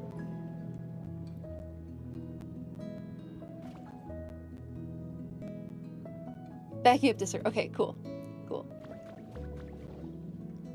So, okay, let's see if maybe we've gotten any other new Pokemon. Alright, none of these habitats have Pokemon yet. Just figured we'll give some of these a good look. I wonder if these are a lot of nighttime only. Because it was like late afternoon when I saw this rustling. So I wonder if that is part of the problem. Okay, maybe on the Dream Island we will come across that next map. Let's do the Dream Island. You're under warning until 6, so you're going to be chill and be ready to help out with the house. Yes, good call, Cat. Very good call. It's having some system regulation at play. Super valid. Super duper valid. Okay, I have to take care of bodily functions again. Really quickly, one moment. I'm just going to turn off my camera and my mic. Recovering from sickness stuff, but I will be right back.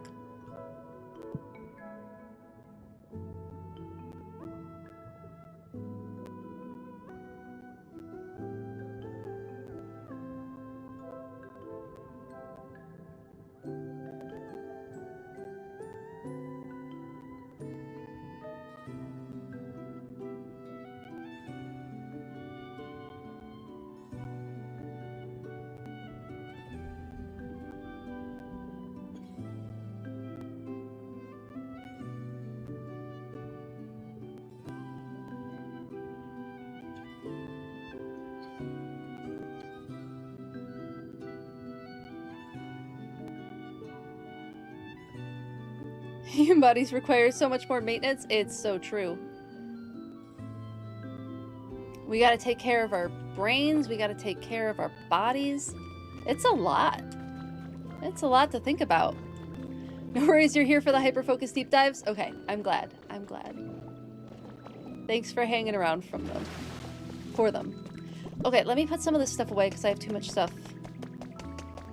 And then we'll go to the Dream Island and pick up scales for sure. Let's see, I have been keeping relic stuff in here. Okay, I do think I need to start. Fossil can go there. That stuff can go in there. I think maybe we put some plants away. We can always pull them out again if needed.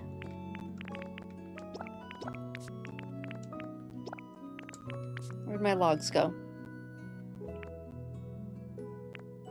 Did I not pull out logs? Oh, I must not have because they're not usually parts of habitats.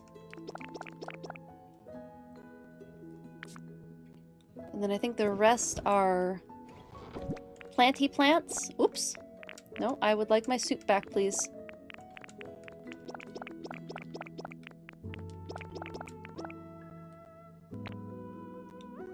And then I think that should be enough box space. I mean, it'd be great to have other stuff put away. Maybe I'll throw some stuff in here. We'll Well, first I want my soup back where it's supposed to go. Maybe I'll just use this as a dump box for now. This is my Smear Guru. Keep track of everything for Smear Guru box. But I'll just use it as a dump box for now and I'll pick it up when we come back. I want to head to that island. Okay. To the Dream Island. Let's do it. Enjoy dinner. Yes, thank you so much for the raid, Sierra. I really appreciate it. Have a great rest of your evening. Thank you so much for trusting me with your community. I hope you have a great rest of your day. Enjoy taking care of yourself. To the Dream Island we go. I'm gonna eat a grape really quickly too, since he brought them for me.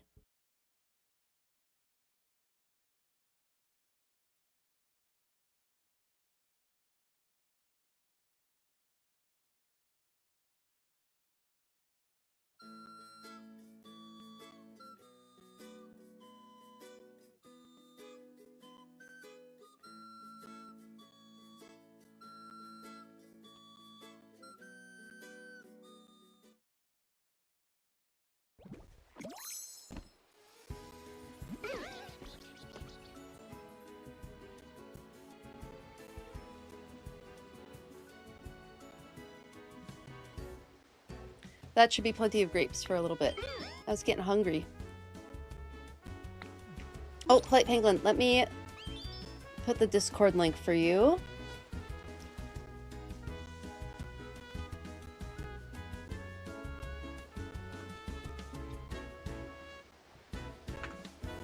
There you go.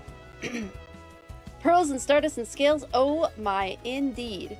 It is time. It is time to dive in. This music is so cute. Alright, right away we got some scales. You know, I haven't actually purchased anything from the event yet. So we should head there afterwards. We'll get some pearls.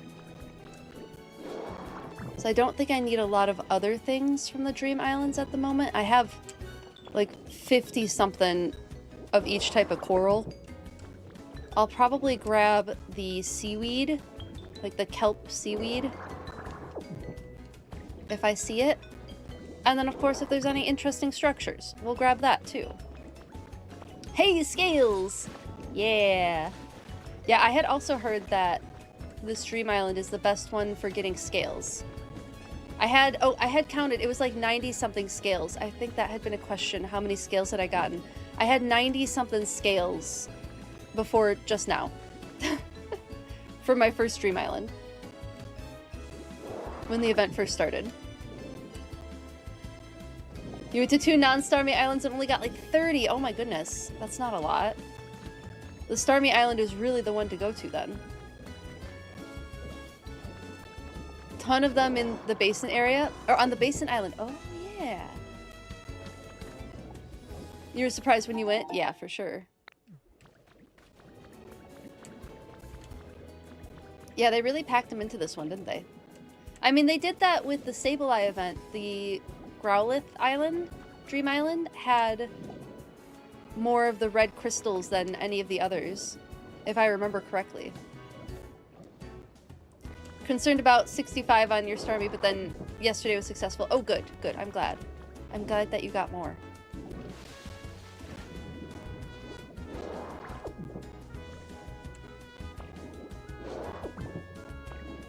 You get 100 plus consistently on Starmie Islands? That's a lot. We'll see. I mean... Oh, okay. I must have put my scales away. So we're at 24 already. So we'll be able to see what we get this time. And admittedly, I was still really sick when I went to this island the first time. And so I didn't count. And I didn't even, like, really pay attention. I picked them up when I saw them. So we'll just have to see how many we get this time.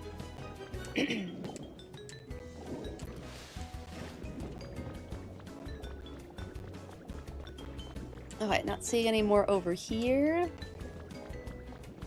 These buildings are always fun with lots of cool things. I think we'll grab...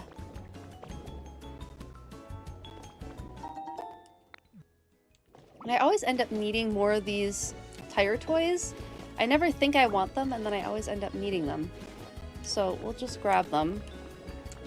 I'll grab that. I don't know why I need 2 of these garden tables, but I'm gonna take it anyway. For now. We're not looting the whole place this time. We are gonna take these fences, though, because they're so pretty. You didn't notice that about Sableye. Yeah, it was something that I don't know if it was like an official thing. It was something I had noticed, so I just kind of kept going back to those islands. I could be wrong. That is always a possibility. We'll grab the Lampion. Nope, that's not the Lampion. Also not the Lampion. There it is. Ooh, that's pretty. Take that. Okay, I guess we're doing more looting than I thought we were going to do.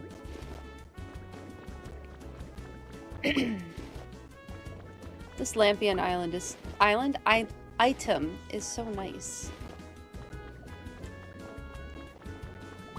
Grab the beds. I have Pokemon asking for relaxation items all the time. Gotta get all the beds.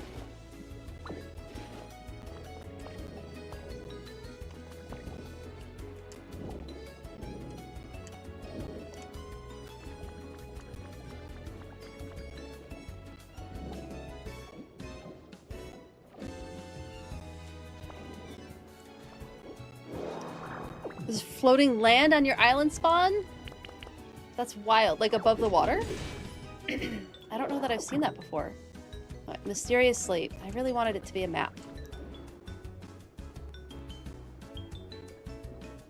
I'm gonna need a cough drop at this rate.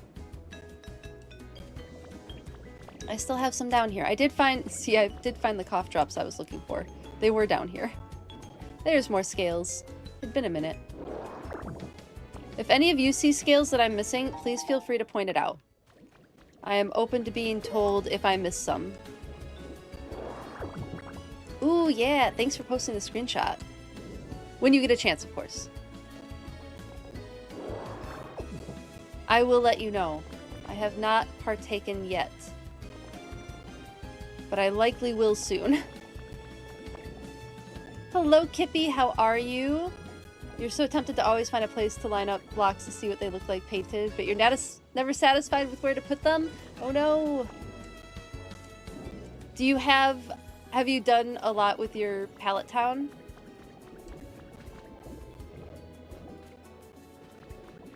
Wonder if there's because Pallet Town's massive, right? I wonder if there's a good place on Pallet Town. Also, Cerebi, the website, has images of all the different painted blocks and what they look like. If you don't want to create space for that in any of your builds. Your Pallet Town's pretty empty? That might be a spot for it. Just got a video about the Eiffel Tower. Oh, how cool! The Eiffel Tower is pretty amazing, isn't it?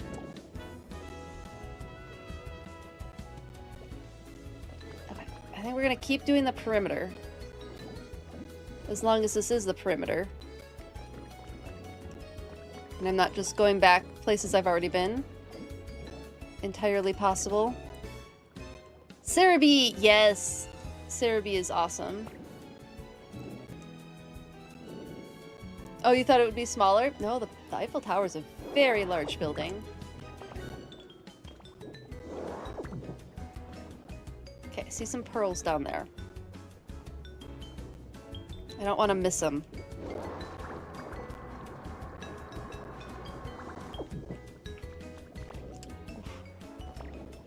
Alright, grabbing some more.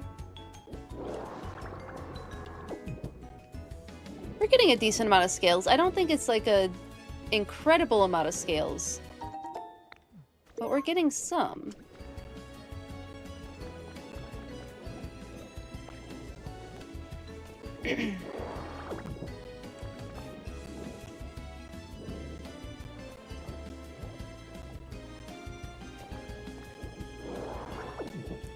Yeah, Cerebi's been doing some pretty incredible work with Pokopia. They've been cataloging everything in the game, where you can find it, what colors they can be painted. It's astronomical amount of work. It's really cool. You've been trying to get some shiny hunts and ribbon collecting done now that you got the announcement that bank will close next year. So valid. Pokopia has been tempting you anyway. We were just talking about that earlier, how tempting Pokopia can be. And how it's drawing everyone away from all the other games that we could be playing, but currently aren't because Pokopia exists. And if that doesn't give it Game of the Year, I don't know what could. Perhaps it'll get most addicting game? I could live with that. Best cozy game for sure. But I don't know if that's a category in the Game Awards or not. Has to get at least one award. It has to. I agree, Deotter. It absolutely has to. Cerebi saves your life when Pokemon want some super specific thing. Yeah, exactly. Cerebi's the best for that. Got an SOS chain for Vulpix going. Ooh, while you fiddle with Pokopia. Excellent. Best of luck on your Vulpix hunt. What game are you hunting in? And do you have a favorite game to shiny hunt in? Ultra Sun. Ooh, cool. I never actually played Ultra Sun and Ultra Moon. I missed out because I was finishing up grad school when those came out, so my brain just wasn't in let's play Pokemon mode. It was let's get my freaking thesis finished mode. Oops. So I ended up missing out on Ultra Sun and Ultra Moon. I love Sun and Moon though. Oh, really? Underwater? Baffling. Baffling why that's still a thing. Boy, I don't know if I'm doing a great survey job at the moment. I've done better surveys in my life. To look for these prism scales.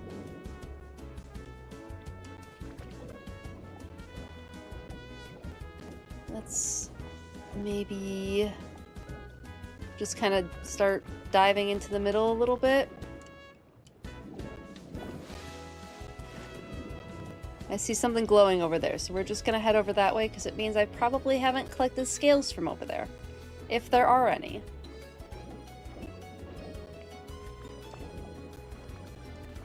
Lola has so much to talk about when it comes to biology. It does, Kippy. It absolutely does. That's where they introduce regional variants.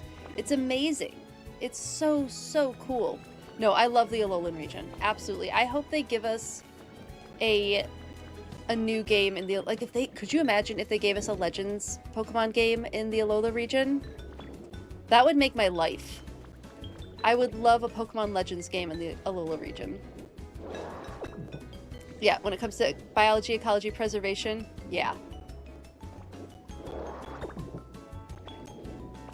Yeah, because the main corporation, which is involved in this game if you read the lore, Aether Core,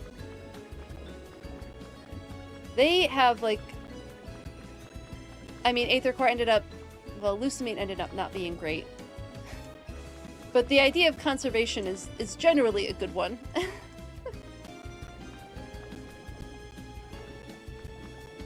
Regional variants, yes. Thanks for letting me know, Zelda.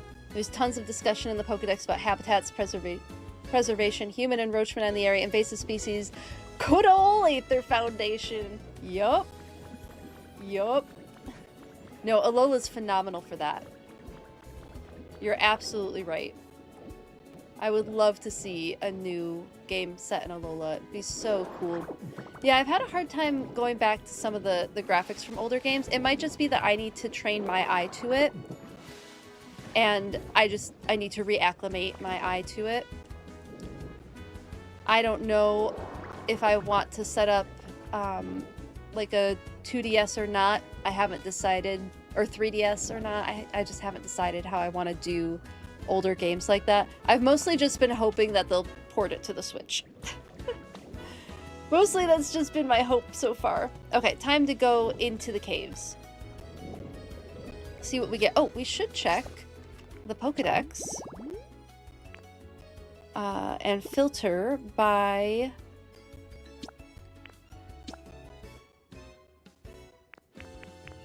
all in this area. Oh my goodness! Oh my goodness! There's another Pokemon here! Oh my goodness, I'm so happy. I have no idea. I genuinely have no idea who it's going to be. I'm so excited to figure it out.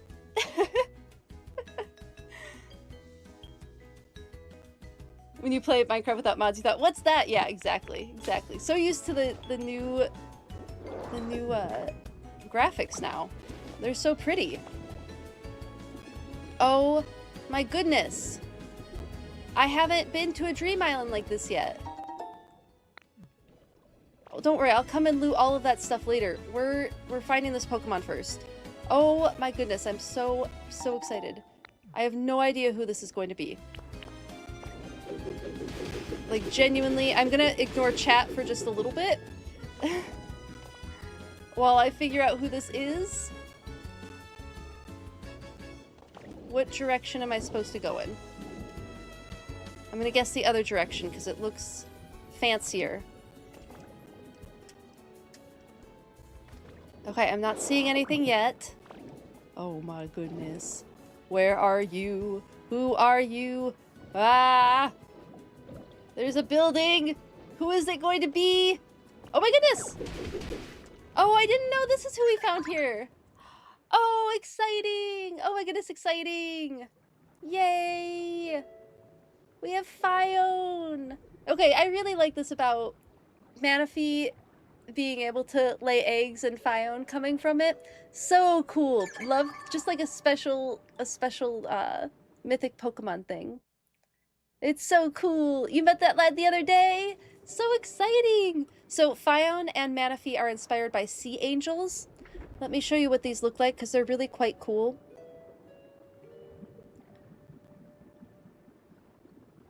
I know I showed this the other day, but we're going to look at it again. Because they are just such a cool species. They are a species of sea slug, Gymnosomata.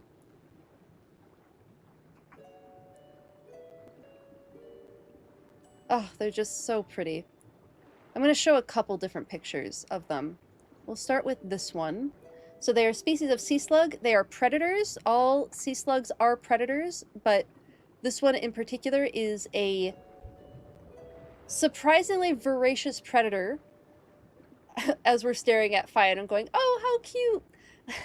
It's inspired by a surprisingly voracious predator that eats other sea slugs and particularly sea snails as well. The sea angel is what it eats. Although sometimes it's also called a sea angel, but it is the or some sea butterfly. It eats the sea butterfly. The sea angel eats the sea butterfly. Occasionally the common name for this one will be considered the sea butterfly, but it's a sea angel. Hopefully that didn't just confuse everything entirely. Here's the animal itself. Here it is. The sea angel, the voracious predator of the sea. A very pretty sea slug. Here's some more of them in open water. Aren't they just magnificent? They're so pretty. They're so cool.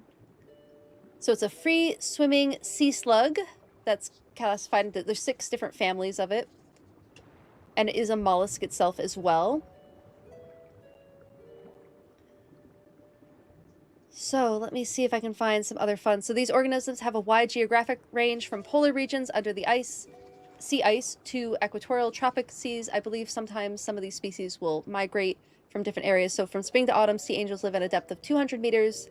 In the Sea of Okhotsk in winter, they migrate to north to the coast of Hokkaido. So this is why you see them in a lot of Japanese games. We see them in Animal Crossing as well. Or I think, do they call them sea angels? I think they might call them sea butterflies in Animal Crossing, but they are sea angels. So in this clade, the foot of the gastropod is developed into a wing-like flapping appendage that allow them to swim quite efficiently in the water for being a slug. They are gelatinous, mostly transparent, and very small. The largest species only reaches about 5 centimeters, so quite small. And they can get smaller. So they're carnivorous, feeding only on their fellow pteropods, so other free-swimming gastropods. Their life cycle have co-evolved with those of their prey, their feeding strategy, adapting to the morphology and consistency of the thecosome, so that would be the sea butterfly snail shell. But they're so cool. Yeah, what a cool species. Well, I have to close all these arm versus tentacle pages. We're looking at sea slugs now, not cephalopods. But that is what Phione and Manaphy are inspired by, is the sea angel. Animal Crossing is where you learned about these goobers. Yeah, isn't that cool?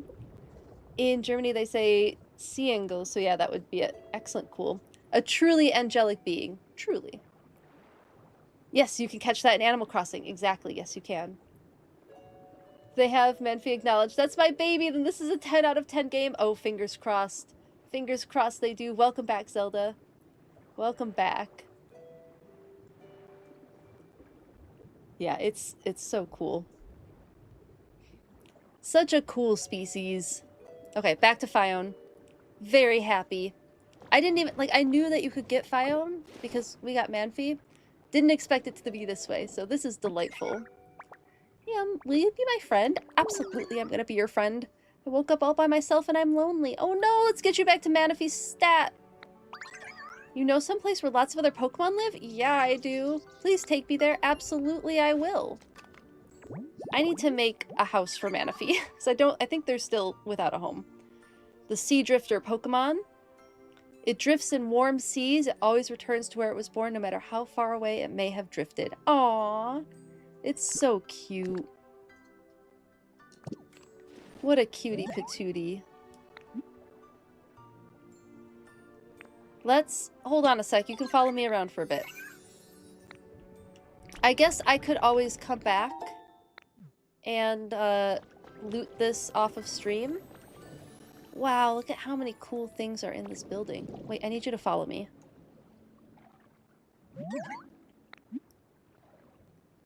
Yeah, I guess we're just gonna have to come back. Yay! What a fun tangent. Traits of a turtle. Oh, where am I? Yes, the species of sea slug. Isn't it incredible? You have 78 scales from your dream island? Oh my goodness, Plantigator, that's awesome. All in nooks and crannies, often grouped in like fives. Good to know. Thank you, Miss Radiant Ace. I appreciate it. Yeah, it's a species of sea slug. Where am I? Oh, okay. Yeah, you're gonna follow me around a bit. I'm not ready to go back yet.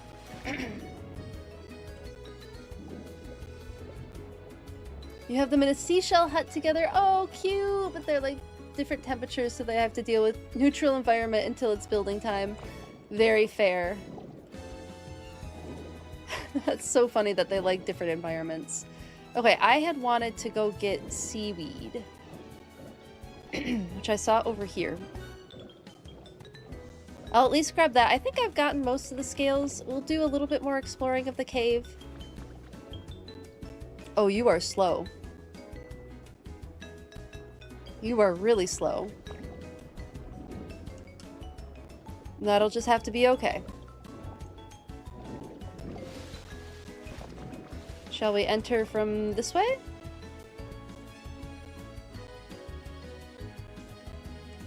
Did you make it? Excellent. Do just a little bit of casual looting over here. You built them a gorgeous house before you learned they like different environments. Oh no! I will not worry about keeping them together then. We'll make them their own separate habitats. Although a lot of their habitat is just like open water. I'll figure out something. I'll figure out a good place for them.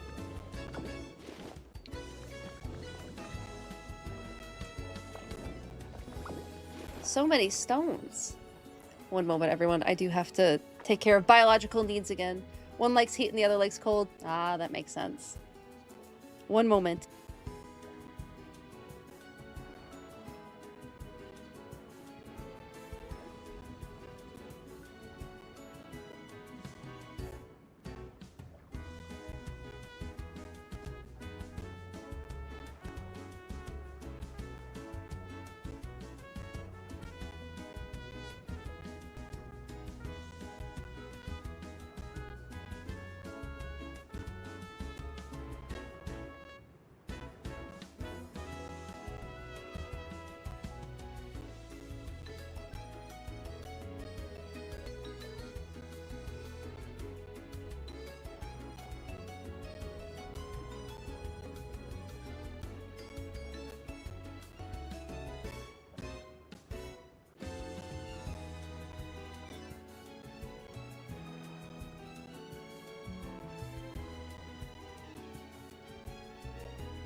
Alright, coming back. I am back. You're loving the ocean expedition, but cannot wait to be here for grass types. Woo!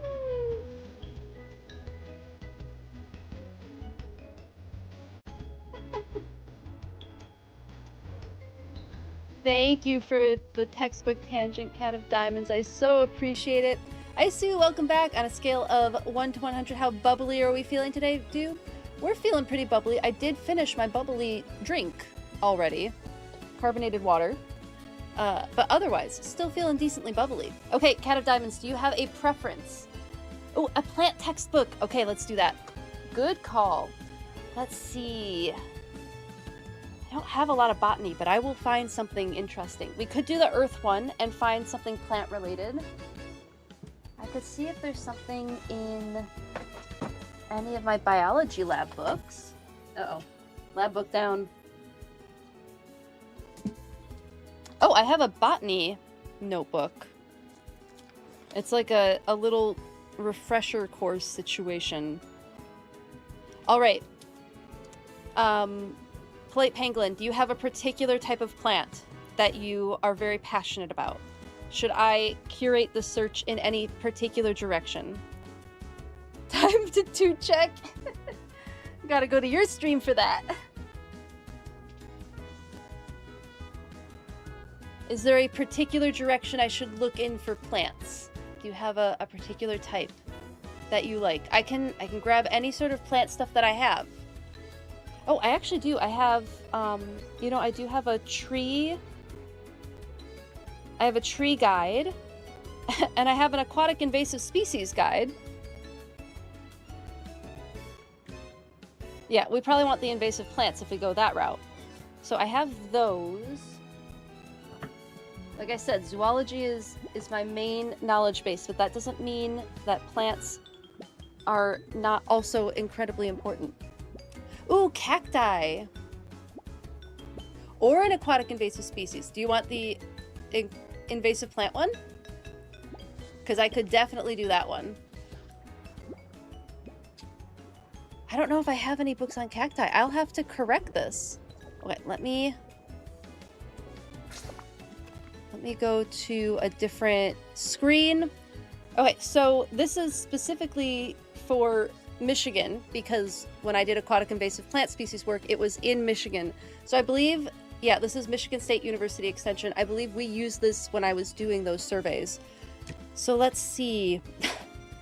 Well, I have to do this one because I pulled so much of this out of Michigan waters. We're gonna go with European frogbit. This is the aquatic plant in question. A very cute little floating, look like little mini lily pad type situation, used a lot in aquatic aquariums, has often found in, probably not anymore, I think it's been labeled a noxious weed in a lot of different states.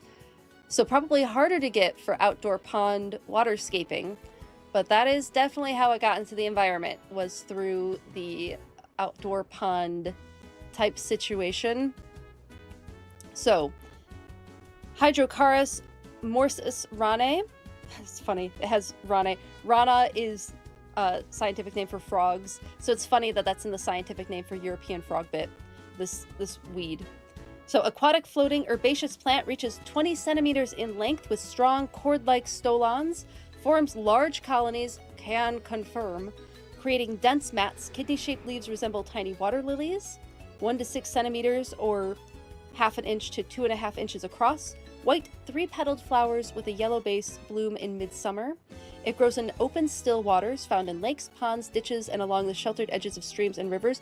Can confirmed. I removed it from all of that, including Lake Huron. In like still areas of Lake Huron, we watched freighters, you know, few hundred meters, probably almost close to a mile away, to be honest, away from us, but we still saw freighters. We were on Lake Huron, removing frogbit. The mode of spread is it reproduces by vegetative buds, the turions, limited seed production, and spreads rapidly by the stolons. So that would, I believe stolons are probably similar to rhizomes, but for aquatic plants. Rhizomes are stems that are underground. So if you have a lot of milkweed in your yard, you'll notice that it pops up next to each other. If you dig down, there's a rhizome underneath there. What's another example of rhizomes? A lot of grasses have rhizomes, which is why you get like tufts of grass when you're pulling grass like a weed. You'll pull it and you'll pull this long string from underground connecting to other tufts of grass. That would be the rhizome. So in this case, they have stolons, and they are dispersed by boats and water. And best surveyed in the summer and fall, its tiny water lily type leaves are distinctive throughout the growing season. Also true. So yeah, how it would work when I was removing these aquatic invasive species is we'd go out there in our kayaks, we'd find it, and then we'd get trash bags, and we would have gloves or we would have rakes, and we would pull it out of the water and put it in these trash bags, and it would start decomposing about immediately. It smelled so bad. It smelled like cow manure. And we removed, oh my goodness, hundreds upon hundreds of pounds, probably thousands of pounds of frog bit from all over Michigan. It was one of the worst ones that we worked with. One of the first ones that we worked with too. I mean, it's a beautiful little plant, probably great in its native range.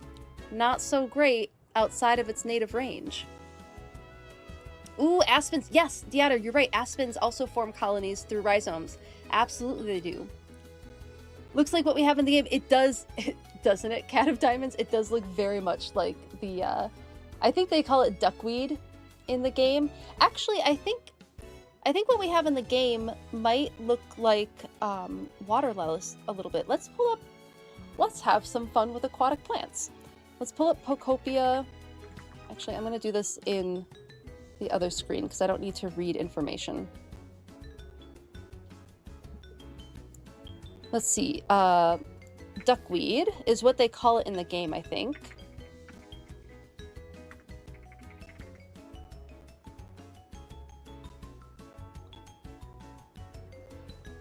Yes, they call it duckweed. Yeah, it looks a little bit like water lettuce to me. Let me pull up duckweed and let me pull up water lettuce and let me pull up frogbit. Oh, I guess it does kind of look like duckweed.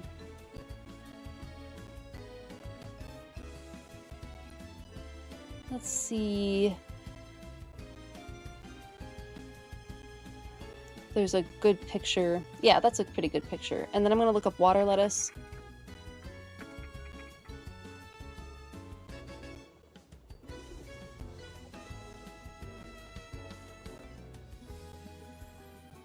I do not want to look at that link. Let's see if I can find a better picture.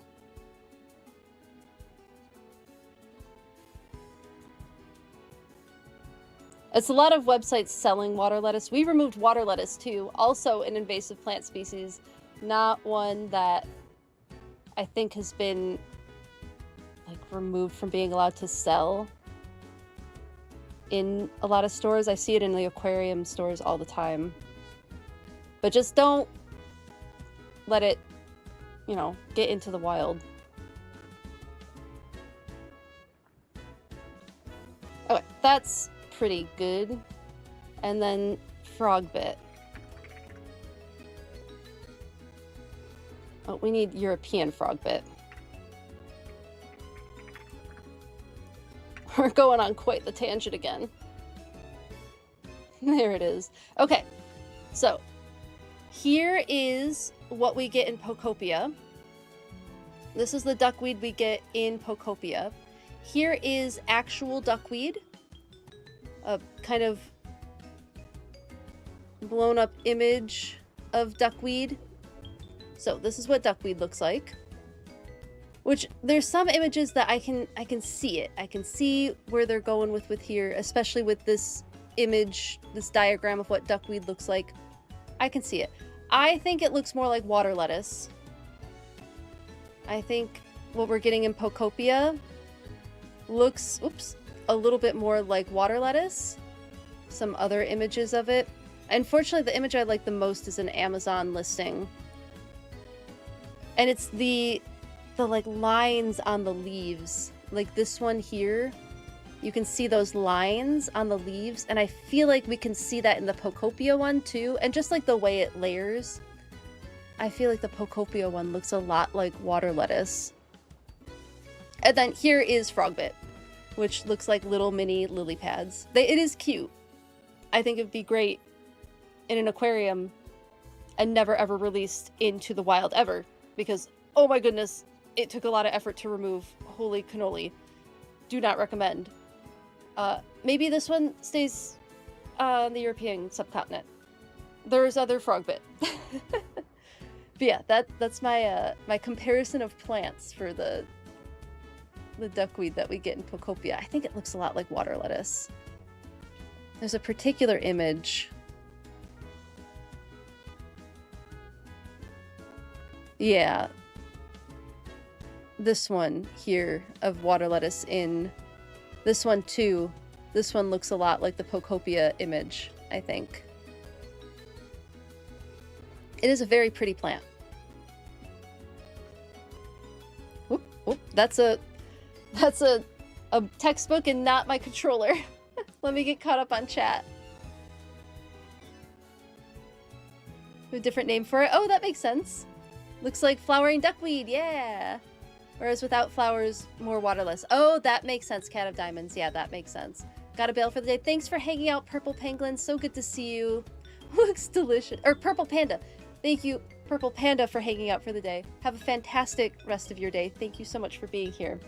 It does look delicious, doesn't it, Polite Pangolin? Yes, agreed. Alright, I'll have to find stuff for cacti. I might need to go get... I need to up my textbook tangent resources with some more plant books. I think that needs to happen. Because you're right, I'm lacking. It's all animals, mostly. Alright, I need to grab a couple more things from here. And then we will head back.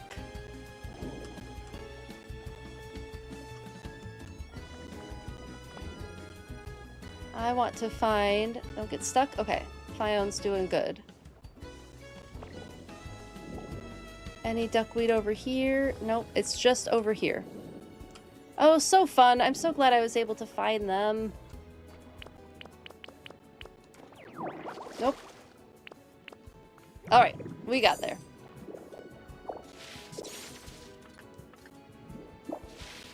Yeah, a very lush green plant, water lettuce. I think water lettuce is really pretty. I've tried to grow it at my aquarium, and my aquarium just wasn't a good place for it. Because I really wanted a floating plant. I would love to get red root floaters for that aquarium, but they're so hard to find. But yeah, if you keep noxious weeds in captivity or anything that can become invasive, just properly dispose of it when needed. Make sure that it's not getting out into the wild. Just important things to consider. Not fun things, but important things.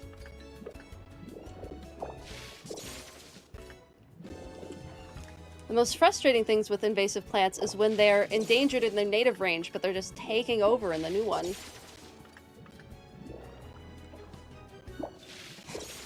Which is the way with Phragmites. It's a species of grass that is taking over a lot of wetlands in Midwestern United States and is a huge problem. But it's endangered in its native range. Because of course it is. My goodness, so many of these stones. That's the textbook Redemption versus Animal Fact. Yeah, plants are very important to animals. So, very true. Yeah, they are definitely in the textbooks I have. You're right. But I think, twist my arm as an excuse to buy another book, Like, oh no, I have to buy another book on biology. I'm so sad. Yeah, I would happily buy another plant book. I could definitely stand to do that. I need to brush up on my plants anyway, so it wouldn't hurt to go and grab one. What's out there? Oh, it's just... Okay, we're good. I think I've gotten all of the grass? No, there are grass. Kelp. Do I have any for paleontology? I do not have anything for paleontology. I do recommend... okay, so a couple of creators you could follow if you wanted. Paleontologizing is a phenomenal creator who is a paleontologist and goes out into the field and takes Twitch with him. So I do recommend his channel. You took a semester of Rocky Mountain plant ID. I'm pretty sure you forgot all of it. Yeah, I know. If you don't use it, you lose it, right? Paleontal. Ooh, I don't know if I can spell it right.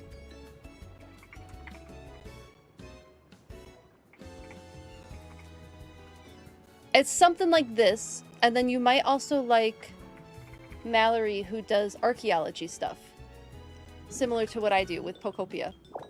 So paleontologizing, I don't know if he plays video games or if he mostly just stays on the topic of archaeology. Phenomenal way to do edutainment as well. I know Mallory does edutainment on archaeology on her channel. I don't know if she touches on paleontology. It's a very different field of study. But yeah, those might be of interest to you. Yeah, it's cool stuff. There's so much cool, like, I'm definitely not, like, unusual on Twitch. There's so much edutainment and education happening on Twitch. It's really cool. It's super cool that so many creators are doing stuff like this. Update on the fruit trees. You can both plant them and harvest them underwater. Thank you, Garlic Girl, on that update. That is a fantastic thing to learn. Thank you for sharing. So we can have fruit trees underwater. Nice. That would... I wonder if we could find, like, ways to use them as, like, an algae bed. We'll noodle. We'll get creative with it. Thank goodness, indeed. I know, I did a summer research project identifying trees. I've only retained a little bit of it. I lost a lot of my tree knowledge. Like, I can tell you if something's in the Quercus family or in the Acer family, so Quercus being oaks, Acer being maple trees.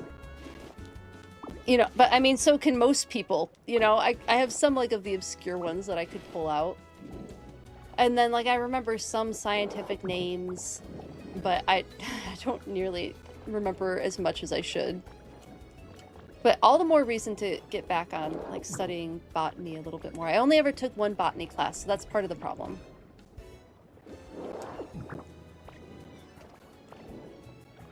Arborant. Time for you to share some real and true plant facts. I mean, here's the thing. I might know if you're pulling a fast one on us. But I also might not know occasionally. Okay, I think that might... I'm not seeing... There's no scales down here, right? Like, if I've completely forgotten to look for scales, I'm probably good. I won't see too many more down here. Maybe we'll do one last look for scales and then head back. It's not easy being green. You don't know many plant facts, but you know how grass is young. In terms of history of the earth, ooh, how young is it? You are absolutely welcome to share that knowledge. Real and true plant facts, snapdragons are named that because they keep an excellent time during jaunty dance numbers.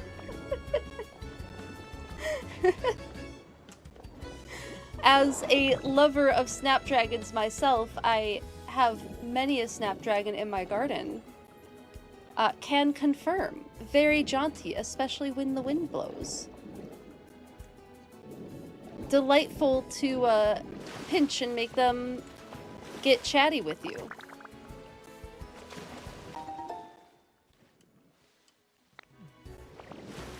You know, I have not gone above ground at all, but I think I might just come back later for more stuff. What direction was the front? Okay, this way. Let's see, we have 93 scales is not so bad. I was looking pretty hard and then I got distracted. Oh, I was supposed to be looking for these two. How many of these did I find? Not enough. Oh, we got more music. Alright, the next map may have to be for next time I stream. On Tuesday. I'll be back to my typical Tuesday-Thursday schedule next week. That is the plan. I don't know how often Saturday streams will happen. Probably not often. There'll be one-off special situations like this week. But occasionally I can make them work. Alright, I'm not seeing any more glowy stones. Did I lose where I'm supposed to be going? Nope, right here. Cool. Real and true plant fact, Venus flytraps too. They are really cool plant species. Carnivorous plants are heckin' cool. Let's be real. Oh, did you make it? I'm under the water. I know it's not fun. Nope, nope, nope, we're not going back in the water. There we go. Let's get Fion back home. And then I think I might wrap up for the day after that. The Starmie Island keeps being bigger than you think. I know, it's a huge island, isn't it? Every time you think you've looked everywhere, you find new corners. I totally agree, Miss Radiant Ace. Totally agree. It's huge. Every single time. Just the white rock perimeter and the seafloor around the cave. Okay, good to know, Cat of Diamonds. Thank you. See, if you recall correctly, they were just after the extinction of the dinosaurs, and most floor covering was ferns. So many ferns. Yes, yes, very true. True. See, they don't have intestines. They are plants. Where do we want to put Fion? Do we make like a little... I mean, I could just... Oh my goodness, look, there's 4 of them playing chase. This is so cute. Look at them go. Oh, I love watching the sea Pokemon, the undersea Pokemon play. It's so fun. Alright, I don't think Fion can really go in here. I could make a little, like, couch situation for the 2 of them. Maybe we do that. Maybe I find a way to make something cute there. I have some gates on me. And I have some furniture on me.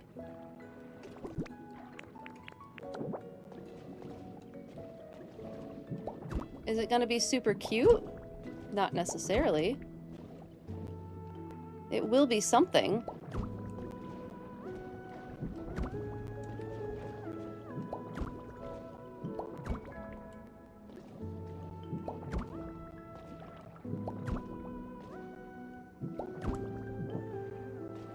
Hopefully that's good enough.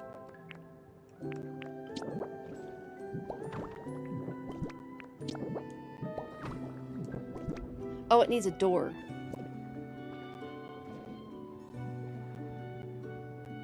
We need a cute gateway door situation. Okay, this breaks my plans. I don't have a shell gate.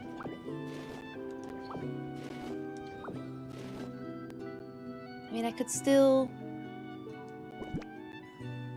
Guess we could put a gate in there. I just don't want it to... Because I really like this building, so I don't want it to look, like, messy, you know? We'll find someplace else to put Fion. I guess, for now, they can live in my very shabby hut. And then I'll make it better. At some point. We'll just have them live here. Look, I have one more spot. We can have a mythic Pokemon living in here.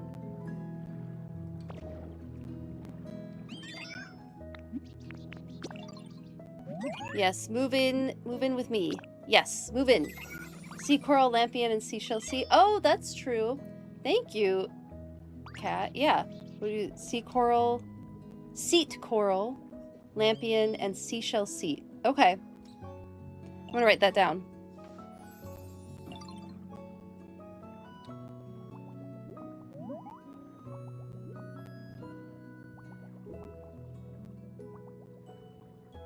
Oh, that's, Barboach's habitat, right?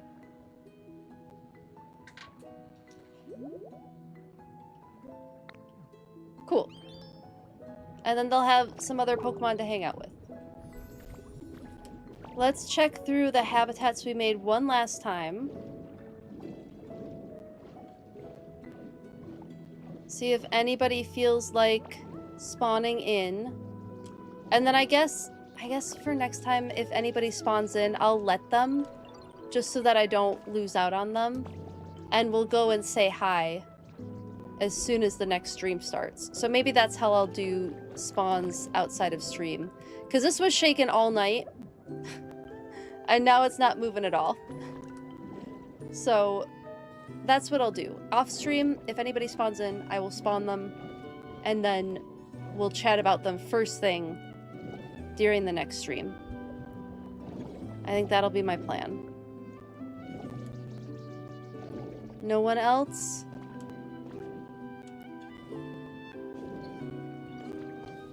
No one feels like spawning in? Alright, we did get a lot of new Pokemon, and we went up. Look at how cute this is. Just sleeping in the shark mouth. Precious. Precious babies.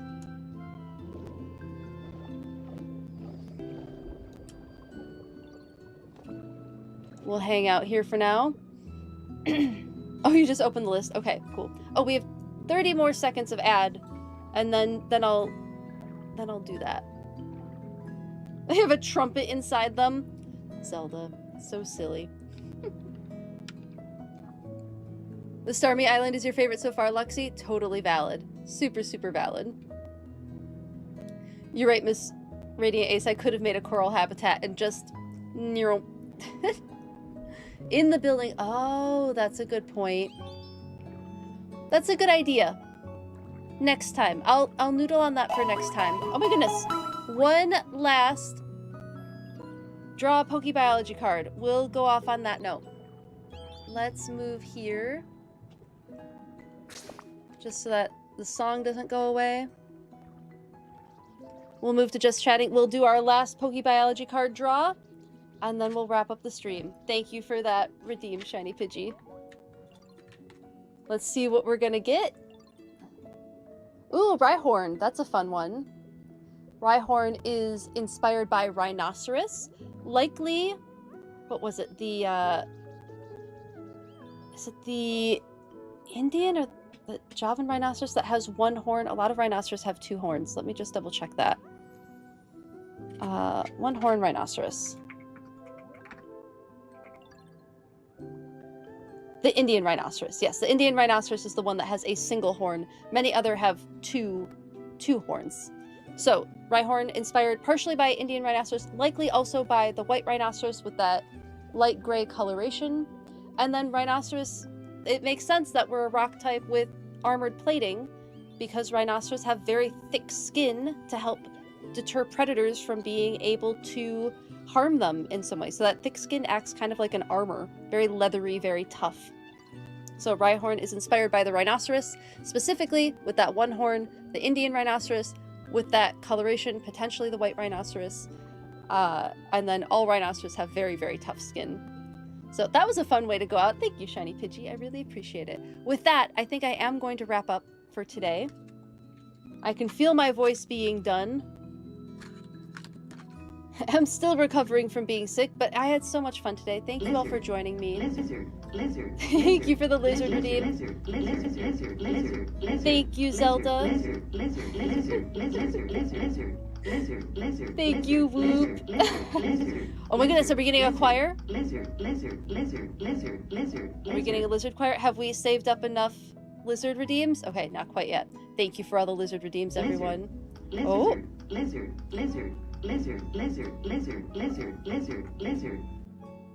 Thank you, everyone. And thank you, Miss Radiant Ace. I really appreciate you hanging out on YouTube side. It's so nice to have fun, chatty people over there. I really, really appreciate it. So thank you for hanging out today as well. It's the applause I deserve. Aw, thank you, Whoop. I really appreciate it. Thank you, thank you. You all are wonderful. I appreciate you all so, so much. Truly, genuinely, every one of you. I do appreciate you all being here. This is so much fun to stream to you all. And yeah, definitely hope to see some of the new faces around the Discord. Definitely happy to have you there as well. And yeah, let's find someone to raid. Zelda put the raid message on Twitch. If you would like to join us in our raid, you are welcome to copy that and paste it into the chat when we get to the new raid location. I will be back on Tuesday, of course, my regular streaming schedule, Tuesday and Thursday from 1 to 6 p.m. Central Time. And thanks for hanging out with me today, everyone. This was really fun. We went on some really fun tangents. Some really, really fun ones today. It's a good time. Even the kind of intense ones, that was fun for me too. Like, genuinely, I love looking back into that stuff and talking about it. Good to adventure. Oh, thank you, Kat. I appreciate it. Accidentally, yeah, actually on your end. I'm so glad you made it home safe. Really, really happy. Yeah, it's scary. Getting caught in a storm is just scary. Let's see who's on. I don't know too many people on right now because it's a Saturday. We could go to another Pokemon, other types of Pokemon. We could go to Fields of Mystria. What sounds fun? Do we want... Oh, there's a midnight walk as well. Or a Pokemon Coliseum. Oh, it's a fundraiser. That's pretty cool.